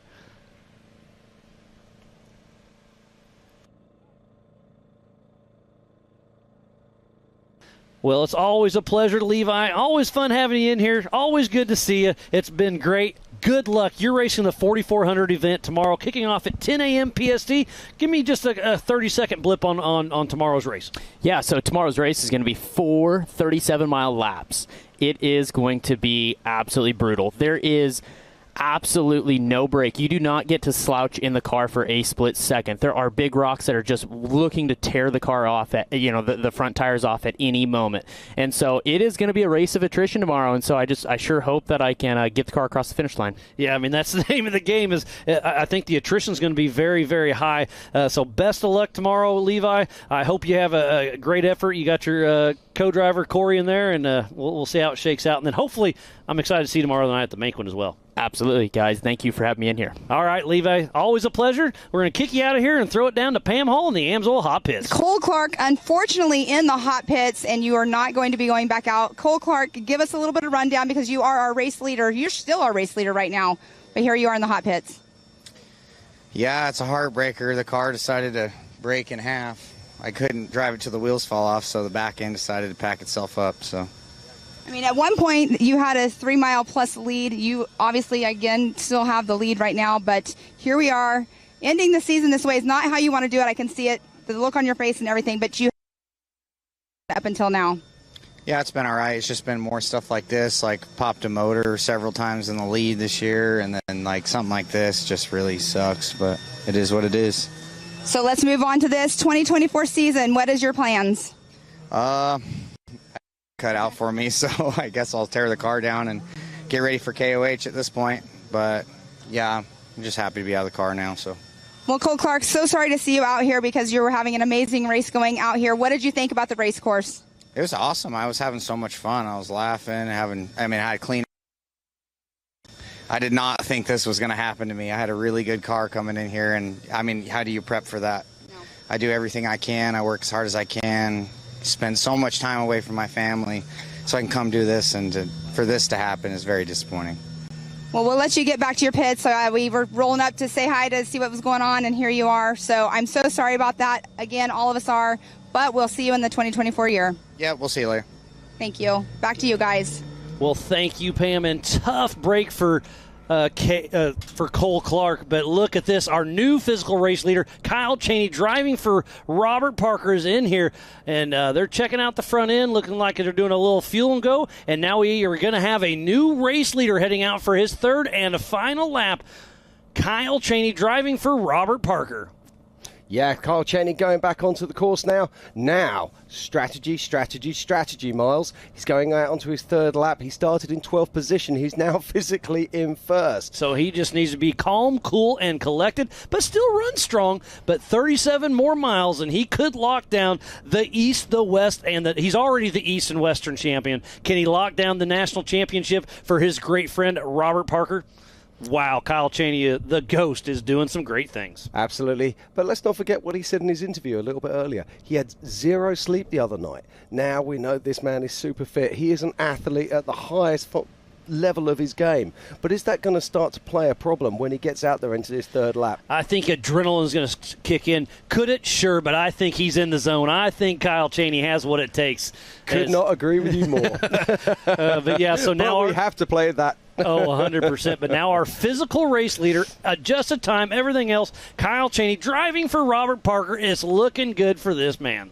Yeah, it's really exciting to see Levi Shirley in here. He had a kind of that vibe and that buzz about him that I haven't seen for some time. And you know when you just talk to someone and they just, they almost exude confidence and sort of happiness, and the way that his body language, I'm really excited to see him on the course tomorrow. So we were covering the Zandy Willems Sportsmanship of the Year Award, and then you were over there chatting with him after he left about his car. I should have asked that question, but we were in a different little zone. What was he saying about his new car? Hey, who's saying, he's been chasing demons, and as you do with all new cars, new car blues. Yep. Yeah, absolutely.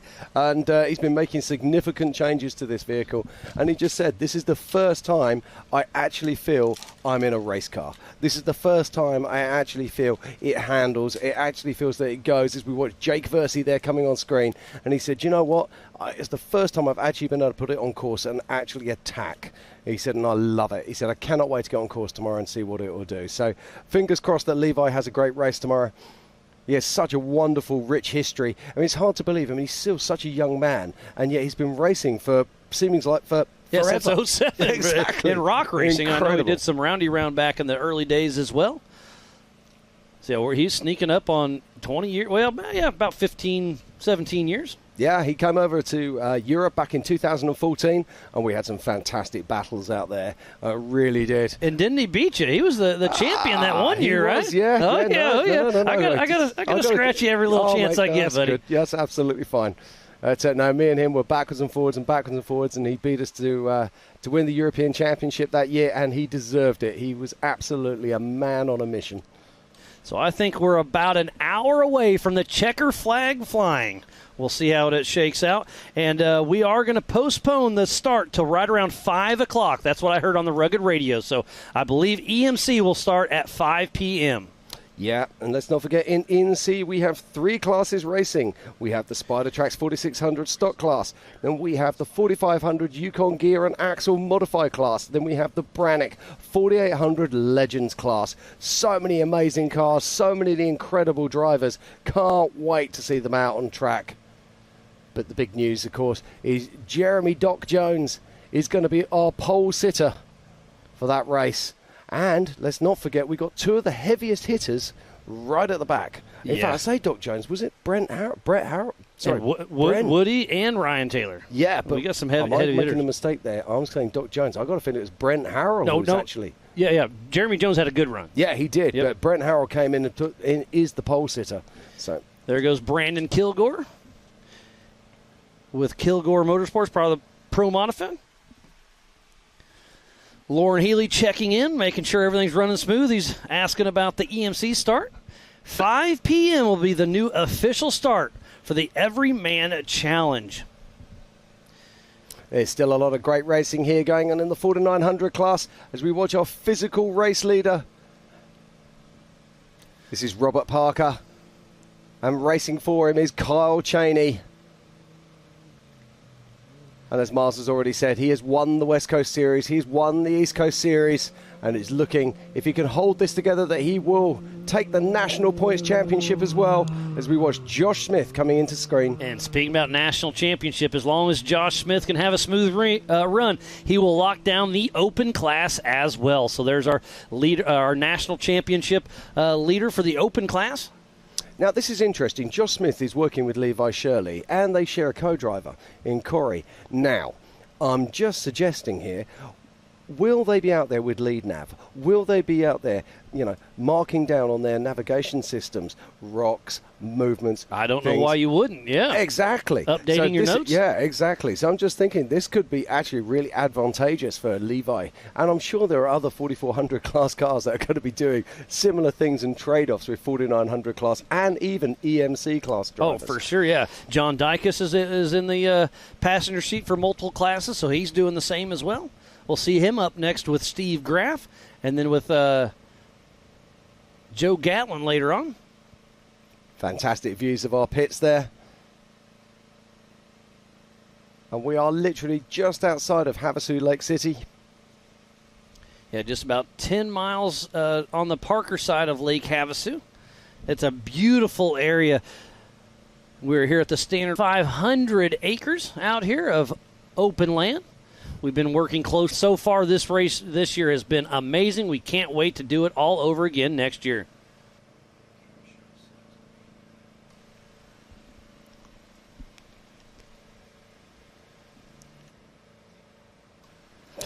So if you're following the race at home and you want to check out the tracker, why not travel across to racingtracks.com. So it's racing and then tracks, spelled TRAX.com. You'll be able to pick up all of the tracker information and see exactly where all your favorites are on track right now. And there is Mike Park and Jeremy Dickinson. So he's moved into 4th position on adjusted time. But, man, he's ahead of Travis Zollinger. So we'll see how that all shakes out. But Mike Park and Jeremy Dickinson have a good run going. Yeah, and it sounds like we've got Pam Halls down in the pits, and she's got more information. She's getting quite good at this, So, Pam, what have you got for us? I am here with K-Rod. K-Rod, you're normally in our 4400 Unlimited class. Today you raced in the UTV. Great seat time and a great pre-run for you. How did it go for you out there? Unfortunately, you're out here in the hot pits, but how did it go for you? Actually, it went really well. I mean, we really wanted to utilize it to just get as much time on the track as we could so we could be dialed in the 44. I mean, it helped a ton in qualifying because there was the blind section that people did the day before, so I was able to go out in the UTV before and actually run that. So I had a little leg up there. And we got to run, but, the car was down on power right off the line, so we tried to sort some things out. We were battling just to get the one lap in, but one extra lap, it could make all the difference of, just course evolution of just the amount of the front runners that ran through and chewed up so much stuff in one lap. I can only imagine what it is in 3 laps and then after the EMC. So it really puts into perspective what the course is going to look like and how the lines are evolving. And we're just going to, take what we learned and go work on the 4400 car, get it perfect as we can anyways, and then put it to the test tomorrow and lay it all out there. Well, last race of the season, what is your plans for 2024? We don't know. We're going to be here. We're going to be racing. We're not quitters. We're going to keep going. We're going to keep racing. We love this. We don't like doing anything else. We don't golf. We don't play sports. We're not hobbyists in anything else. So we like to go out and we like to race cars. We like to build shit and break it. So. Well, this is your sport. Yeah, absolutely. So this is what we like to do. We don't really do anything else. So we'll be here.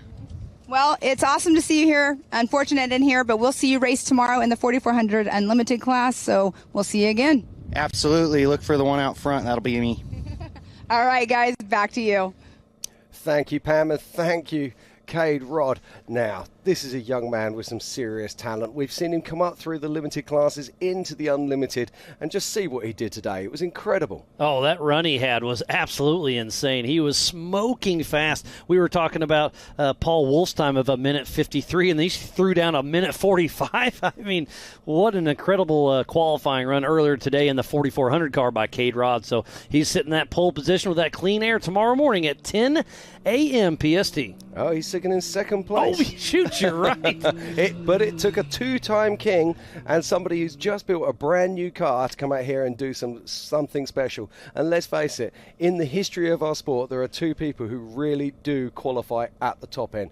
Jason Shearer and Lauren Healy. Yeah. And it took Lauren Healy to pull out something very, very special to beat Cade Rod today. So both of them are in single-seat IFS cars out front, so we're talking navigation. We'll see how that plays out. But, yeah, you're right. I forgot. He sat up front for the entire time until the very end. Yeah, absolutely. And tomorrow is going to be really interesting as well. They're going to be doing 4 37-mile laps, so fueling is going to come into play for most normal cars. Some of the Hammers cars, the specialist cars like Bailey Campbell, I was going to say Bailey and probably Paul Horschel. Exactly. They'll probably be able to run this without having to refuel. But a lot of the guys out there, they are going to have to take fuel, and that's going to become part of the strategy for sure. Yeah, I mean, Lauren Healy's in his typical short course setup car. It's a single seat, so we'll see. Like you're saying, I think he will have to probably stop halfway through to top off with some fuel. But there's Gomez Brothers Racing in the background. We have all 3. We have 3 of the 4 Gomez. Marcos had to stay back and keep the business running while the rest of them go out and play. Well, someone's got to earn the money, Miles. But we are here right now, just outside of Lake Havasu City. And what a great showing it has been. It is indeed. We're into the 3rd and final lap of this race. And right now, it's all about Kyle Cheney, who's bursting into the lead. And in second place, it is Mike Park. They are the only 2 vehicles currently on lap 3.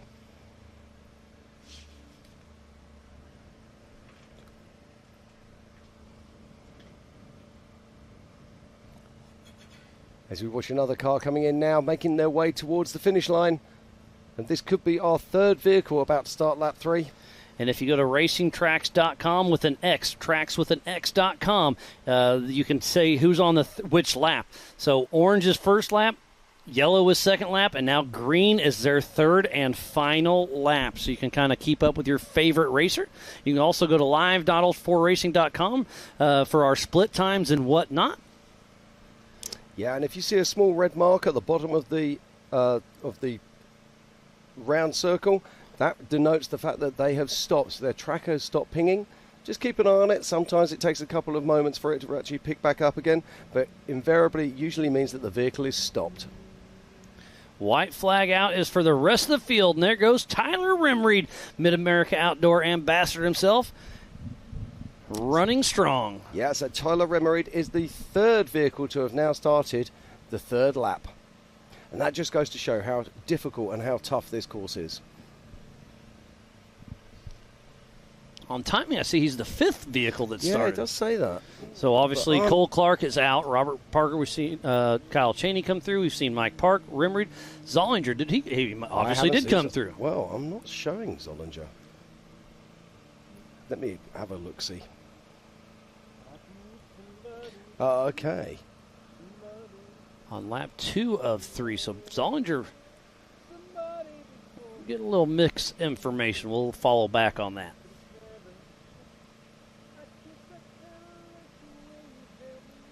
But Cole Clark obviously out of the race in the Amsoil hot pits. Hate to see that for him. Again, if you're just tuning in, we thoroughly appreciate each and every one of you. I am Miles Hasquist alongside Mr. Jim Marsden. This is the 2023 Ultra4 USA Legends of Havasu.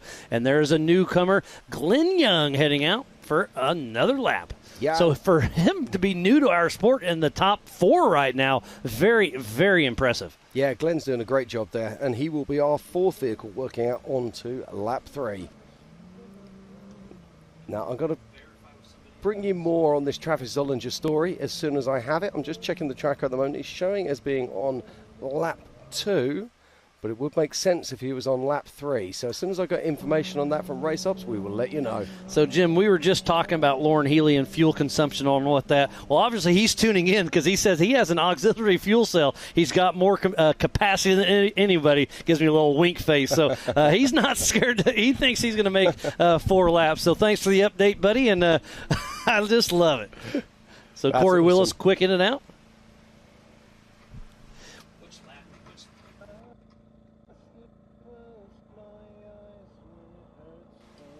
Oh, no, he flipped over again. Yeah. So Eric Yates, same spot, same thing, a little bit of different angle, but Eric Yates having a rough time there down at the Bronco Falls. I'm trying not to laugh at him. I'm hoping I'm laughing with him. I'm sure he feels that way right now, Miles. And I think we have another rugged replay, and here it goes. Let's see what happens with Eric Yates. He drops down once again. And, yeah, he's just too far going right into that big rock.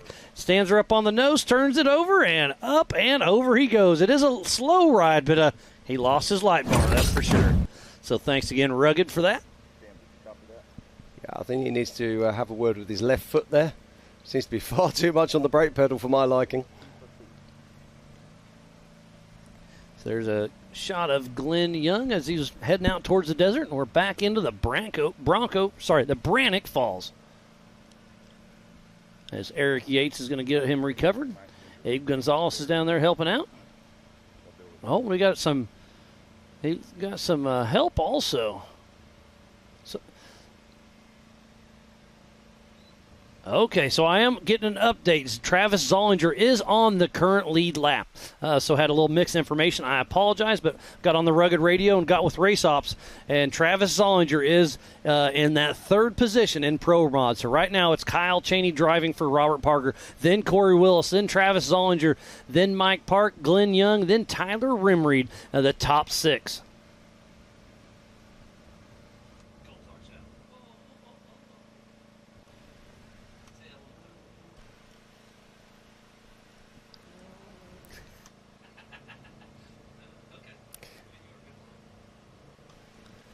So Just look at that view there, Miles. It's absolutely fantastic.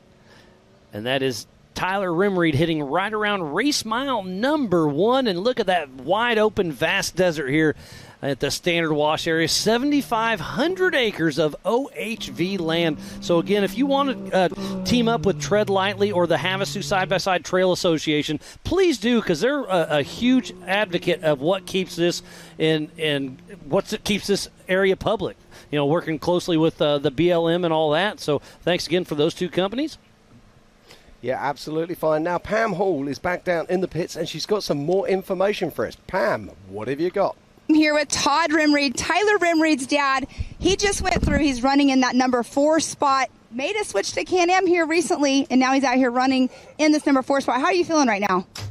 I tell you what, as a father, is so nerve-wracking and exciting at the same time because I'm a racer too, raced at Disney. But yeah, he's really killing it out there. He started in 10th position, had a cracked differential in qualifying, like an egg, just dripping out. And so thanks to the crew, put it all back together. And so we're just hoping he can keep the car together and bring it home on the podium. And talking about that, you came over and you guys had told me, I saw a picture of it and everything. I mean, between getting that switched during quality, didn't have much time. No, not a lot of time, but we came ready. We got a lot of tires. The guys have been practicing. If he comes in with the flat, we're going to touch the car first and then fuel later, just trying to keep, a good plan of attack. So, yeah, we're excited. He's on his last lap, so hopefully he can just keep the car on the track. And hopefully one of the guys in front of him, because all 3 pro mods are in front of him. Right. So in class, he's still in 4th. So somebody needs to have a bad day so as to get on the podium. Well, let's talk about Tyler for just a moment. I mean, he's not only out here racing with Ultra4 USA, he races in Nitro Cross. We just finished up our Mid-America Outdoor Side-by-Side Championship Series. He raced in the Champ Series. He's done Circle Track this year. He's went into a Pro Light. I mean, all kinds of stuff. I know there's big plans for the next season as well, stepping up into a new truck, I believe, correct? Yeah, absolutely. This is our 3rd year racing. Kind of been full throttle. I guess it's kind of addictive, but we're going to try to focus our energy next year. We got Kyle Greaves' Pro Light truck. We're excited to be in that, and we're going to run the Can-Am Turbo. So we've made the switch from Polaris to Turbo. It's been an amazing change. He's just so natural. He started off in the Nitro Cross in a Can-Am, did well. He's leading the points in Nitro Cross. So we're going to be here in Phoenix coming up next in the Nitro Cross, and so we're just a lot of good things coming for Tyler, and we're going to focus the Pro Tour, especially on what he can do in the Can-Am. Awesome. Well, I'll let you get back to, because I know that we're getting ready to take the checkered flag and keep those nerves on end, right? Yeah, absolutely. Thank you, Pam, for the interview. Awesome. Well, hopefully we'll see him up there on the podium. Hopefully nothing, drivers, but hopefully we'll see him up there. Yeah, thank you. Back to you guys. Okay, thank you so much, Pam. So good to hear there from Todd Remereed. Now, we've got a special guest who's joining us in the booth right now. It's none other than Greg Mulkey from Raceline Wheels. How are we doing, Greg? I'll tell you, what a race out here in the middle of Havasu. I'll tell you, we had such a great week out here. I've traveled through this place so many times in my life to different desert races and never realized just how much stuff goes on here. Oh, look, we've got a Speed UTV stop there. Now, is that Max or is that Robbie? He's just trying to have a look there. I've seen him moving. He's trying to move. Just kind of catching up. That is Max Gordon in the 777 car, getting himself back on track. So what do you think of this race course? How cool is it to have Ultra4 out here? A lot of the guys have been just telling me they just been having such a good time. Here we go. Got a rugged replay here of Max. Looks like he's all over the back end of this car. Makes the pass. Oh, he just looked like the back end hit down pretty hard when he got down the bottom on that hill there. Yeah, not sure what happened there. We see him get going again. Thank you for the rugged replay there. But he pulls over for another stop. So tough break there. But Greg, talk to me about this. I mean, you've been around Ultra4 Racing for a great many years now. What is it that keeps bringing you back here? The love of racing, just like all of us. But, when the sport gets to a level like it's gotten right now, and with the Revaniti family and with MOE and everything coming in here, it's just a whole nother level that we're fixing to see come on board. And so I'm kind of excited about all this stuff. And, we have over 50 4,400 cars today. I know, that's it's absolutely astonishing. 4,400. Yeah, so it's going to be a busy day tomorrow. I kind of feel sorry for JT a little bit because he's got his hands full with all the race cars that come out to do this race. And you got several points championships that are coming down to this race. I mean, people have to give up races that they won because they won the double points races to finish good here to win championships. It's really a lot of talk going on. And then the course, 36 miles. 37 miles. So I don't know that that's probably the second longest course that we get to race, don't we? In the It is indeed. So I hear several of the guys going, yeah, we can stretch our wings out on here. But, man, JT's got some really tight turns down in here. And you just can't barrel off in some of this stuff out here. Absolutely. So. But let's talk about evolution. I mean, obviously, you guys make wheels, and we've seen the evolution of the Rock Sports and of us, obviously, Ultra4. So, I mean, what changes have you made to your product lines over the years to bring us better product for this type of racing? Well, everything has kind of gotten a basic recipe now because everybody's been doing it for a while. And so all the little things that happen now are really fine things that we do in the heat treating processes and the material processes. And then we changed some things up on the new Rhino wheel that we've introduced. And there's a lot of guys here running it. And it has ribs and stuff in it to keep the shock of the wheel from bending all the wheels up so bad that they do out here, because they have old poop moments all the time. And so that takes out the wheels. Like, there's some big rocks out here. I mean, they're tire and wheel killers. And so we want to make sure that the wheel holds up well enough that they can make it through most of that stuff. But we don't want the wheels to break off where they can't race no more. And it's just a fine line. And so now it's all got down to just little nitty-gritty things that you try to do to make the recipe that everybody's kind of been doing it. I mean, a 17-inch wheel can only be built one way, you know. And so you start paying attention to the little things that make a difference. And so we have. And then our new forged wheels, they put a bunch of time and effort into those, and we're having really great success with that too. So, and Raceline has just gone, we're building wheels for everything now. Yeah, it's absolutely incredible. So your car trailers, your UTVs, the wife's grocery getter, the kid's college car, we got something for you. It's racelinewheels.com. Fantastic. So, we do. One of my favorite things that you've been doing recently is actually making alloy wheels that look like steel wheels for the Class 11 vehicles. Isn't that something? That is something else. That's the mobile wagon division that they come up with this year. And the Class 11 is such a cool class. When you see those bugs roll out on the course, it's not as exciting as this, but it's old school buggies, you know, the VW bugs that we always seen when we were in school doing it. So, the Class 11 was good. That's Robbie's. Yeah, this is. I do believe that. Is that Robbie? It's one of the speed rigs. Yeah, it's one of the speed rigs. I'm trying to work out if that is. Yeah, if it's a 777 or a 777, but he's taking on fuel. Now, we saw Robbie taking on fuel earlier, so my guess would be that this might be. No, 17. That is 777. So that is Robbie again. That's very interesting. Fuel again, huh? Yeah, yeah. Well, he may have a heavy foot today. I was going to say, he's got a very heavy foot today, that's for sure. But that's the second time we've seen him taking fuel. So, very interesting. Maybe they've got a damaged tank or something. And we can only laps. guess at this rate. He's only 3 laps. Yeah, it's 3-lap race, but I think I'd have to check my tracker to see where he is. Yeah. But second time he's gassed up, that is for sure. And just looking here to see if I can see where he is. It looks like they're still doing about an hour a lap. But anybody can go to racingtracks.com, check out the tracker, and be able to follow what's going on. 77. So this is the start of Robbie's 3rd lap. So he is fueling again. So he's actually taken fuel on both laps so far, which is quite interesting. That's great to see Robbie out here. I mean, that's how you see that other people in the industry are seeing the level that this is rising up to out here with this Ultra4 USA stuff. And so getting guys like Robbie to come back out here and racing the UTV, you watch. Next time he'll be building another Ultra4 car and trying it again like he did at KOH. Well, wouldn't that be cool to see him out there again? Him and his son both. I mean, they're both pretty bad motor scooters. Oh, they are indeed. Well, let's not forget that Max Gordon has just come back in off of the win at the Nora 500. And, it was a big class of vehicles. So it's great to see them out here and great to see them showing us their skills and their vehicles.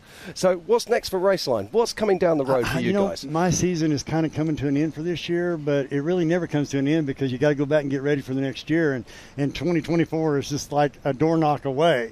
And so we're already starting to get prepared and doing things with Ultra4 for next year. And so it's going to be a good year next year. I'm really looking forward to it. You know, the economy is a little spooky, but race car guys and race car fans, they come out and go to the races. Absolutely. And I'm excited. This is our therapy. This is how we get through those bad times. We come racing and we hang out with our mates and we have the best time ever, putting it all out on the track. Well, Greg, it's been an absolute pleasure to have you in the booth. Absolutely, man. Thank you guys for all keep it up. And I love how you guys are getting it out to everybody because more and more people are checking it out, and it's really working. So just keep up the great work, man. Anything that Raceline can do, we're here.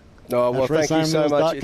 It's Get having supporters like you that make our life so much easier. Yeah. And thank you for what you do for the races. So we appreciate y'all have a great deal. No worries. Thank you very much, sir. Guys. Right, and the racing continues here in the 4900 race. And right now, it's all about Kyle Cheney, our current race leader. As Miles joins me back in the booth once again. And that looks like Byron Starrett pulling in. Looks like he had a right rear flat tire. Getting that Harbor Freight Badland Jacks to work. I'm not sure that he needs that adjustable. No, he doesn't need that much lift kit on it. Exactly. I think someone's got their jack adjusted for their 4400 car, not exactly, for their 4900 car. So let's go back to the Optima Batteries leaderboard. It's Mike Park in that fourth spot, Travis Zollinger in third, Corey Willis now in second. Wow! And it's still Kyle Chaney driving for Robert Parker in that first spot. Cole Clark obviously is in first, but that's on adjust time. He's still in the pits. We know that, so we dropped him off the list. But he does get finishing points because he did make 2 out of 3 laps. Yeah, we're still trying to work out a few different things. While you were out of the booth, we've just seen Robbie Gordon come across to start his third lap. Nice. But I assume he stopped for fuel again? Yeah, he did, which I find really interesting. Are they running a prototype small tank, Well, maybe? it's a stock machine. Yeah. It's as stock as you can get, so obviously they're just playing it safe. Yeah, that's possible. Well, yes, you've got to think about that, because if you're not doing 37 miles, you're actually doing 74. So if your tank isn't big enough to do 74 miles, you need to stop. Yeah. And it's wide open the entire time. It's Josh Smith, who it looks like is going to lock down the national championship for the open class. So Josh Smith and Corey Nasso heading out for their third and a final lap. So it's 3:30. I'm going to guess they're going to close. They're going to probably close the race line, start-finish line for people to be able to go out on their third lap, probably in another half hour or less. So, again, that's just my guess, but I assume they'll be closing the start line to not let anybody go out in the next 20, 30 minutes. I'm going to wait to get verify that with race ops. But I've been hearing a little bit of chatter on the rugged radios. Yeah, that's a really good call, Miles. I'm just trying to work out here who actually has the fastest lap of the race. I think it was Cole Clark with his opening lap with a 1:02. So if you were to say that even if you're the fastest man on track, you're going to need around about a 1:03 to be able to get around this final lap, bearing in mind the course is cutting up, etc., etc. They've got to start thinking about shutting that course down very soon indeed. Yeah, so Cole Clark, tough break for him, leading the entire race. But, hey, he's still going to get a check for being the fastest lap out here.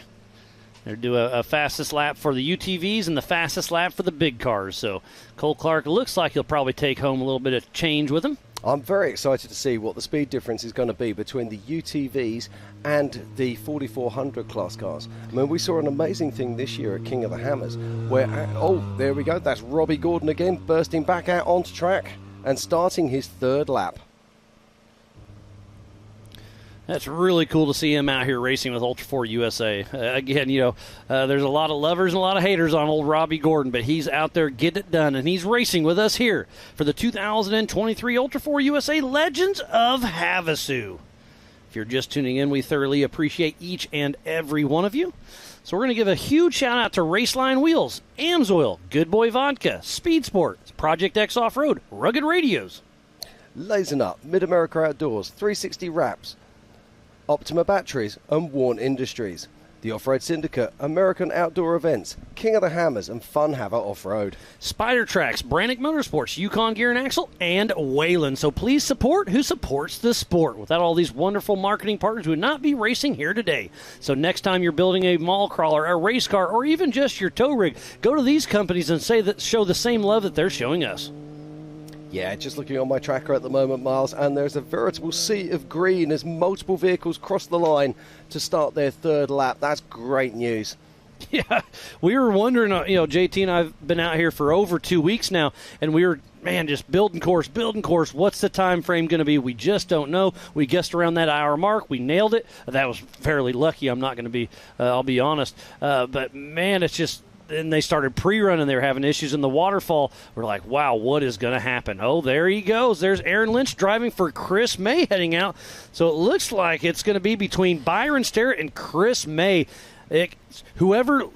So Byron Sterrett's already out there. So Chris May, driven by Aaron Lynch, is right behind him. So this is for the national championship in the stock class. How far back is Cody Willenborg or Brian Hamby? So right now it's between Byron Sterrett and Chris May, who are both out on their third lap. So it's just going to depend on who finishes better.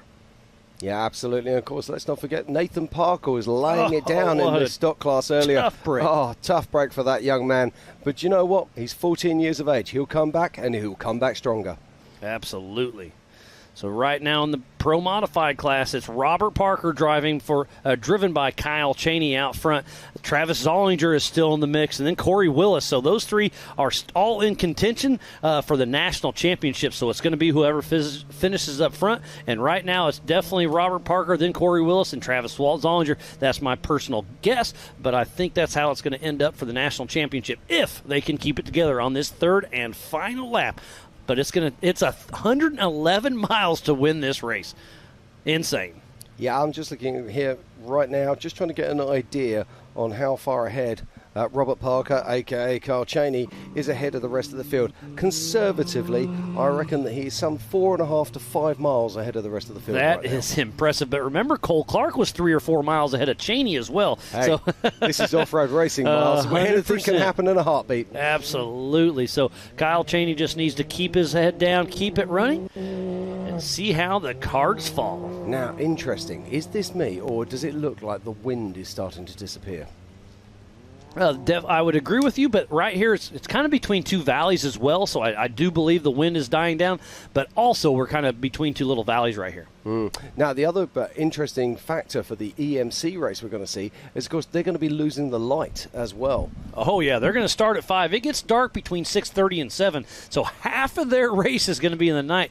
So that's really going to take its toll because the shadows become a lot bigger at night. So they're going to hopefully have their Project X lights light, bright, and shining. And we were talking about this earlier, the different parts of the industry, how Ultra4 has growthed so many industries. Lighting is one of those, whether it be Rigid, Baja Designs, Nacho, Project X, and, of course, Laser, and so many others brands out there. That this form of motorsport has really forced these guys to produce lights that produce at the highest levels. So it's not just the chassis builders, the wheel manufacturers like Greg Mulkey at Raceline. It's not just the people who build the axles, the shock absorbers. It's absolutely everything. And that's why this has created this multi-million dollar industry. It really is quite incredible. And there is Byron Starrett, who is fighting for the national championship in the stock class. We'll see if he can pull it together. Part of Team 904 out of Florida.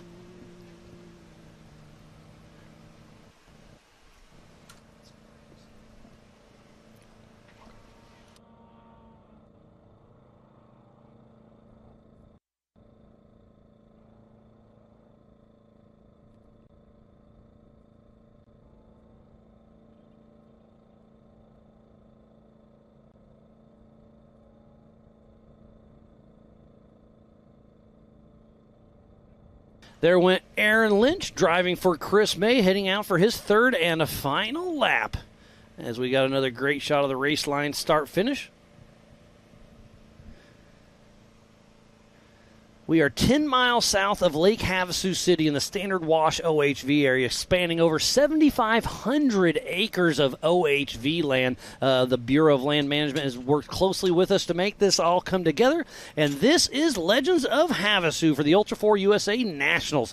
This is a do-not-miss event. We have Ultra4 USA going on right now. Tomorrow and Sunday is the F1 boat racing. Tonight's the IPRA rodeo. Off and on all week is the American Side-by-Side Takeover. Tonight is Brett Michaels. Tomorrow night is Flo Rida.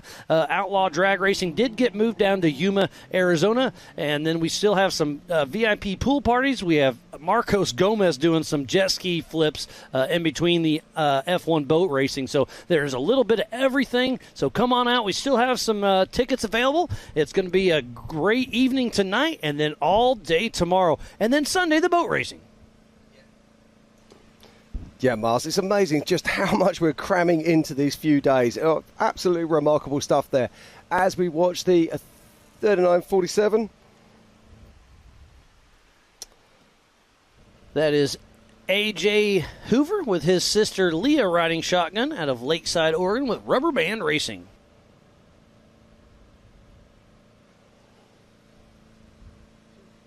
Moving nicely. It looks like they've just started lap 3, so nice run from them. We had 35 runners and riders. In fact, I think it was 33 runners and riders start earlier today. Yeah, we had 33 starts, so it's been a great race for sure.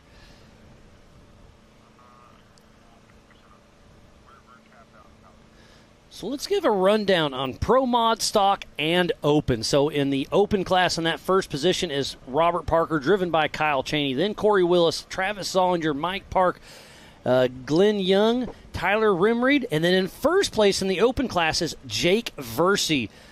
And then Robbie Gordon in second, Josh Smith in that third. And then in the Stock class, it looks like it's Byron Starrett, Mark McCleary, and then Chris May, driven by Aaron Lynch. So it's a pretty good battle in all three classes.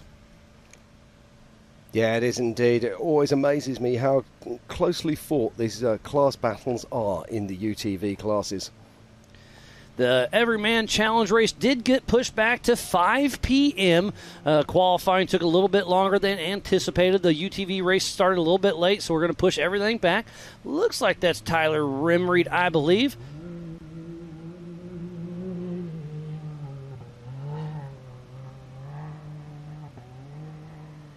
Believe that was at the Brannock Falls area, so race mile number 9 as we're going over the Ultra4 USA Village out here in the Standard Wash. Got everybody jammed in here and having some fun. And there's still so much great racing yet to come. We have the EMC, the Everyman Challenge, starting at 5 p.m. this evening. 3 classes, the 4600 Spider Track stock class, the 4500 Yukon Gear and Axle modified class, and then of course the Brannock 4800 Legends class. Got another car coming in to click off. Is that Rich Bursch, I believe, with Scott Lesage riding along? As you said earlier, it's great to see Scott Lesage back out here again. It's awesome. Again, all guess, but I think here in about the next 10 to 15 minutes, I assume no other competitors will be able to go out on their third lap. So if you're going to try to finish this race, you better be coming quick, as Brandon Kilgore is bombing down. Oh, no! He bombed down and caught that big rock, destroyed the right front of his car.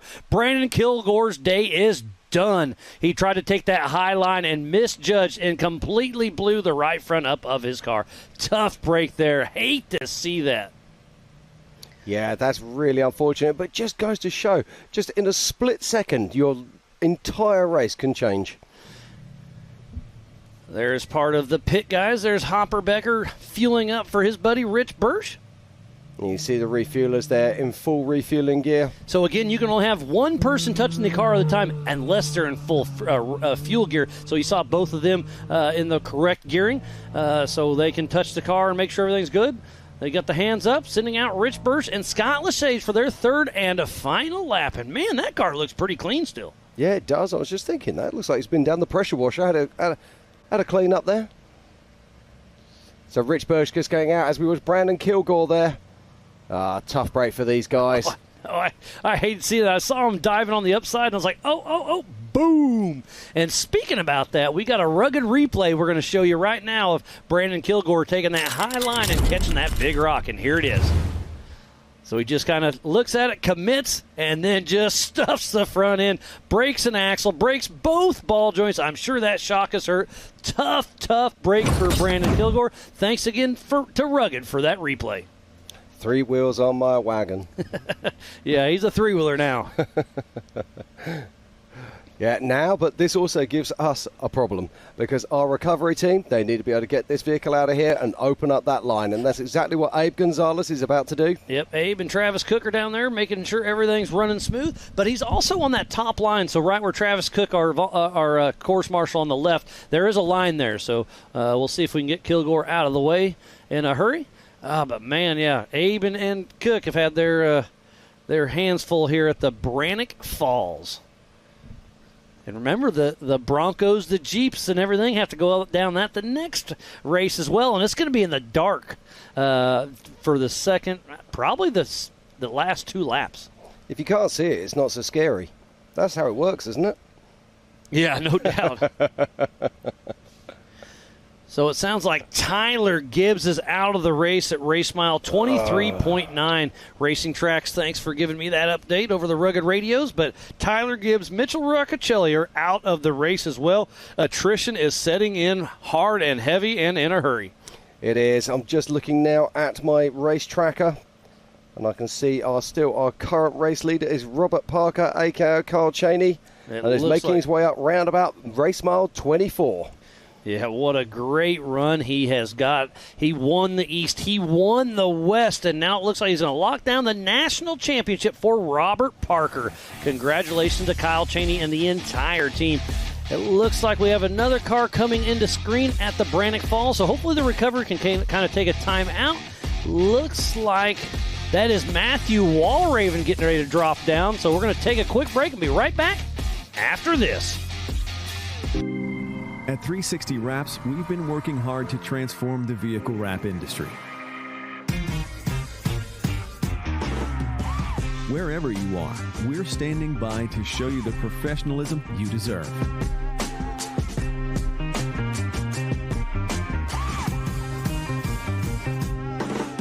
With a dedicated account manager, you'll always feel confident and in control the entire time.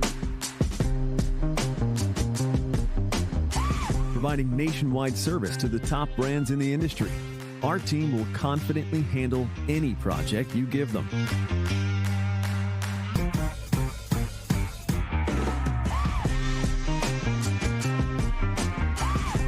One contact, one company, nationwide service. Come by to experience the 360 difference for yourself.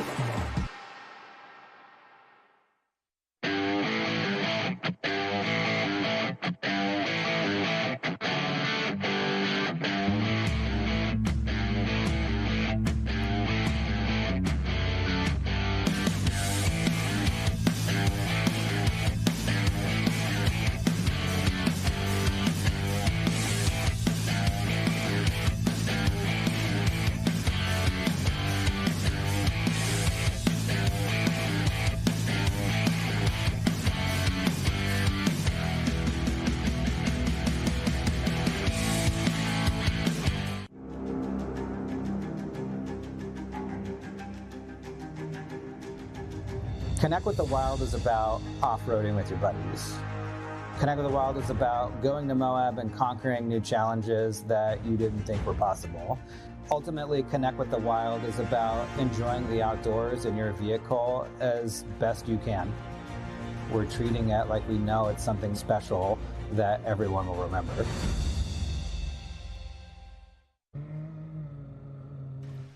Welcome back to the 2023 Ultra4 USA Legends of Havasu. There is Rich Burse and Scott Lesage right there at race mile number 3.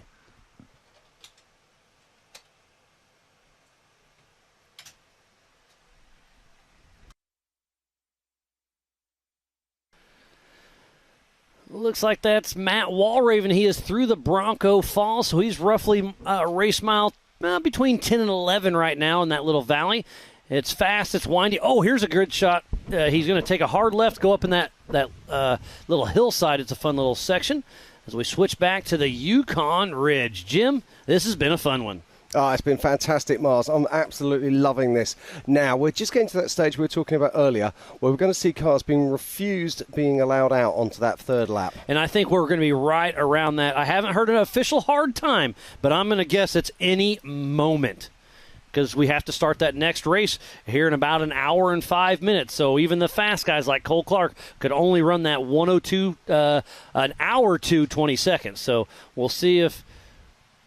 Now, JT Taylor said he will be generous with this, but he also has to be sensible as well, because we have to clear the course. He's allowing this car to go through. So Jason Sushi heading out for his third and a final lap. But remember, we could probably still have cars out racing on cars and still finish, because they could be at race mile 25 and we're at race mile 0. Yeah, well, let's not forget we're talking about adjusted time as well. So we're looking at the adjusted time for the first cars. Let's not forget those cars that started in 30th position. They would be gaining 15 minutes of time. Yep. And there goes Robbie Gordon once again through the Brannock Falls. There's a great shot of the Spider Track backstretch. The big cars will be well over 100 miles an hour right here, and I'm sure that UTV is every bit of 80 or 90. And they're going to kind of wiggle back and forth, and they're actually going to go around the backside of this car. Yeah, I'm just wondering if that might have a rear left-hand flat, to be honest. Just looked a bit funny there. Sometimes you look a little bit funny, too. Yeah, I know. It's a problem I live with. Can't quite tell who that is. It looks like he has 4 wheels on his wagon, unlike Brandon Kilgore. Is that Eric Yates? He's Maybe him. Yeah, we I saw think him. it is Eric Yates, yes. We've seen him tumbled over in the Brannock Falls twice, Well, but he's able to get it going. This is redemption, isn't it? Yeah. And if we can stay with this shot, we're going to follow him on the backside here. We're going to take a right. Yep, you see that flag right here. We're going to take them off into the desert. So this is going to be a tight little technical area. So you're up over 100 miles an hour, then dive back in. Yep, Eric Yates confirmed for sure. Look at that. So you kind of wind back and forth through here, and it's a really fun little section. But again, he's been upside down twice and still rocking and rolling. But you're doing 100 miles an hour. Then you come through here, and now you're doing 15 to 20 through these little really – it's getting really rutted out, actually. But it's a fun little section. And it'll take us back to the back section. And so we're not far from the other waterfall at 19.5. What an awesome piece of terrain we were just looking at there. And there is a car coming up to the waterfall right now. Just trying to catch hold of the number there. Looked like Roper Merrifield. Yes, it is. Yep, that's part of Ryan Rockhold Racing. That's actually Rockhold's cousin, if I'm not mistaken. His first race with us is at Disney last month, or whatever month it is. Earlier this month, I can't remember. It all blends into one. Ooh, This is interesting. The steering just caught, and he had no choice. He probably had to let go of the wheel because that caught that big rock, and it was going wherever it wanted you to go. So we'll see if he can back up and maybe do a little rear steer and get that front end loose so he can get some turning. So that's right now. He needs to back up and jimmy the steering wheel to turn to the passenger side. Man, it looks like he's still a hard looking driver. like he might have a problem Yeah, there. could have some steering issues with old Roper. Let's see what he does here. No, it does look like he's back on track again, so that's all good news. Well, sweet. Glad to see him still rocking and rolling in that Polaris. It looks like he's running that 35-inch tire, and that puts a lot of pressure on that steering. Yeah, those Maxes still looking strong. And there is our physical race leader, Robert Parker, and Kyle Cheney driving for him, and number 900. So that's going to put him, what's that, race mile 27, if I remember correctly. So he's 10 miles away from the checkered flag flying here for the 2023 Ultra4 USA Legends of Havasu. And if he can hold this together, he locked down the national championship. He's already won the West, already won the East, and it's looking good. So he's going to lock down that national championship. I know Brian Fulcher and the entire Team Momentum team is super excited to see if Kyle Cheney can bring this home for Robert Parker. Right, looks like we've got 2 more cars making their way in. Well, I'll be curious to see if it's a white flag or not. I'm going to guess that Kyle Cheney's close enough that JT will wait for him to come in to run that checkered. Once he finishes, nobody else go back out. Yeah, that's a very good call there. Yeah, again, it's a Miles guess, but I assume we'll keep that open for a little bit longer. It'd make it a little easier and cleaner. Okay, getting a correction. Roper is not a cousin. He's just a longtime friend of Rockhold. Thank you, Lindsay, for the update. Yeah, and it's white flag and back out on course. And I think you're probably right. I think our race director will be looking at where Kyle Cheney is as this vehicle makes its way into the pits. Is this going to be a splash and dash? Here's the Rocky Mountain Speed and Fab of Joe Gould out there. We got Hopper and the pit guys in there jumping in. They've got a busy day on their hands, and I love it. It's all hands on deck, checking everything out, checking the suspension.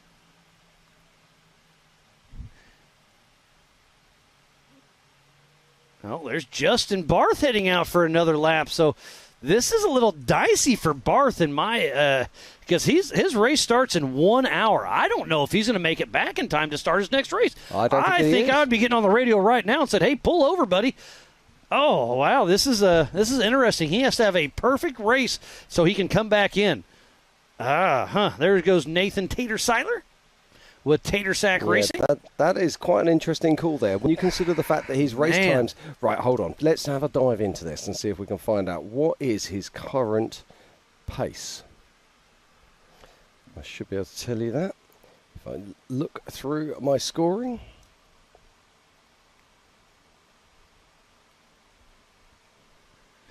But Justin Barth is top 5 in national points for the stock UTV class.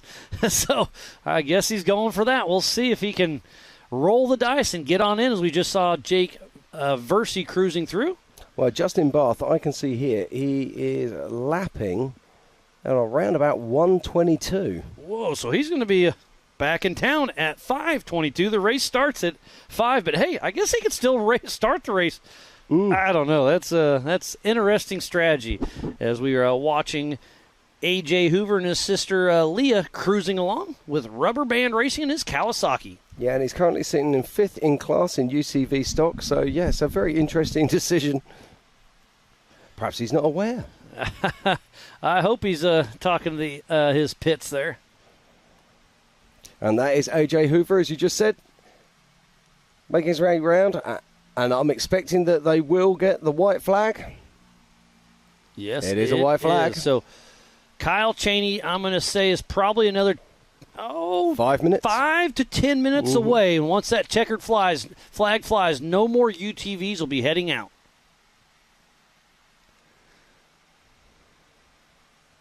Now this is interesting because we're currently at. It is 4:02. So these cars have got to be clear of course for a race start at 5 p.m. Not necessarily clear, because they could be at race mile 25, and there's 25 miles of Very clear. true. So Yep. there's a little bit of lenience there. But, yeah, I mean, at that time, they're lap traffic as well. So I think we got enough separation that we're still going to be A-OK. But we got 55-ish, if I'm remembering that right, that are going to be taking the next race. We are at 54 entries for the Everyman Challenge, so it's going to be interesting to see how that plays out. So it looks like the Hoover team is heading back out, in and out of the Amsoil hot pits.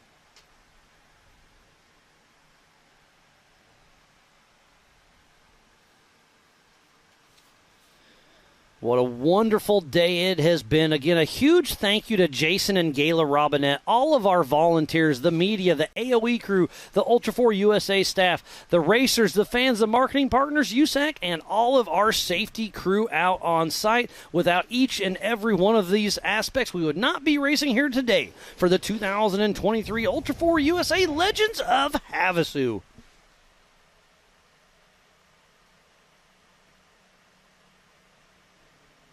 Rubber Band Racing heading out for their third and a final lap. Don't forget, you can download the MAO app. We have that on Google and on Apple. Make sure you go to AOE.tv and Speedsport.tv. We have the Ultra4 USA and MAO Facebook and YouTube channels. Make sure to share it, start a watch party.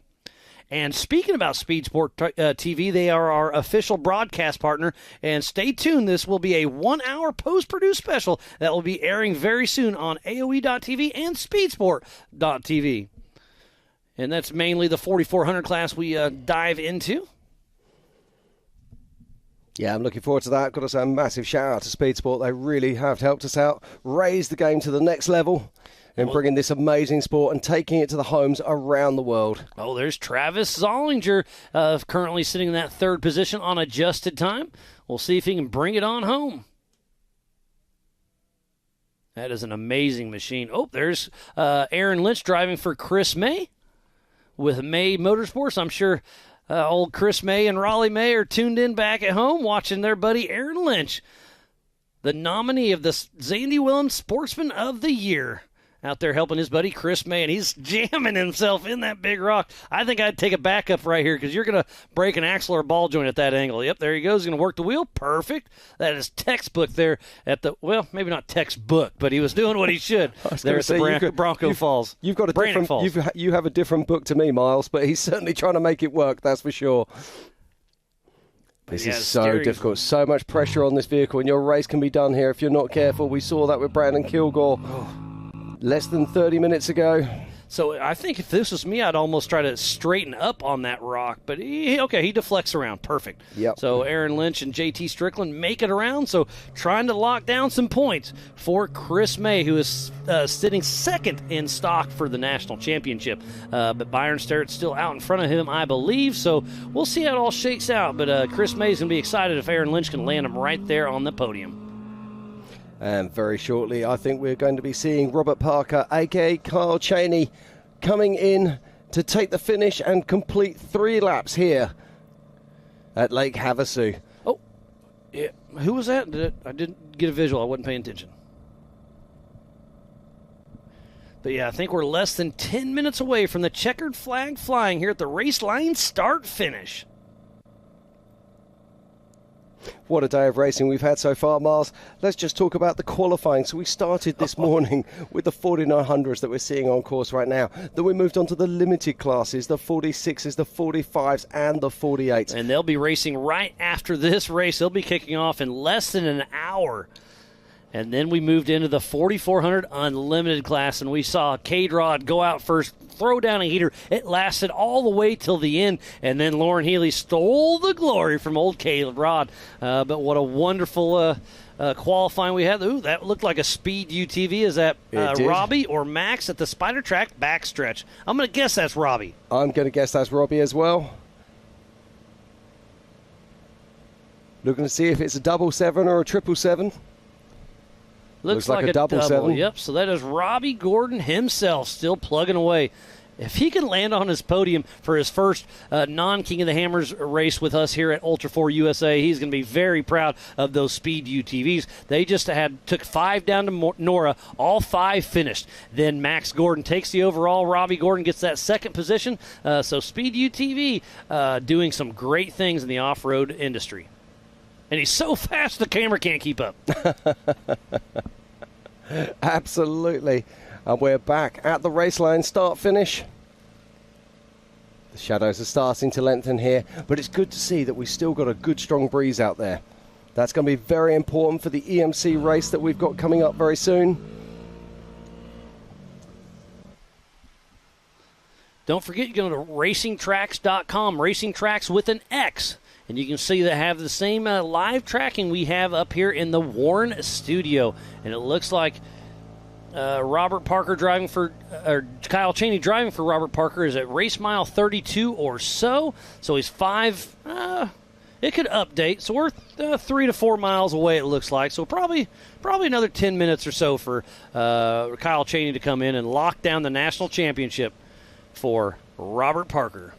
Yeah, but it all happens until the final minute. You never know what these race courses can deliver.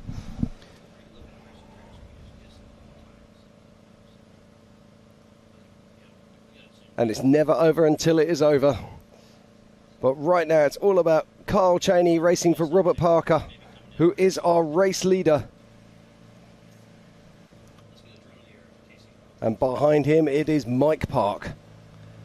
So actually, Racing Tracks is updating. I think Kyle Cheney could be in here very, very soon. So JT Taylor, our Ultra4 USA race director, must have the checkered flag in his hand and patiently awaiting for Kyle Cheney to lock up the national championship for Robert Parker here for the 2023 Ultra4 USA Legends of Havasu.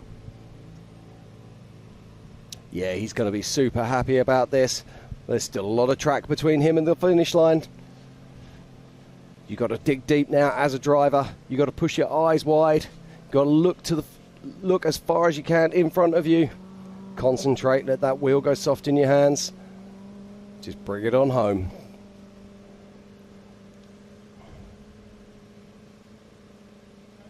Now, Mars, we saw Cole Clark had that almost perfect start where he rolled up. Paul Wolf wasn't there. He had clean air, took this race out and was leading right the way up until the most of the way through, lap 2. Yeah, tough break for him in the rear of the car, had that issue, and you just can't plan for that. Ooh, that Josh Smith chasing down some dust. Is that a pretty speed sure. UTV? So that's going to be race mile, where are we at? That's probably 17 or so. 17 or 18. Oh, there's Rich Burst dropping down the Brannock boulders with Scott Lesage riding shotgun with Genesis Motorsports. He's going to drop down, take a hard right, try to miss that big rock. Oh, the rear end got a little light, but he was able to save it. And look at that left front getting jammed in. Nope, he's able to make it around. So quick work in the Brannock Falls for Rick Birch and Scott Lesage. Going to stop, put her from low to high, change the transmission, and open her up a little bit because this is a fun little fast section as soon as you get out of this little tight wash. So we're winding down for the UTV race. Remember, we have 3 classes racing all at the same time. Up next at 5 p.m. Pacific Standard Time will be the Everyman Challenge. We'll have the 4600 Spider Track Stock class, the 4500 Yukon Gear and Axle Modified class, and the 4800 Brannock Motorsports Legends class. So still lots of racing action yet to come. Make sure you don't go anywhere. And here he is. This is our current race leader. This is Robert Parker being raced by Kyle Cheney. So the checkered flag will be flying in about a minute and a half. We are on the Yukon Ridge. We can see him from the town. Kyle Cheney is about to lock down the national championship. He's going to sweep the East, the West, and the Nationals for his friend Robert Parker. Kyle Cheney's doing great things. He is indeed. Just look at this, Miles. He's making his way across the Yukon Ridgeline, heading on back past the main pits right now. And just round the next 3 bends will be our race director, JT Taylor, with a checkered flag. So Kyle Cheney driving for Robert Parker. 2 more turns to go, and he will. He won the West. He won the East, and it looks like he just locked down the national championship for Robert Parker. 1 turn to go. The checkered flag is flying for Kyle Cheney right there at the race line, start-finish line. The checkered flag is out, and there he goes. Unofficial first place goes to Kyle Cheney driving for Robert Parker. Team Momentum doing great things this season. Absolutely fantastic stuff. What a race here. Now, we saw him take that gamble first thing this morning, went out, qualified first, ended up in 12th position. We were like, whoa, that's not going to be a great position, but step up Kyle Cheney. He gave us a schooling. He went from 12th to 3rd on the first lap, and now he brings it in. Absolutely superb stuff there for Robert Parker and Kyle Cheney. So what a result. Yeah, it's absolutely amazing. How far back is Corey Willis, Travis Zollinger, and Mike Park for the Pro Modified? Looks like in second position is Mike Park. Then it goes back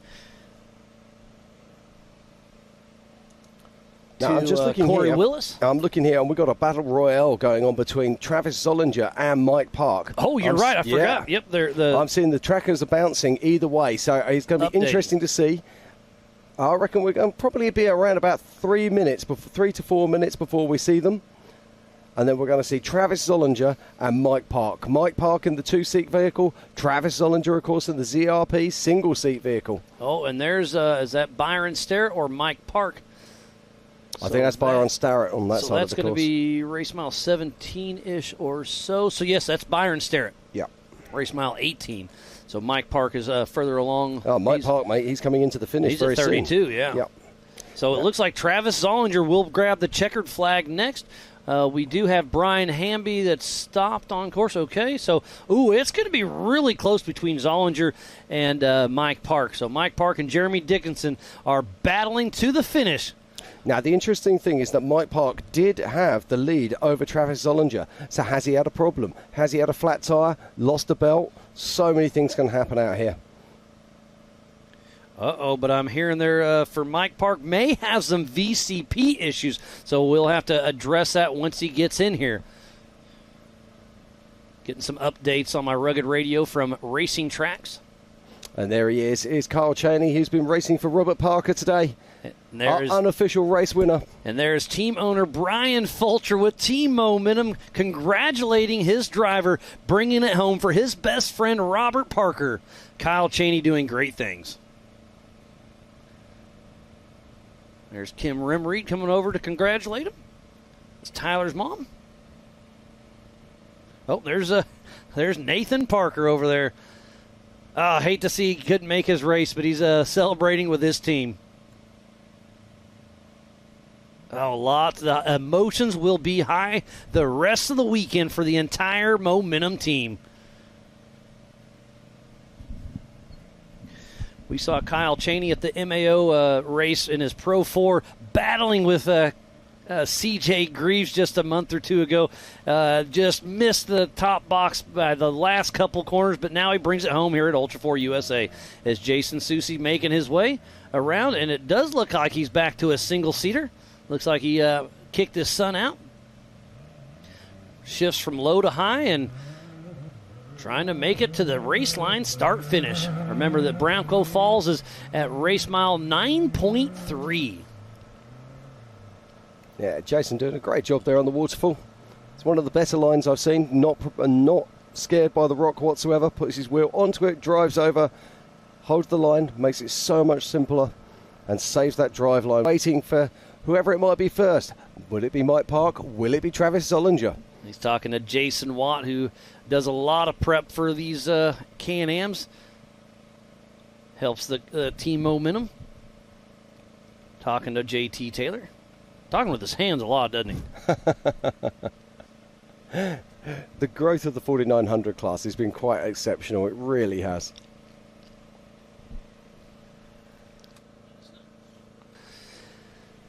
But what a wonderful racing it has been. Kyle Chaney driving for Robert Parker down there. Just threw down a great, great race. We have our one and only Pam Hall down there. So, Pam, take it away. It is your show. I am with Kyle Chaney. You're running for Robert Parker. Here you are in this number one spot, also number one in this championship. How are you feeling right now? Actually, really good. You know, we won the West Coast too, and my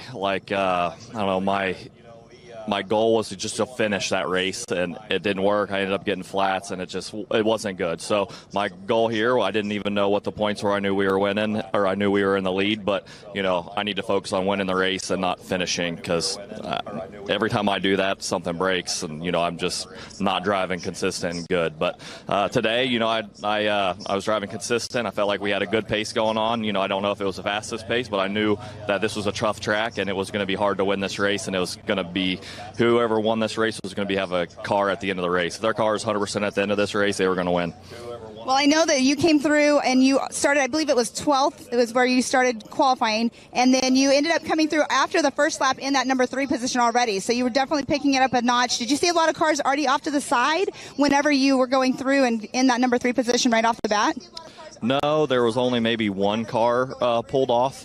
Most of the people we caught pretty quick and were able to pass, and the push to pass button actually worked really good. And I got to give it up to Racing Tracks and all the racers. They were, once they saw the pass, they would pull over. It was actually awesome. Nobody was trying to hold me up or anything, and I kept looking at mine too, making sure if someone's coming behind me, I'm gonna get over too. But that was awesome having that. Well, awesome. I'm going to let you get to celebrating with your team right now. You were unofficially in this number 1 spot, so I'm going to let you get going. Congratulations on an amazing race. Thank you. Thank you, Pam. And we just saw Travis Zollinger grab the checkered flag. So unofficial second place goes to Zollinger Racing Products, Mr. Travis Zollinger. What a great run he had out there in his single-seat Can-Am. And there's Mike Park. So remember, we got to check those racing tracks. There could be some issues there. But grabbing the checkered flag on adjusted time, moving into second place. But remember, we got to dot our I's and cross our T's. But Mike Park just moved into that second place unofficially. What a great run. So right now, unofficially, it's Robert Parker and Kyle Chaney in 1. Mike Park and Jeremy Dickinson in 2. And Travis Zollinger in that 3rd position. But we got to check those VCPs.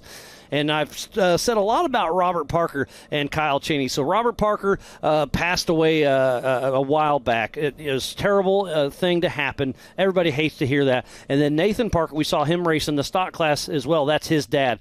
So a terrible tragedy that happened. They brought in Kyle Chaney to take over for Robert Parker for that reason. So it's, Robert Parker's definitely heavy in our hearts. Brian Fulcher, that was his best friend with Team Momentum, the team owner.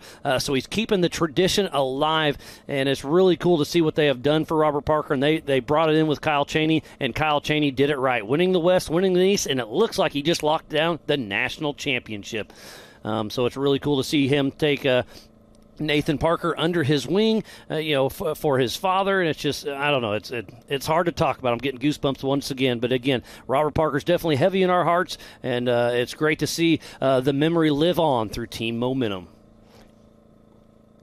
Thank you, Miles, for explaining that one. It's one of those things.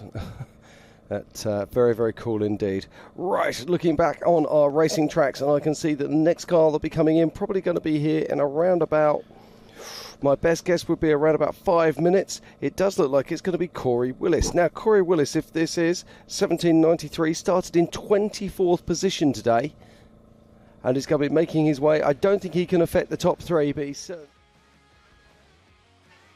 Speed Sport live from Legends of Havasu. All brought to you by Toyota. Let's go places.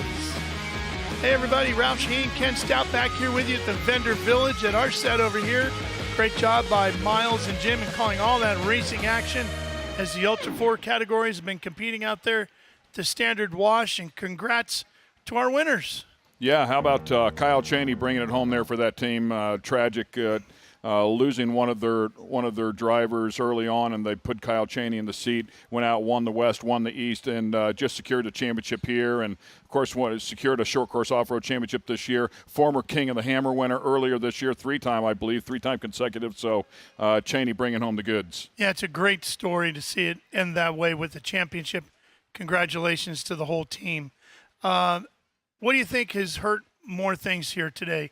Brannock Falls or Pickle Fork later on tonight? Well, Pickle Fork will be, all said and done, Pickle Fork will be the winner. Be tougher than Brannock Falls. I don't know. That Brannock Falls has been really rough on equipment some cars, today. Hasn't it? It has been swallowing them up big, yeah.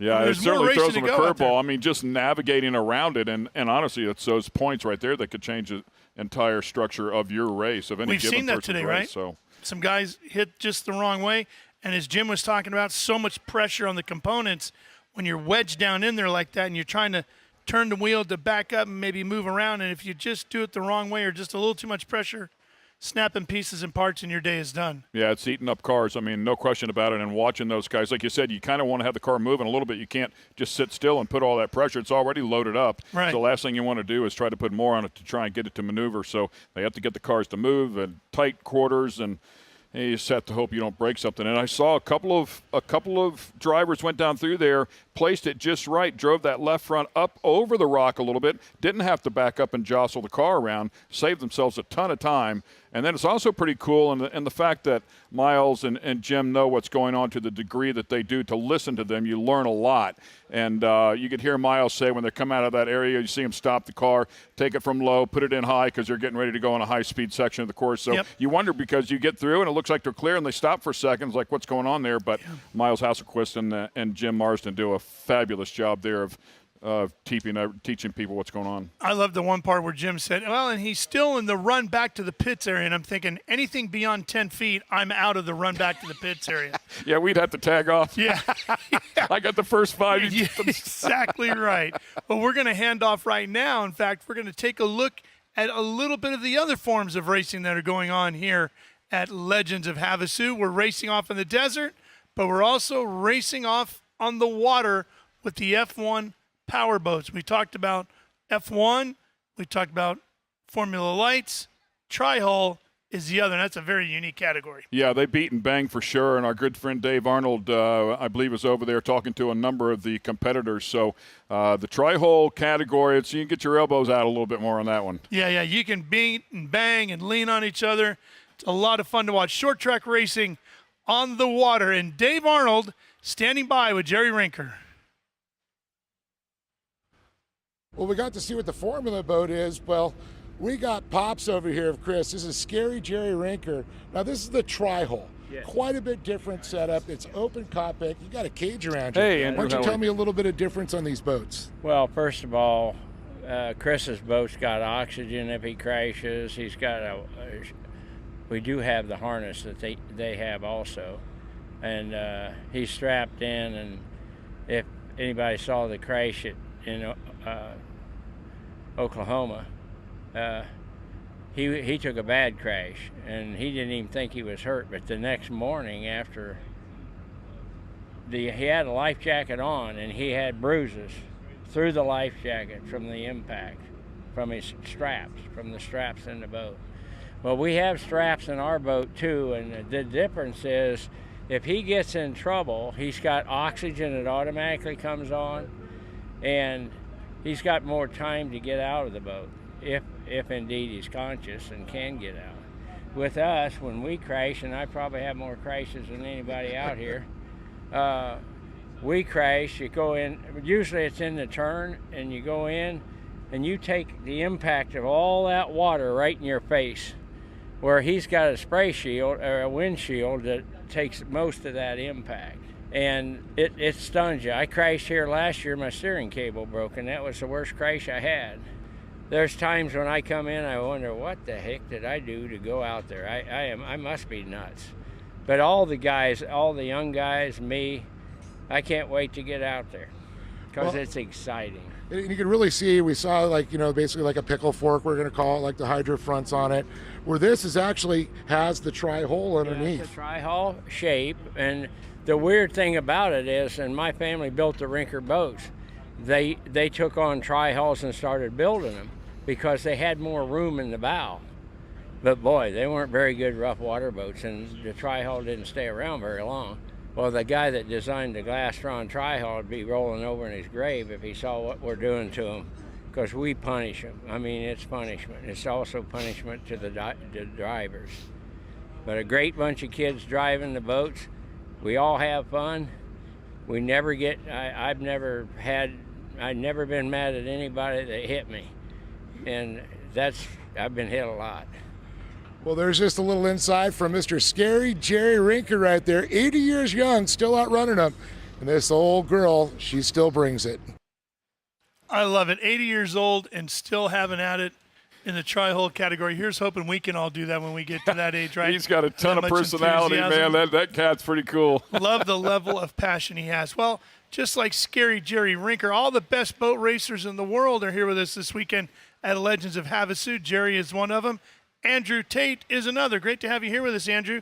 Now, Andrew races a lot of different things. Here this weekend with us, you're racing in the F1 Powerboat category, but you also are an H1 Unlimited hydroplane racer. Let's start talking about the F1 Powerboats first. What's it going to be like out here this weekend? Because wind could be an issue, right? Yeah, I think if today was kind of a telltale sign of what the weekend is going to be, it'll be rough and definitely exciting for the crowd. There might be some carnage.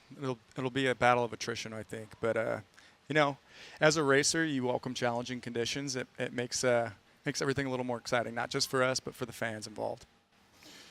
As we take a look at your career, you've done an incredible job. Is there a preference? I mean, if we go back 2016, H1 Unlimited, I believe, Rookie of the Year. 2018 had to be a special year for you. You won the Gold Cup. Your father's name also in that Gold Cup. Had to be a special moment as well. Championship winner over there. Can you do a comparison between the two? Size is relative. The unlimited boats are 7,000 pounds. They use a turbine engine, and they really don't feel like you're going all that fast until you get to the end of the straightaway and you're doing a $190 and half the turn. With the F1 tunnel boats, you can see that. Yeah, it's a 1,000-pound race boat, a little over 1,000 pounds, just under 1,200. But the acceleration, it gets there quickly, and the entire boat is out of the water the entire time. You really have to be on top of it, and there is not another machine on Earth that turns at the same degree as an F1 tunnel boat. It's one of a kind, and you definitely pull some G's. So in a straight line, yeah, there are some similarities and crossovers, but I'm still learning here when it comes to F1 Powerboat. I'm a rookie. This is our third race. We got a great group of guys that I grew up racing with, all involved, and we're having a good time learning and then trying to tackle a new challenge here. It's funny because that was actually the scenario that I brought up, the big hydro boats that when they're making their turns, they need a lot of space, and you cover so much ground at the speed you're going versus these guys, which turn on a dime. And I wonder, when you're in the big H1 Unlimited boats, are you feeling that same big G level because you're carrying more speed as you do in these smaller boats? Actually, the G-forces are pretty similar, I would say. We have the computer that could prove me right or wrong. But similar, more mass, more speed. more of a gradual turn. But kind of the wild thing with the F1 Powerboats, we come here and there is no overlap rule. It's cockpit to cockpit. If you don't get to that buoy before the other guy, he can turn and basically run you right over to take away your real estate. The H1 Unlimiteds, we have those huge rooster tails, just thousands of pounds of water pressure, to where if we did that, it would actually lift the boat up, take it up in the air, and blow it over. And unfortunately, I have a little bit of experience with that. But you give a little bit wider berth, more of an overlap there within the rules. And how much contact do you actually have in the F1 Powerboats? So far for me, none, which is awesome. But on a regular basis, it's more common with the F1 boats, just because there is no inches are given. It is tight racing, and you earn those inches. If your nose isn't there, you might want to think about backing out and living to fight another day. That's cool. In the H1 hydros, it's almost like racing cruise ships, right? They're so big and so fast, you really kind of need to arc that corner. Whereas within these tunnel boats, I mean, you can turn one of these things at 100 miles an hour in my pool. If you could get it in there, you can turn it that tight. A quick question for you. So given the fact what you just said, no overlap rule, somebody sticks their nose in there. If you see them, obviously, you would make a decision. But if you can't see them, do you have spotters on the shore to help you out? Yeah, we do have one spotter that is in the official radio corral with the F1 Powerboat officials, kind of, letting us know what's going on the race course. And then we can take other people and kind of place them strategically on the shoreline or out in a boat if you have the resources to cover all the different angles of what's going on. But, we have these little dinky mirrors on either side of us. They can only do so much. Angles and kind of what everyone's doing, the tendencies, you always have the eyes from the sky, I guess, with your spotters really helping when you're you in out. that capsule, you're tied in, you're strapped in, your lack of vision is extreme. Yeah. This question comes from somebody who's never gotten anywhere near racing, which you've done outside of riding my wave runner on the lake. We talk a lot. Ken and I do a tremendous amount of car racing and motorcycle racing. We talk a lot about racers will tell you, I can feel that guy, I can hear that guy when he's coming up near me. In a boat, when you're, say, in the hydros where you have a bigger wake going, when you're closing up on that guy, does it change the flow of water? When does he sense or feel his boat move because you've taken water away from him, like you might take air away from a guy in a stock car? It's very similar. You get too close, the aerodynamics of that point are definitely working. Situation last weekend in Lakeland, Florida, I actually ended up on my head. Driver on my outside started to kind of pinch me in, and it surprised me a little bit, and I was flying the boat, and he got to a point where he actually took the air off the front of my boat, and the whole boat just kited, and there was nothing I could do. I wasn't preemptive enough to recognize what was going on, and it's racing, unfortunately, but I could look at my team and say, that was my fault. I should have saw it coming. I should have been more proactive with the wind. And that was in the tunnel boat. Yeah, last weekend was actually in a 350 hydroplane. It's a miniature version of the Unlimited, I guess. We use 350 small block Chevys. Okay. The other thing I was wondering about is, obviously you come from a boat racing family, so it's been in the blood and pipeline is set. But the average boy or girl who thinks, what they see here tomorrow, they might want to partake in it. What's the ladder system to get you into this level of boat racing? So with boat racing, you could start when you're 9 years old in what we would call a J hydroplane, and essentially motors with a racing lower unit on it. And that's like the flat plane thing where you're kind of on your knees? And essentially your body is kind of controlling the attitude of the boat. You have to lean out the left-hand side to make sure you can get around the corner. Be good for us, Ken. He did that, by the way. You asked the right guy how to climb up, because he was in one, I think, when he was 9 years old. So that's where you would start? Absolutely. So that's the stock outboard category, and that'll take you kind of, once you get comfortable and learn kind of how to drive the race boat, what it's all about, getting in with the community, there's different avenues you can go, whether it's the outboard performance craft with the F1 boats, inboard hydroplanes. I believe you can start when you're 14 or 15, what we would call a T-boat. Or maybe you want to be an offshore guy and go race in the ocean with all the crazies. But there's different avenues to take. There is no straight path. We just talked to Scary Jerry here in the Texas Tri-Haul category, and he's, from what's here, that would be kind of where you start to get your career going. So I have a quick question for you here. Coming from I've covered drag boat racing for 20 plus years, and when they're in the capsule boats, you have to pass a capsule test. They also have breathing apparatus, a certain amount of air.